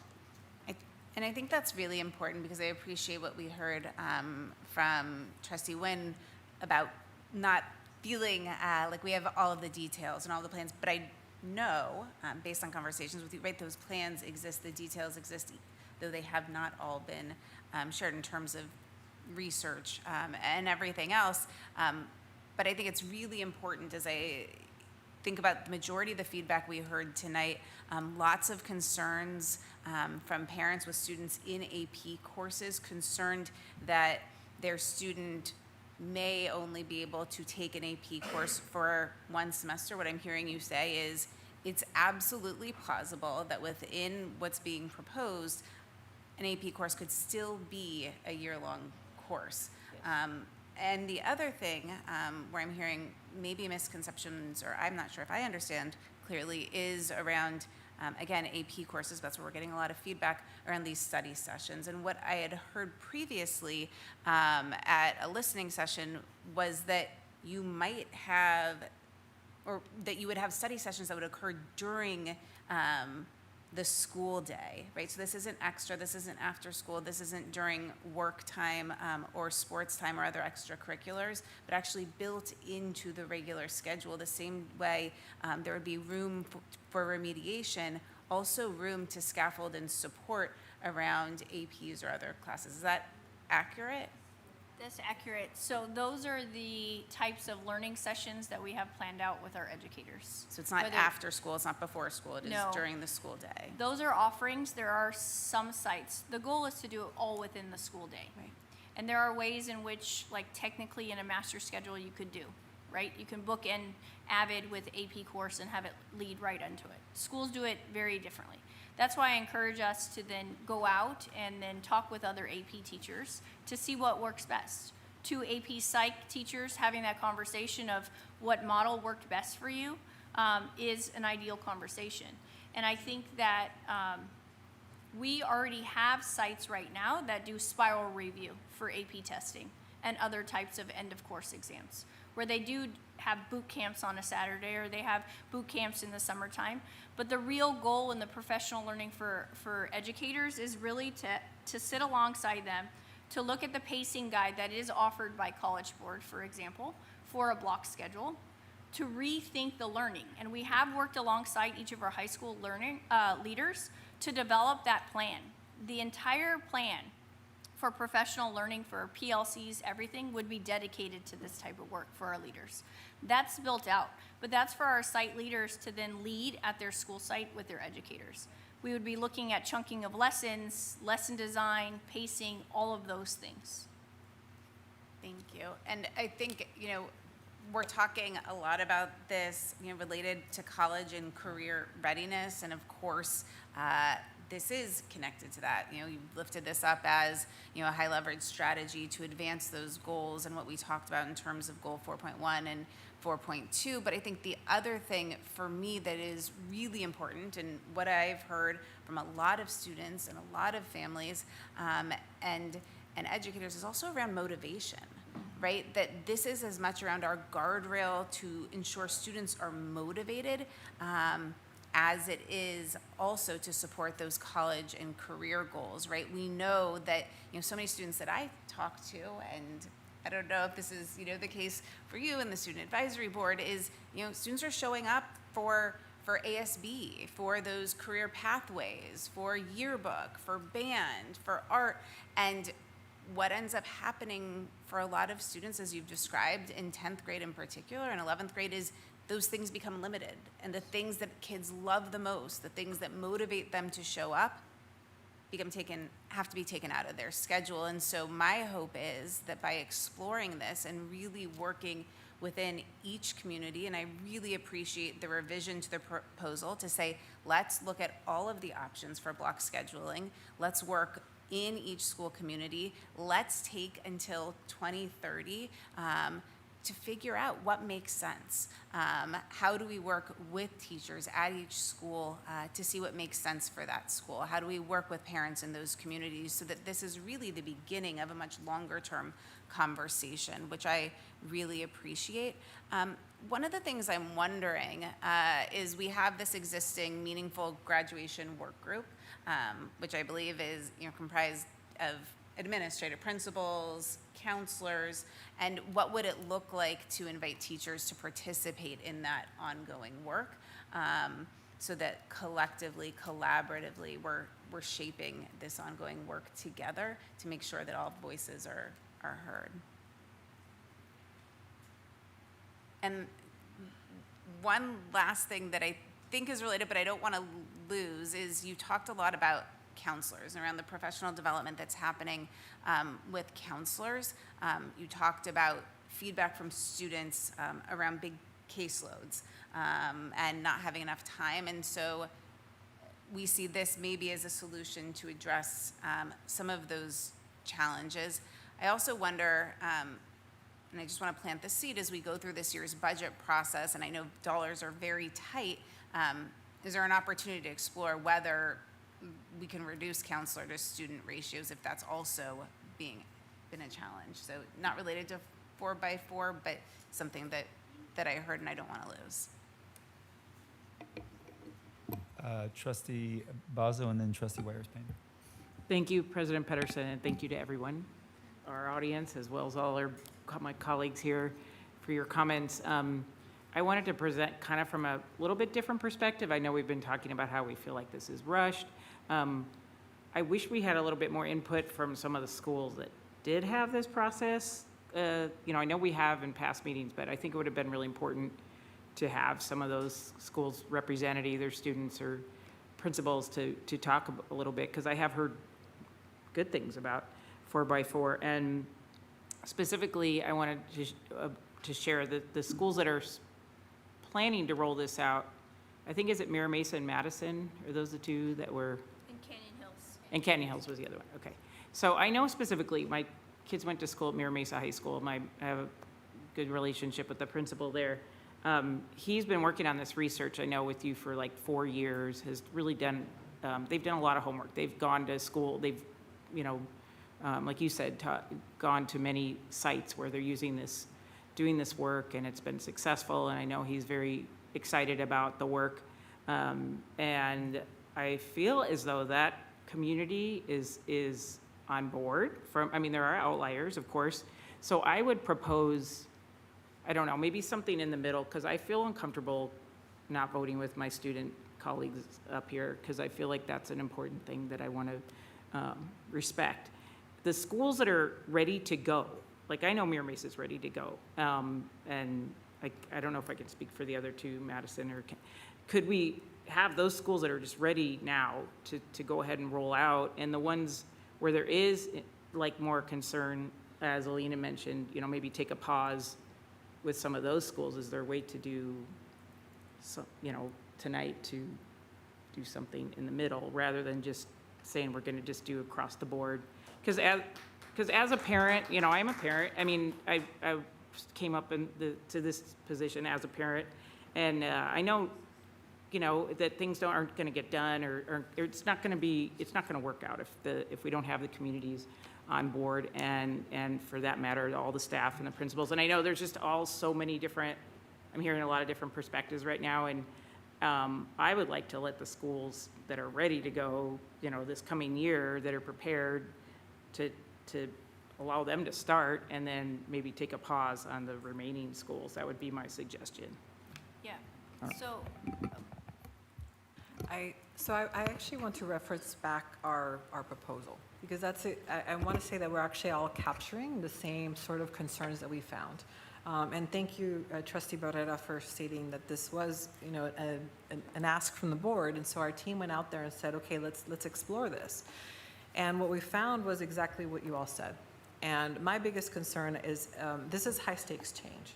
And if we're going to do this, it has to be done well. And to have it be done well, after speaking with Dr. Roberson and a lot of other high school principals, they discussed having years of discussions and planning. And so I'm thinking, if it's going to take years to do it well, then we have to build a plan that's a plan C. We went and talked, we heard, so we were thinking, okay, how do we do this? And so if we look at actually the plan that we propose, is actually to do exactly what you all of you just said, and I'm going to include the students in here. It means we're going to collect data. I'm going to always quote you, Dr. Pedersen. We built the cockpit. We now have a cockpit to actually analyze the data, but we need to look a little bit closer around the data collection and analysis of these 4x4 schools, and what is the impact on AP and IB and all of those things. I don't have a report for you right now. We have to do that analysis.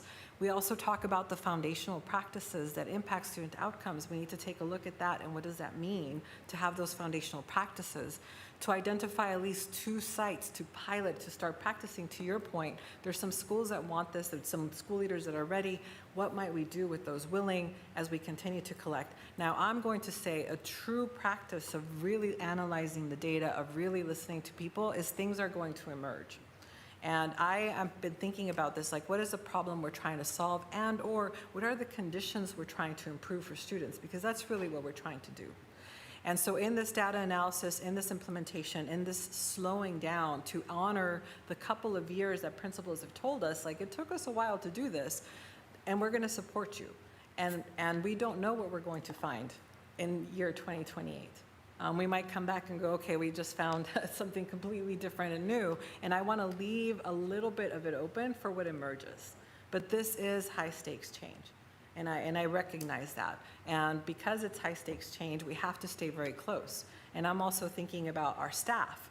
How are they going to make sure they're alongside our counselors, alongside our teachers, providing the time for teachers to plan, to redesign, for our principals to actually lead this through, for family and community engagement? This is a lot of different mechanisms.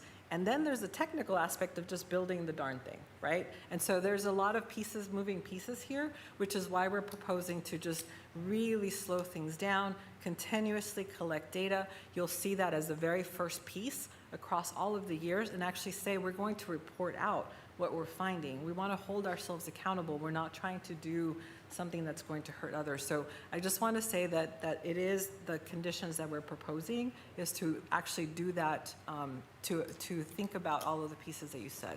So I just want to make sure that we honor this Plan C that we came back with when we said, okay, so there's a lot of concerns here. that we have to slow this down. It takes time, and we need more time with community as well.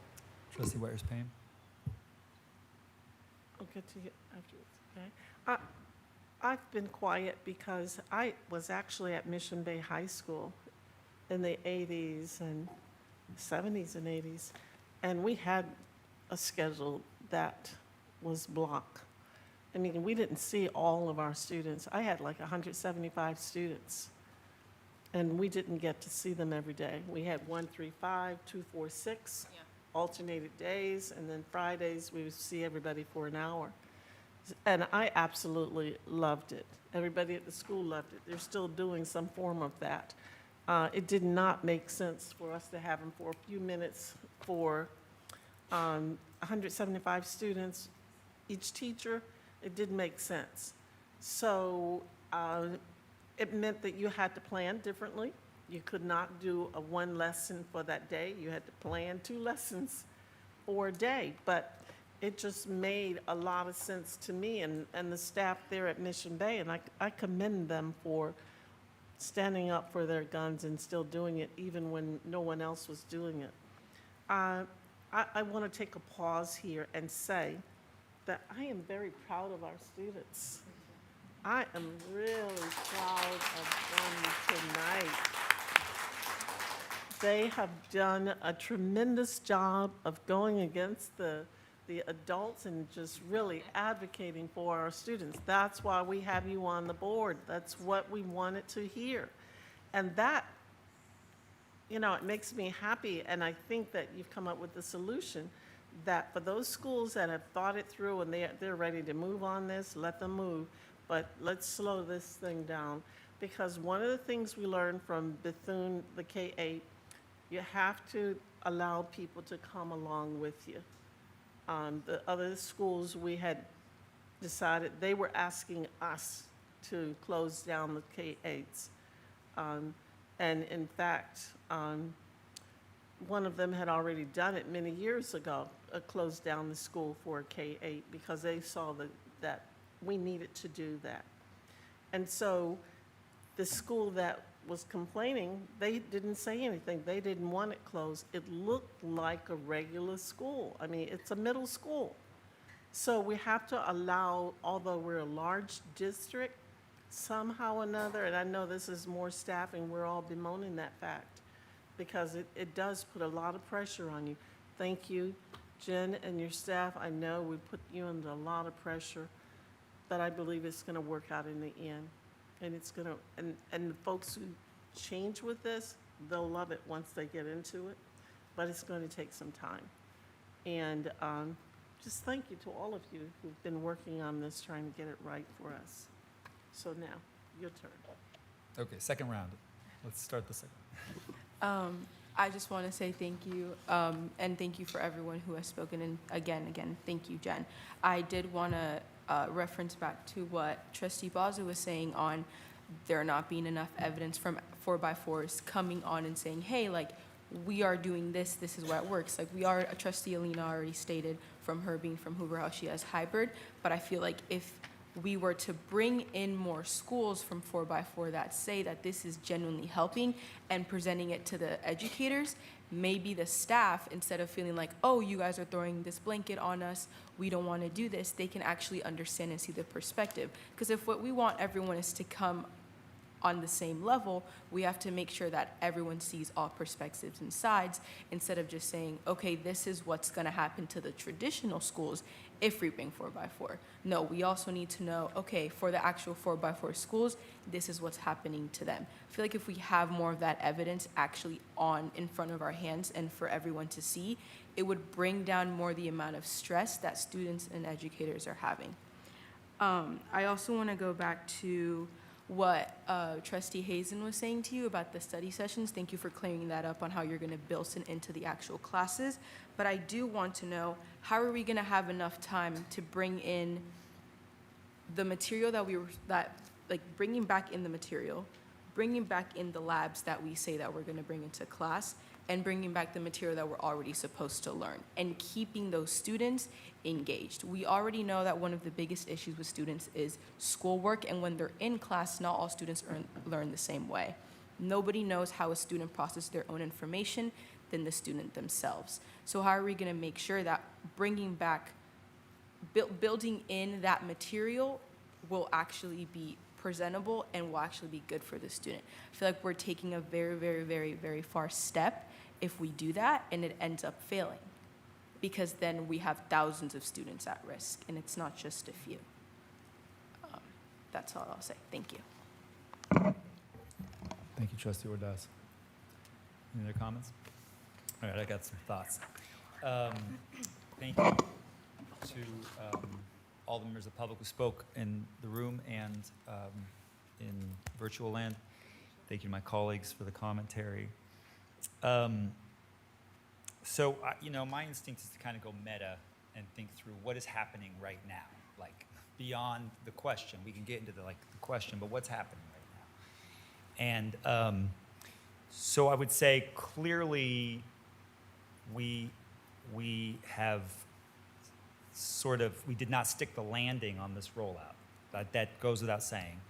And I would say that is somewhat a question of, some of this emerged out of one-on-ones and conversations have been going on for many years between various board members and the superintendent. And I also want to say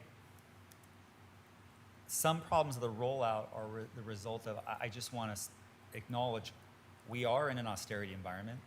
We've tried to, for example, give raises that have kept pace with inflation so that the purchasing power of our wage remains steady.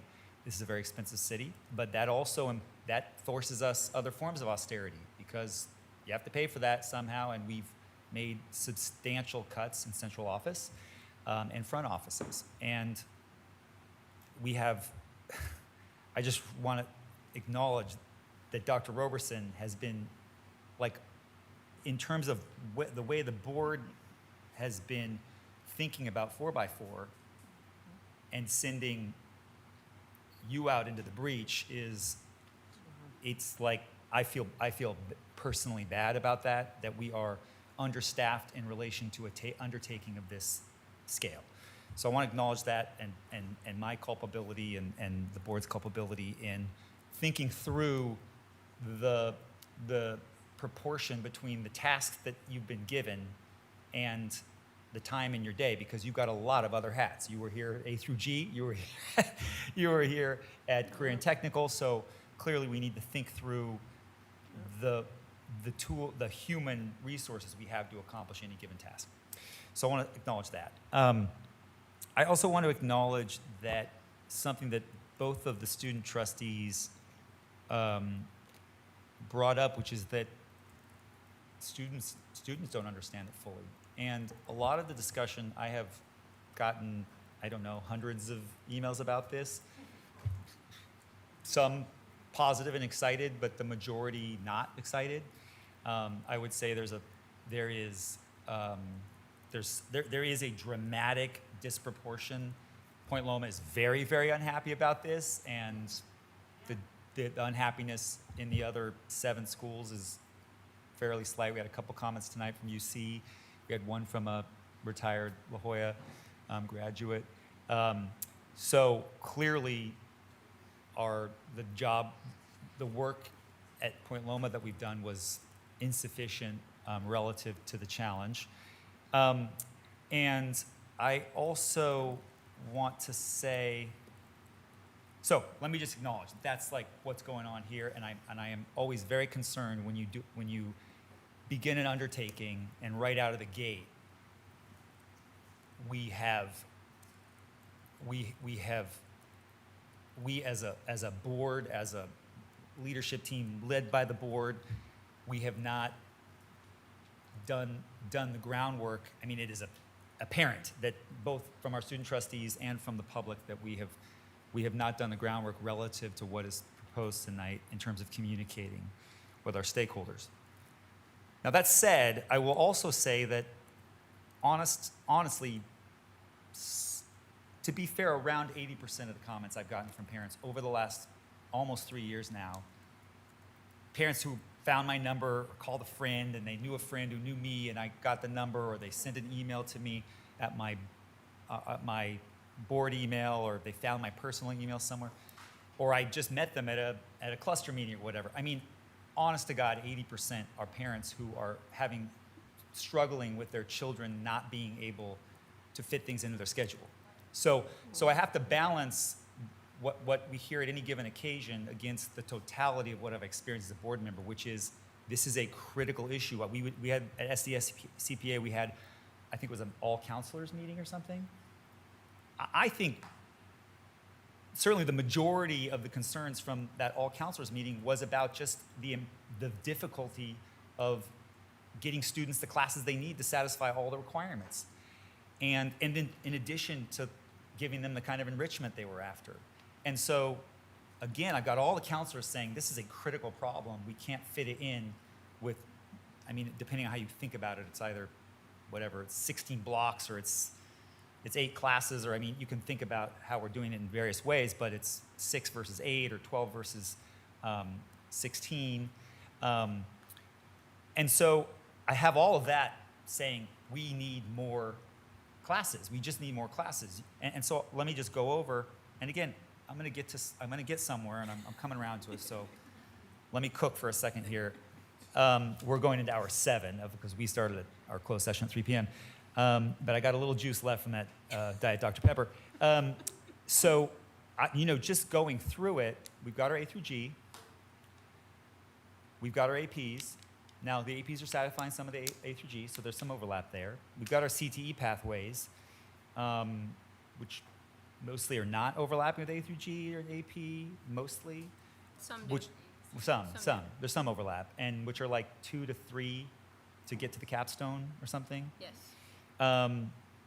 We've got our priorities on dual enrollment, again, some of which may overlap with CTE or with not APs, but with some accelerated content. We've got the electives, and frankly, this is a huge thing for us. I mean, our number one goal is social emotional wellness, and I hear it all the time that there's no electives. I can't do the fun things. I want to do band. I hear it from my kids. I've got a middle schooler who, I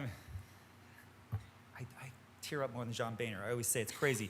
But like, my daughter who's like mean to me, and she's mean to their family. But the sweetheart is just like, and she's like not super excited about school, but she does well. But she's like, I love Latin, it's my favorite class. And I got a sweet spot because my brother took Latin at La Jolla at Maryland's, and I didn't, and I should have done it, and it's the one thing I regret. And she goes, I want to do the full 4 things of Latin, but I can see I'm not going to be able to. There's my little Bardot who's already can see she's not going to be able to fit in her 4 years of Latin that she's, for whatever reason, is excited about. So you have the electives that we're very motivated on giving kids more choice, more enjoyment, more electives. We have credit recovery, which some may dismiss as, for kids other than our high-achieving kids, but it's a reality that kids need to recover. You brought up acceleration. We've got other kids that want to accelerate. So we've got all of these things going on, and so I've got a lot of pressure from my own experience over the last 3 years in terms of we need more classes. And so let me then get to and I'm almost there, I'm just closing it out here. There is a question which we've heard from our labor partners, which we've heard from a number of people in the room, about one size fits all. And I absolutely agree, this is not going to be a one size fits all. Whatever happens over the next 5 years or 6 years is not one size. But the question about whether or not the board should set out agendas on this sort of thing or set goals or a plan it's an interesting question. There are a lot of things that we as a district and as a community and as a society say, actually, they're so important that they should be board decisions. We think about rights and representation for our LGBT community. If we had a site that was like, no, we don't want to do that, we're like, tough luck, you're doing it. We think about title funding. That's gonna, the way the title funding gets decided on the ground is up to the school. But it's so important that, that the federal government says this is how we're going to send it down. Concentration funding, the state says this is how. Now, there's a lot of room for choice at the site level, but look at our graduation requirements. I just taking notes here. A lot of implementations of best practices that are so significant that we as a society, as a board say, and as labor partners say, hey, we shouldn't do HR at the site level. That is chaos. We're going to do HR at the district level with some autonomy at the site level. Data dashboards. We're not having each school do a data dashboard. I mean, we're not going to do that. So there's a lot of things that are so important that we say, okay, we should have some autonomy in terms of how this thing actually gets implemented, but in terms of setting the vision, it is important to have unity. And so the question then becomes for me, and this is really fundamental, is this a thing, 4x4? And I heard a lot of, in the emails and the comments here, a lot of very high achieving schools are doing 4x4. There is, we can look at this thing and say, well, in the way it's been implemented thus far, there's a differential, clearly. You can see that the schools that haven't implemented are in District A, B, and C, and the districts that have are D and E. So there is some basic, we can see some basic demographic realities to the implementation, but that's not inherent in 4x4.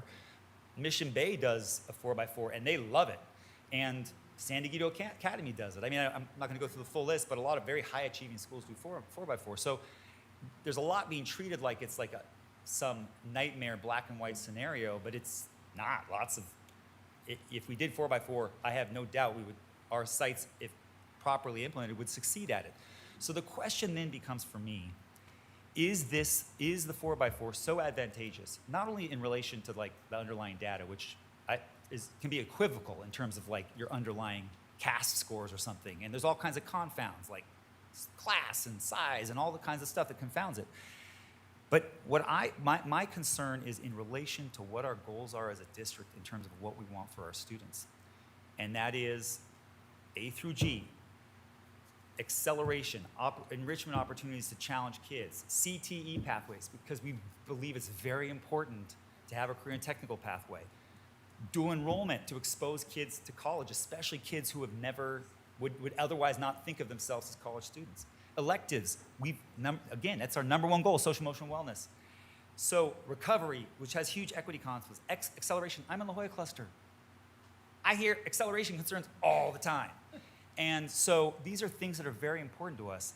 What I'm getting toward is we have to do a lot of work as a district in terms of coming to a consensus, in particular with our labor partners, and my colleague Shana alluded to an existing committees that may be used for this sort of thing, but there are joint committees that we could utilize or form in order to bring together families, sites that are using 4x4, sites that aren't, professors from neighboring universities, to actually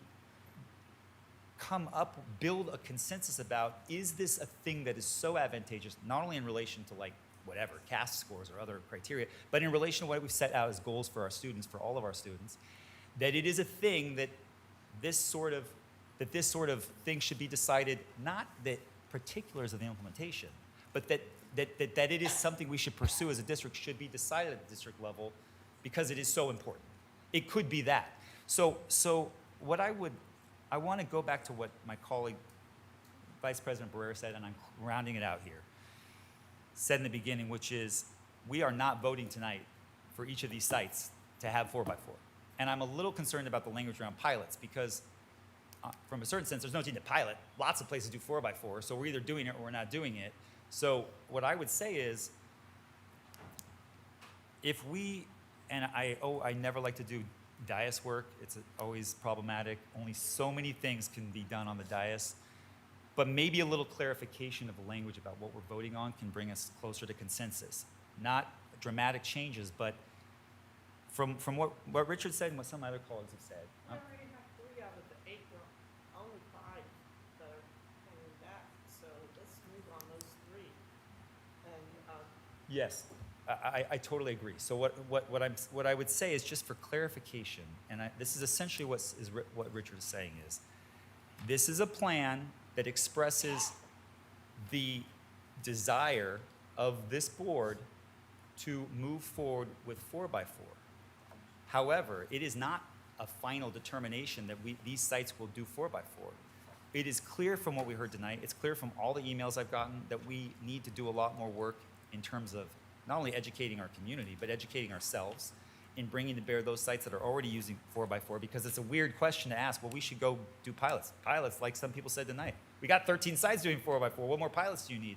So I think that I am willing to vote for a board item that says, this is a plan that expresses the commitment to the board, the current belief of the board, that this is in the best interest of all of our sites, but that we need a lot of work in terms of the end result could not be this. If the joint committee comes together and there is not consensus around it, if sites do not ultimately come along, it will ultimately have to come, each of these will have to ultimately come back to the board. So I am willing to support this item if what this item is saying is, we believe in 4x4 and we believe we should move forward, we believe it's beneficial to our students, but this is not in itself determining that outcome.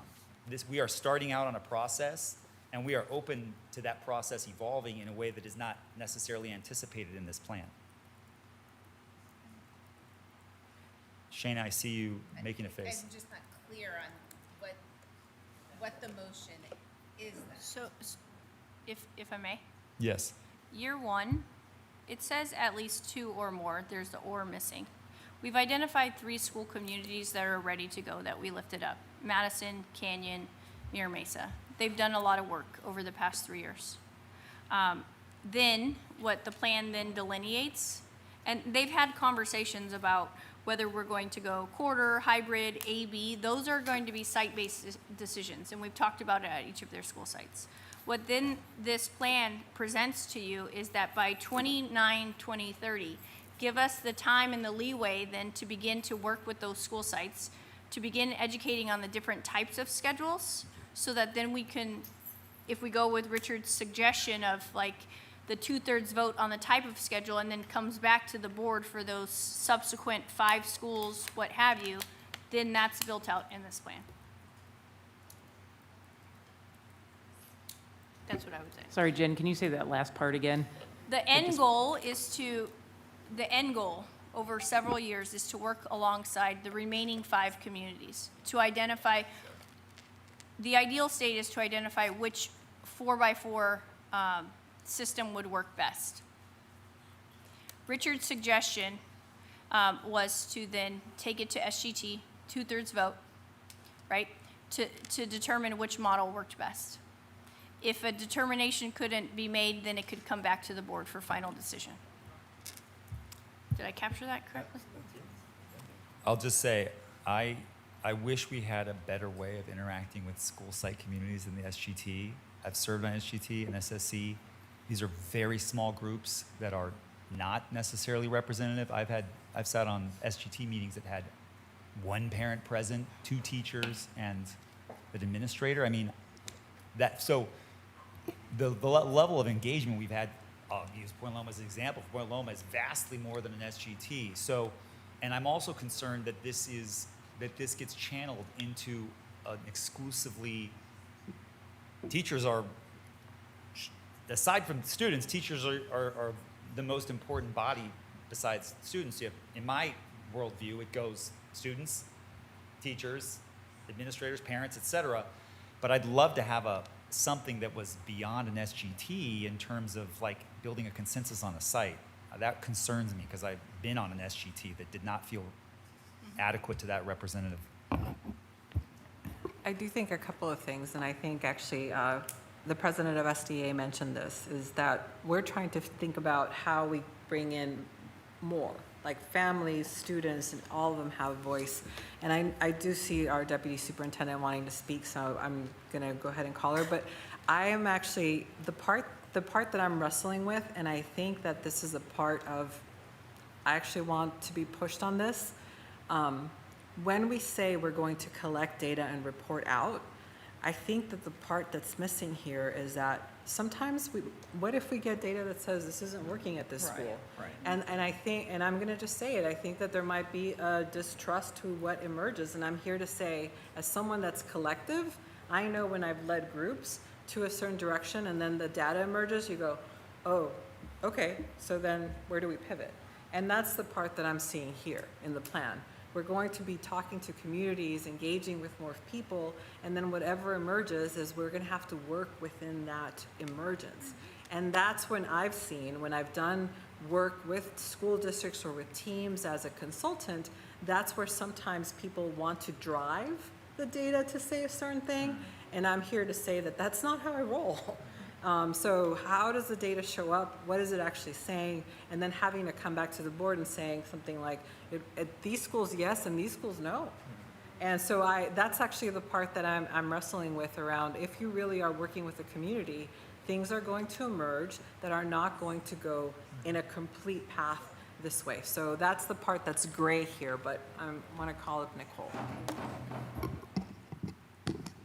I'm going to channel my inner Jessica Falk-Michelli on this one, because I just want to be like very clear on what our labor partner shared, that there is already a shared decision-making process when it comes to the changing of school schedules that does require a 2/3 vote, and that is delineated in the collective bargaining agreement.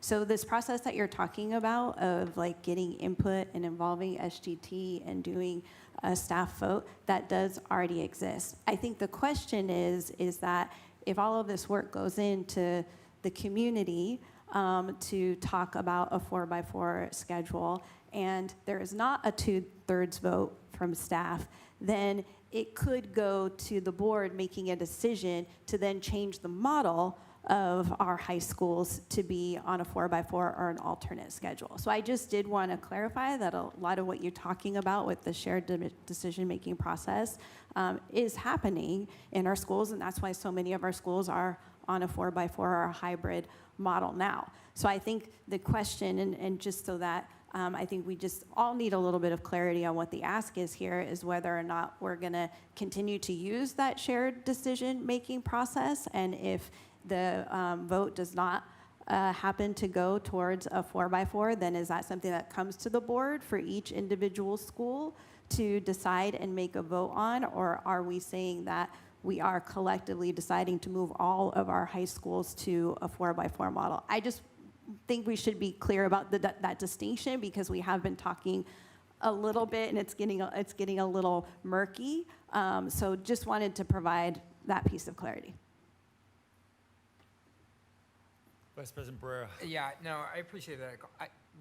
We're not changing the process in the contract. First of all, we can't just do that unilaterally. So what I understand this plan to be is absolutely includes the process in the contract that allows SGTs to go through this process, take a vote, and then the board does have final decision. That's what exists, and we're not proposing to change that at all. Unless somebody, because if the idea is that we're going to change the process in the contract, then I can't support that. But I don't hear at all that we're talking about changing the process in the contract. I mean, I guess I'll just ask Superintendent Bagula, is that part of the recommendation? No, it's a much deeper engagement. It's Yeah. a much deeper engagement on data collection, analysis, identification, leadership. Like I said, this is high stakes change. So it requires a lot of analysis, but also a lot of connection and a lot of coming besides folks. And so that's why it looks so stretched out, because it does that. And I'm going to say one more time, if we're not open to what emerges when we're saying we're collecting data, then it's not really a community engagement plan. So I think the key question here is, I'm just going to give a hypothetical. If we were to vote for this today, the quote plan,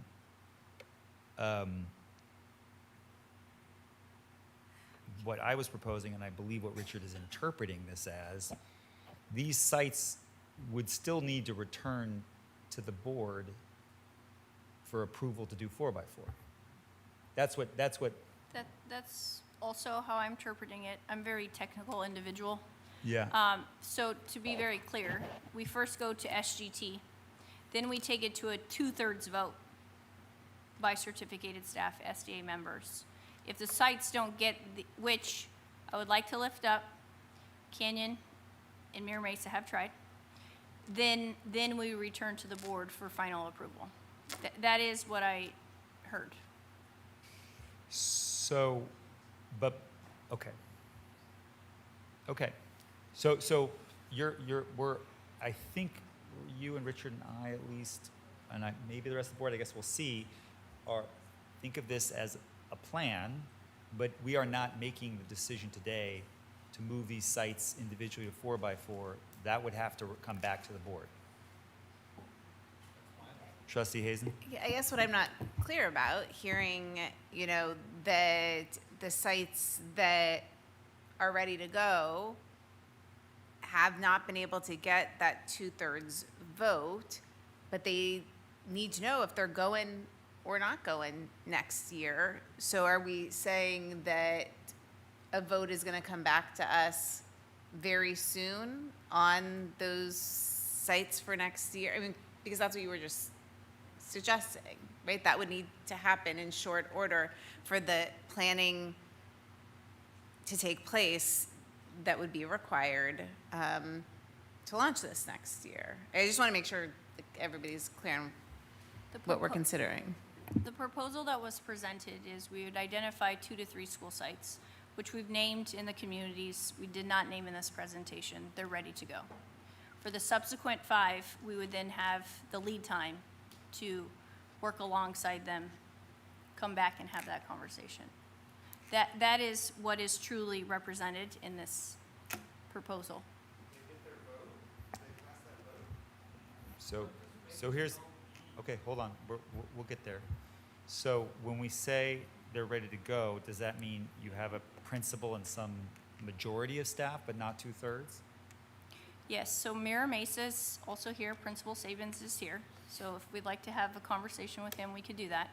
They have polled their staff, they've surveyed their staff, they've done their due diligence with regards to where are we at in terms of the 2/3 mark. So we've been engaging in this conversation, same with Canyon Hills, for 2 to 3 years now. Madison, when I went out to their school community, is in a very similar mindset of let's do this, and for all the reasons that we talked about this evening. Okay, so there's a little asterisk there, or a big asterisk, which is in relation to the totality of these, we're talking about a plan that would have to return to the board, but you're also saying there are 2 to 3 sites where there is broad consensus short of a 2/3 staff vote to move forward. Yes, I mean, just realistically, that's what's happening. yes. There has not been an official vote. So what I would propose is, hold on. This is the process. What I will say is, our contract clearly gives the board the authority to make the decision. That is not, so far as I understand, SDA is not, that is the contract. So, and we are certainly not giving up that authority because it may be that actually it is in the best interest of our students to move forward. So what I would say, however, is there's 2 separate things, it seems to me, in this board item. There is an approval of the board in a situation in which we are short of 2/3. Sites believe they are short of 2/3, 2 to 3 sites, and there is the overall plan.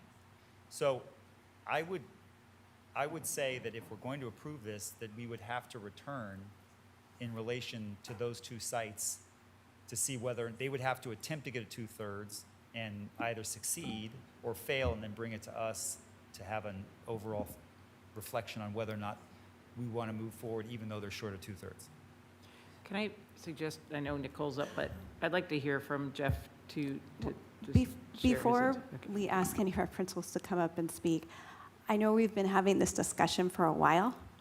And I, as the deputy superintendent, am not very clear on where we're at and what the ask is. And I'm not sure that everyone who's going to be participating and voting is super clear on it. So what I'm wondering is if we actually need some time to get that clarity with board members on what the path forward is. I think we need to get very clear on what our contractual obligations are, because I am nervous that we might be asking for a vote on something that we each have a different interpretation on what we're voting on. Yeah, So, thank you, President Pettit. I'm withdrawing my motion to support this. There's too much confusion right now about what we're even voting on, so, yeah. I mean, well, we've lost our motion, so, I mean, well, let me be clear. To be perfectly clear with Robert's rules, once you have a motion and a second, it is the body's motion. It's no longer the maker's motion, technically. So, it does appear, however, there is an emerging consensus. So I'm not. What I would say is, yeah, but I mean, I want to go home too, but at a certain point, we want to make a good decision here. So. Let's push through. So while I object on Robert's rules of the maker taking the motion from the body, it's still the body's motion. I think I would entertain a substitute motion to postpone final consideration until we have more clarity, both contractually and in terms of what is before the board. And if necessary, to disambiguate the multiple items that appear. There is a plan, and then there appears to be 2 or 3 sites that we actually are being asked to take a vote on. So. If staff it appears that if Deputy Superintendent feels that way, I think that's reflective of staff more broadly. So I would entertain a motion to postpone consideration until we have, a return to date.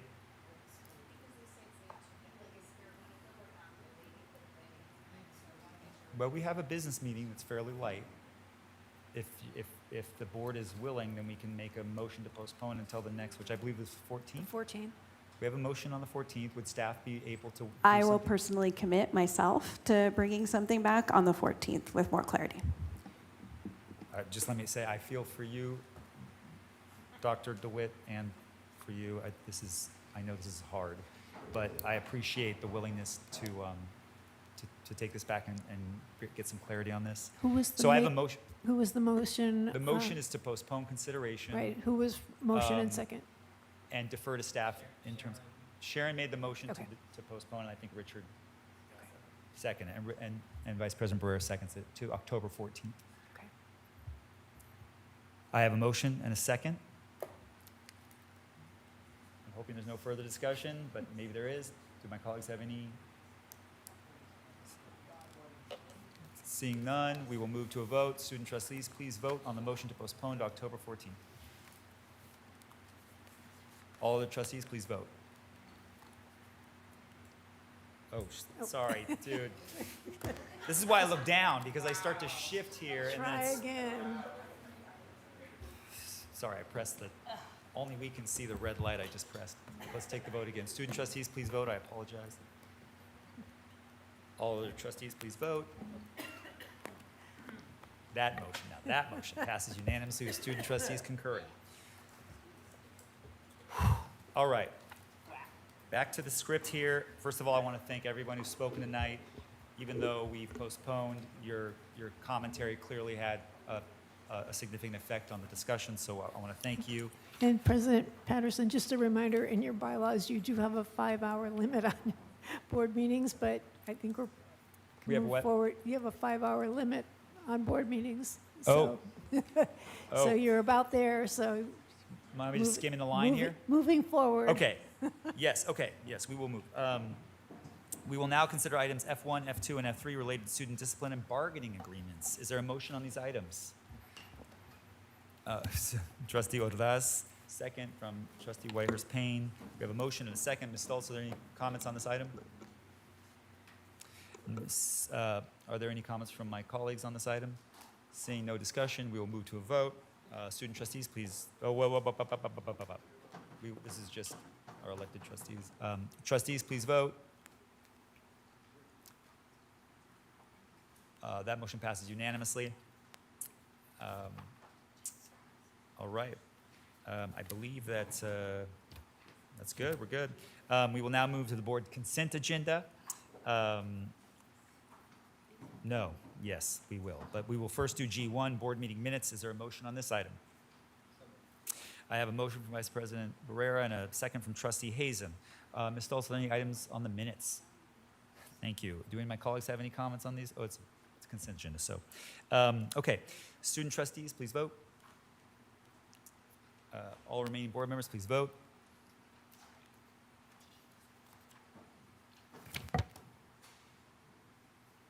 That motion passes unanimously with student trustees concurring. We will now move to item H, which is district operational matters. We will now conduct a public hearing and consider item H4, easement to the City of San Diego at O'Farrell Charter School. The public hearing is now open. Ms. Stoltz, are there any speakers on this item? There actually was, but I think he's gone. Cesar Sweat him Javier. out. I think Mr. Javier has gone, so no. Okay, he's left the building. Okay, that's unfortunate. Is there a motion on this item? Trustee Hazen with the motion. Trustee Whitehurst-Payne with the second. We have a motion and a second. Do any of the trustees have comments on this item? Seeing none, we'll move to a vote. Student trustees, please vote. All other board members, please vote. That motion passes unanimously with student trustees concurring. We will now consider item H5, emergency waiver resulting from a water leak at De Portola Middle School. Holy moly. Is there a motion on this item? Trustee Whitehurst-Payne. Trustee Hazen. We have a motion and a second. Ms. Stoltz, are there any speakers on this item? Okay. Do any of my colleagues have any comments on this item? Seeing none, we'll move to a vote. Student trustees, please vote. All other board members, please vote. That motion passes unanimously with student trustees concurring. Whoa, wow, this is a monster. We've never skimmed the 5-hour mark before, so. We will now consider item H6. Oh, you got, yeah, before my days. I don't let my gavel that out. We will now consider item H6, ratification of employee salary plans. Is there, Vice President Barrera moves, and I have a second from Trustee Ordaz. We have a motion and a second. Ms. Stoltz, are there any speakers on this item? Okay. Do any of the trustees have any comments on this item? Okay, seeing none, we'll move to a vote. Student trustees, please vote. All other board members, please vote. That motion passes unanimously with student trustees concurring. We will now consider items I1 through I35, the superintendent's consent agenda. Consent items are considered to be routine and will be enacted by one motion followed by a vote. There will be no separate discussion of these items unless the board, member of the public, or staff requests specific items be removed from the consent agenda for separate discussion and action. Any agenda item will be will be voted upon following the motion to approve the consent agenda. Does the board have any items that they would like to have pulled from the consent for discussion? None. Ms. Stoltz, has any member of the public pulled an item? There had been, but they're no longer here, so. Oh, no. my goodness. Okay. So Well, there then is none. We will vote on the entirety of the agenda. Do I have a motion for the superintendent's consent agenda? Trustee Bazo with a second from Trustee Whitehurst-Payne. We have a motion and a second. It is a consent agenda, so we will not have discussion. Student trustees, please vote.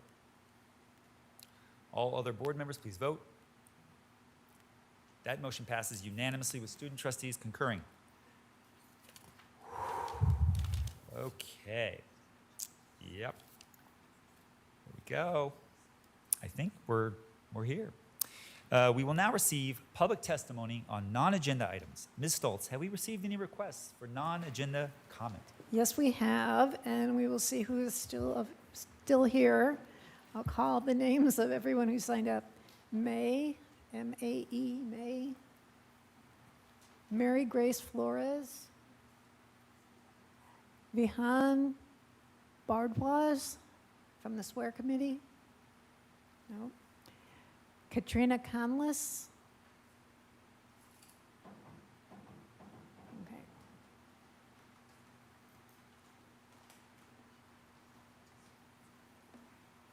You have 2 minutes. I told you I had more friends, so I'm really surprised you blocked my email again, especially when the district attorney called me and literally checked up? And they said, no, they wouldn't have the audacity. Call me surprised. Anyways, California law requires that every employee, disabled or not, be provided a workplace free from harassment, retaliation, and toxic hostile conducts. This is not optional. It is a baseline legal standard, and yet this district has attempted to intimidate and silence rather than support, blocking voices, sicking police on teachers and parents, and dismissing complaints is retaliation. This district pretends the rules are optional. When teachers are harassed, students lose stability and a joyful learning environment. When whistleblowers, teachers and parents, are silenced, the community loses trust. And when the law is ignored, the district risks liability that no PR spin can undo. Though I know you're trying. And yet I'm here anyway. My presence here is a reminder the law should not bend to convenience.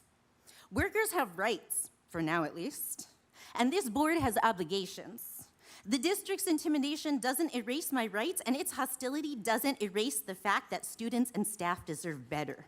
I'll keep showing up, even though you don't want me to, and I'll keep saying it. No worker should be harassed, no teacher should be retaliated against, no student should be collateral damage in your power games. You cannot build safe schools for students without safe working environments for staff. The question is not whether these protections apply, they do. The question is whether you intend to reform and uphold them or continue violating the law in full public view.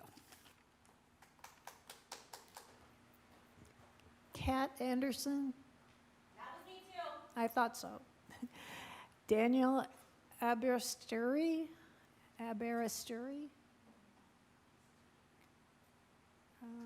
Catherine Zimmerman? Hudson Mitchell Pullman? Claire Safont? Valerie Trena?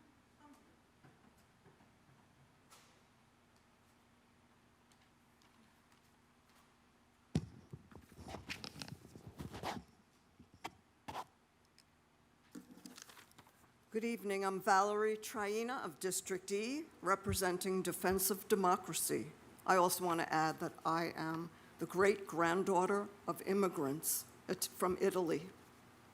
I'm deeply disturbed at a social media post forwarded to me about censorship of an important, beautifully written book at Patrick Henry High School. The post reads in part, quote, "Under pressure from MAGA parents, teachers at Patrick Henry were directed to abort the teaching of, quote, the Book of Unknown Americans halfway through the unit. It's a novel about brown immigrants in the USA," unquote. I had to read the post twice, as I couldn't believe that San Diego Unified, a progressive district by any measure, would allow censorship in our schools. I've read 5 chapters of this book and find it to be a truthful depiction of how immigrants from Latin America and elsewhere would feel coming to the USA and what type of jobs they'd be offered. The characters are warm, complex people, like many of the immigrants I've met over my lifetime. I've been unable to uncover the reasons for the ban on learning from this novel, but they really don't matter. My tax dollars support the curriculum and teachers of Patrick Henry, with the understanding that these are trained individuals who can be trusted to choose worthwhile books that expand young minds. This is still the United States of America, governed by a Constitution that guarantees us the right to free speech and assembly and the freedom to learn.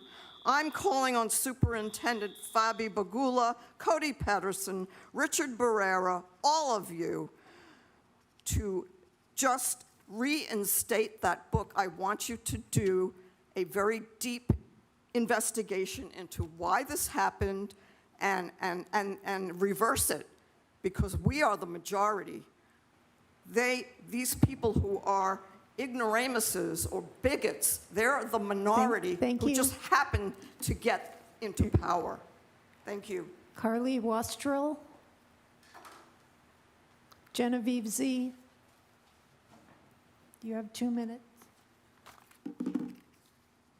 I'm here to speak on the multiple student injuries from repeated hygiene facility bullying at Golden Hill K-8 school during the 23-24 and 24-25 school years in Ann Whittemeyer's third grade classes under Principal Julia Martinez mishandling. The challenge of reporting these crimes was multifaceted. Nobody wants to identify child abuse, even while surrounded with the signs. I will never forgive myself for refusing to recognize a medically dangerous classroom environment until it was too late. My child was injured so badly we had to emergency transfer to the school I was proudly sponsoring. Once I had identified the danger while volunteering, I reported the illegal classroom activity to the office. The office told me that day I needed a doctor's note in order for my child to access her basic safety rights to hygiene facilities. Inmates in prison do not need a doctor's note to access toilets, and neither do 8-year-olds in a classroom, but the school office did not know this. I specifically requested to see the district's policy on bathroom access, and the school said there was none. The wellness policy makes it clear children should not be harmed during class, but I could not get the school to recognize that repeated forced classroom soiling under verbal abuse of threats of behavior dollar punishments for hygiene facility access causes actual literal physical illness and emotional instability in kids. This was a challenge of medical education and willful policy compliance. I believe it to be common sense that forcing a child to sit in their own excrement for 5 hours a day is unsanitary and causes disease, but the school did not, and perhaps it was denial, but herein lies a big challenge. There are people who refuse to follow rules they do not understand. How can we expect a school to enforce safety rules via hygiene facility access if unrestricted access to hygiene facilities are not explicitly protected in wellness policies? I believe we have an opportunity to protect other students from suffering past injuries of hygiene denial, child abuse in the classroom by modifying the wellness policy to specifically include unrestricted access to toilets. In the wellness policy 5030, the only mentions of the words toilet or bathroom are protecting lactating employees. Due to severity of past student injuries suffered at Golden Hill K-8 school and other schools and the potential safety liabilities that could threaten school funding, I recommend a specific addition of unrestricted hygiene facility access to wellness policy 5030 to protect all students from temporary genital injury and or permanent gastrointestinal or urogenital organ damage. Support unrestricted availability of toilets throughout the school day and extended day. While the current policy protects physical and emotional safety, this phrasing only implies the inclusion of unrestricted toilet access injury prevention to people who understand enough biology to know what happens to a child who is repeatedly bullied and threatened by the teacher when they beg to use the toilets. There are currently no specific prohibitions against repeatedly preventing children from accessing toilets at school. Thank you. Nazarene.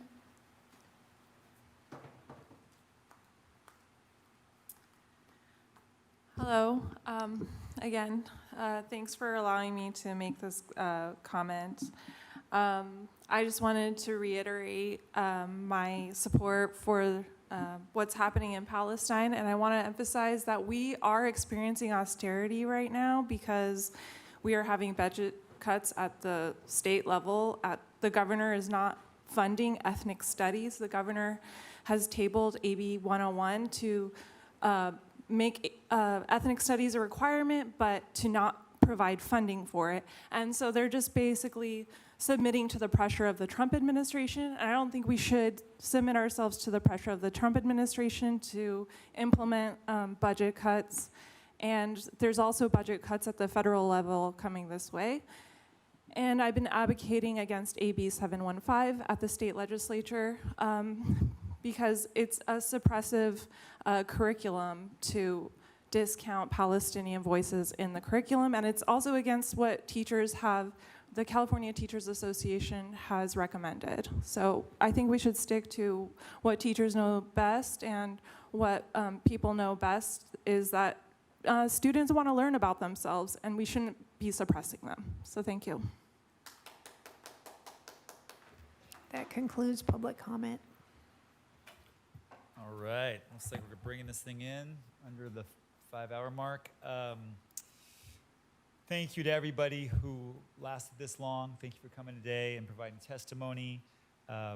We genuinely appreciate your input, and your comments today will certainly be folded into our decision-making process as we move forward. With that, at 9:50, this meeting is now adjourned. A special board governance workshop will be held on October 8th, 2025, and the next regular meeting will be held on October 14th, 2025.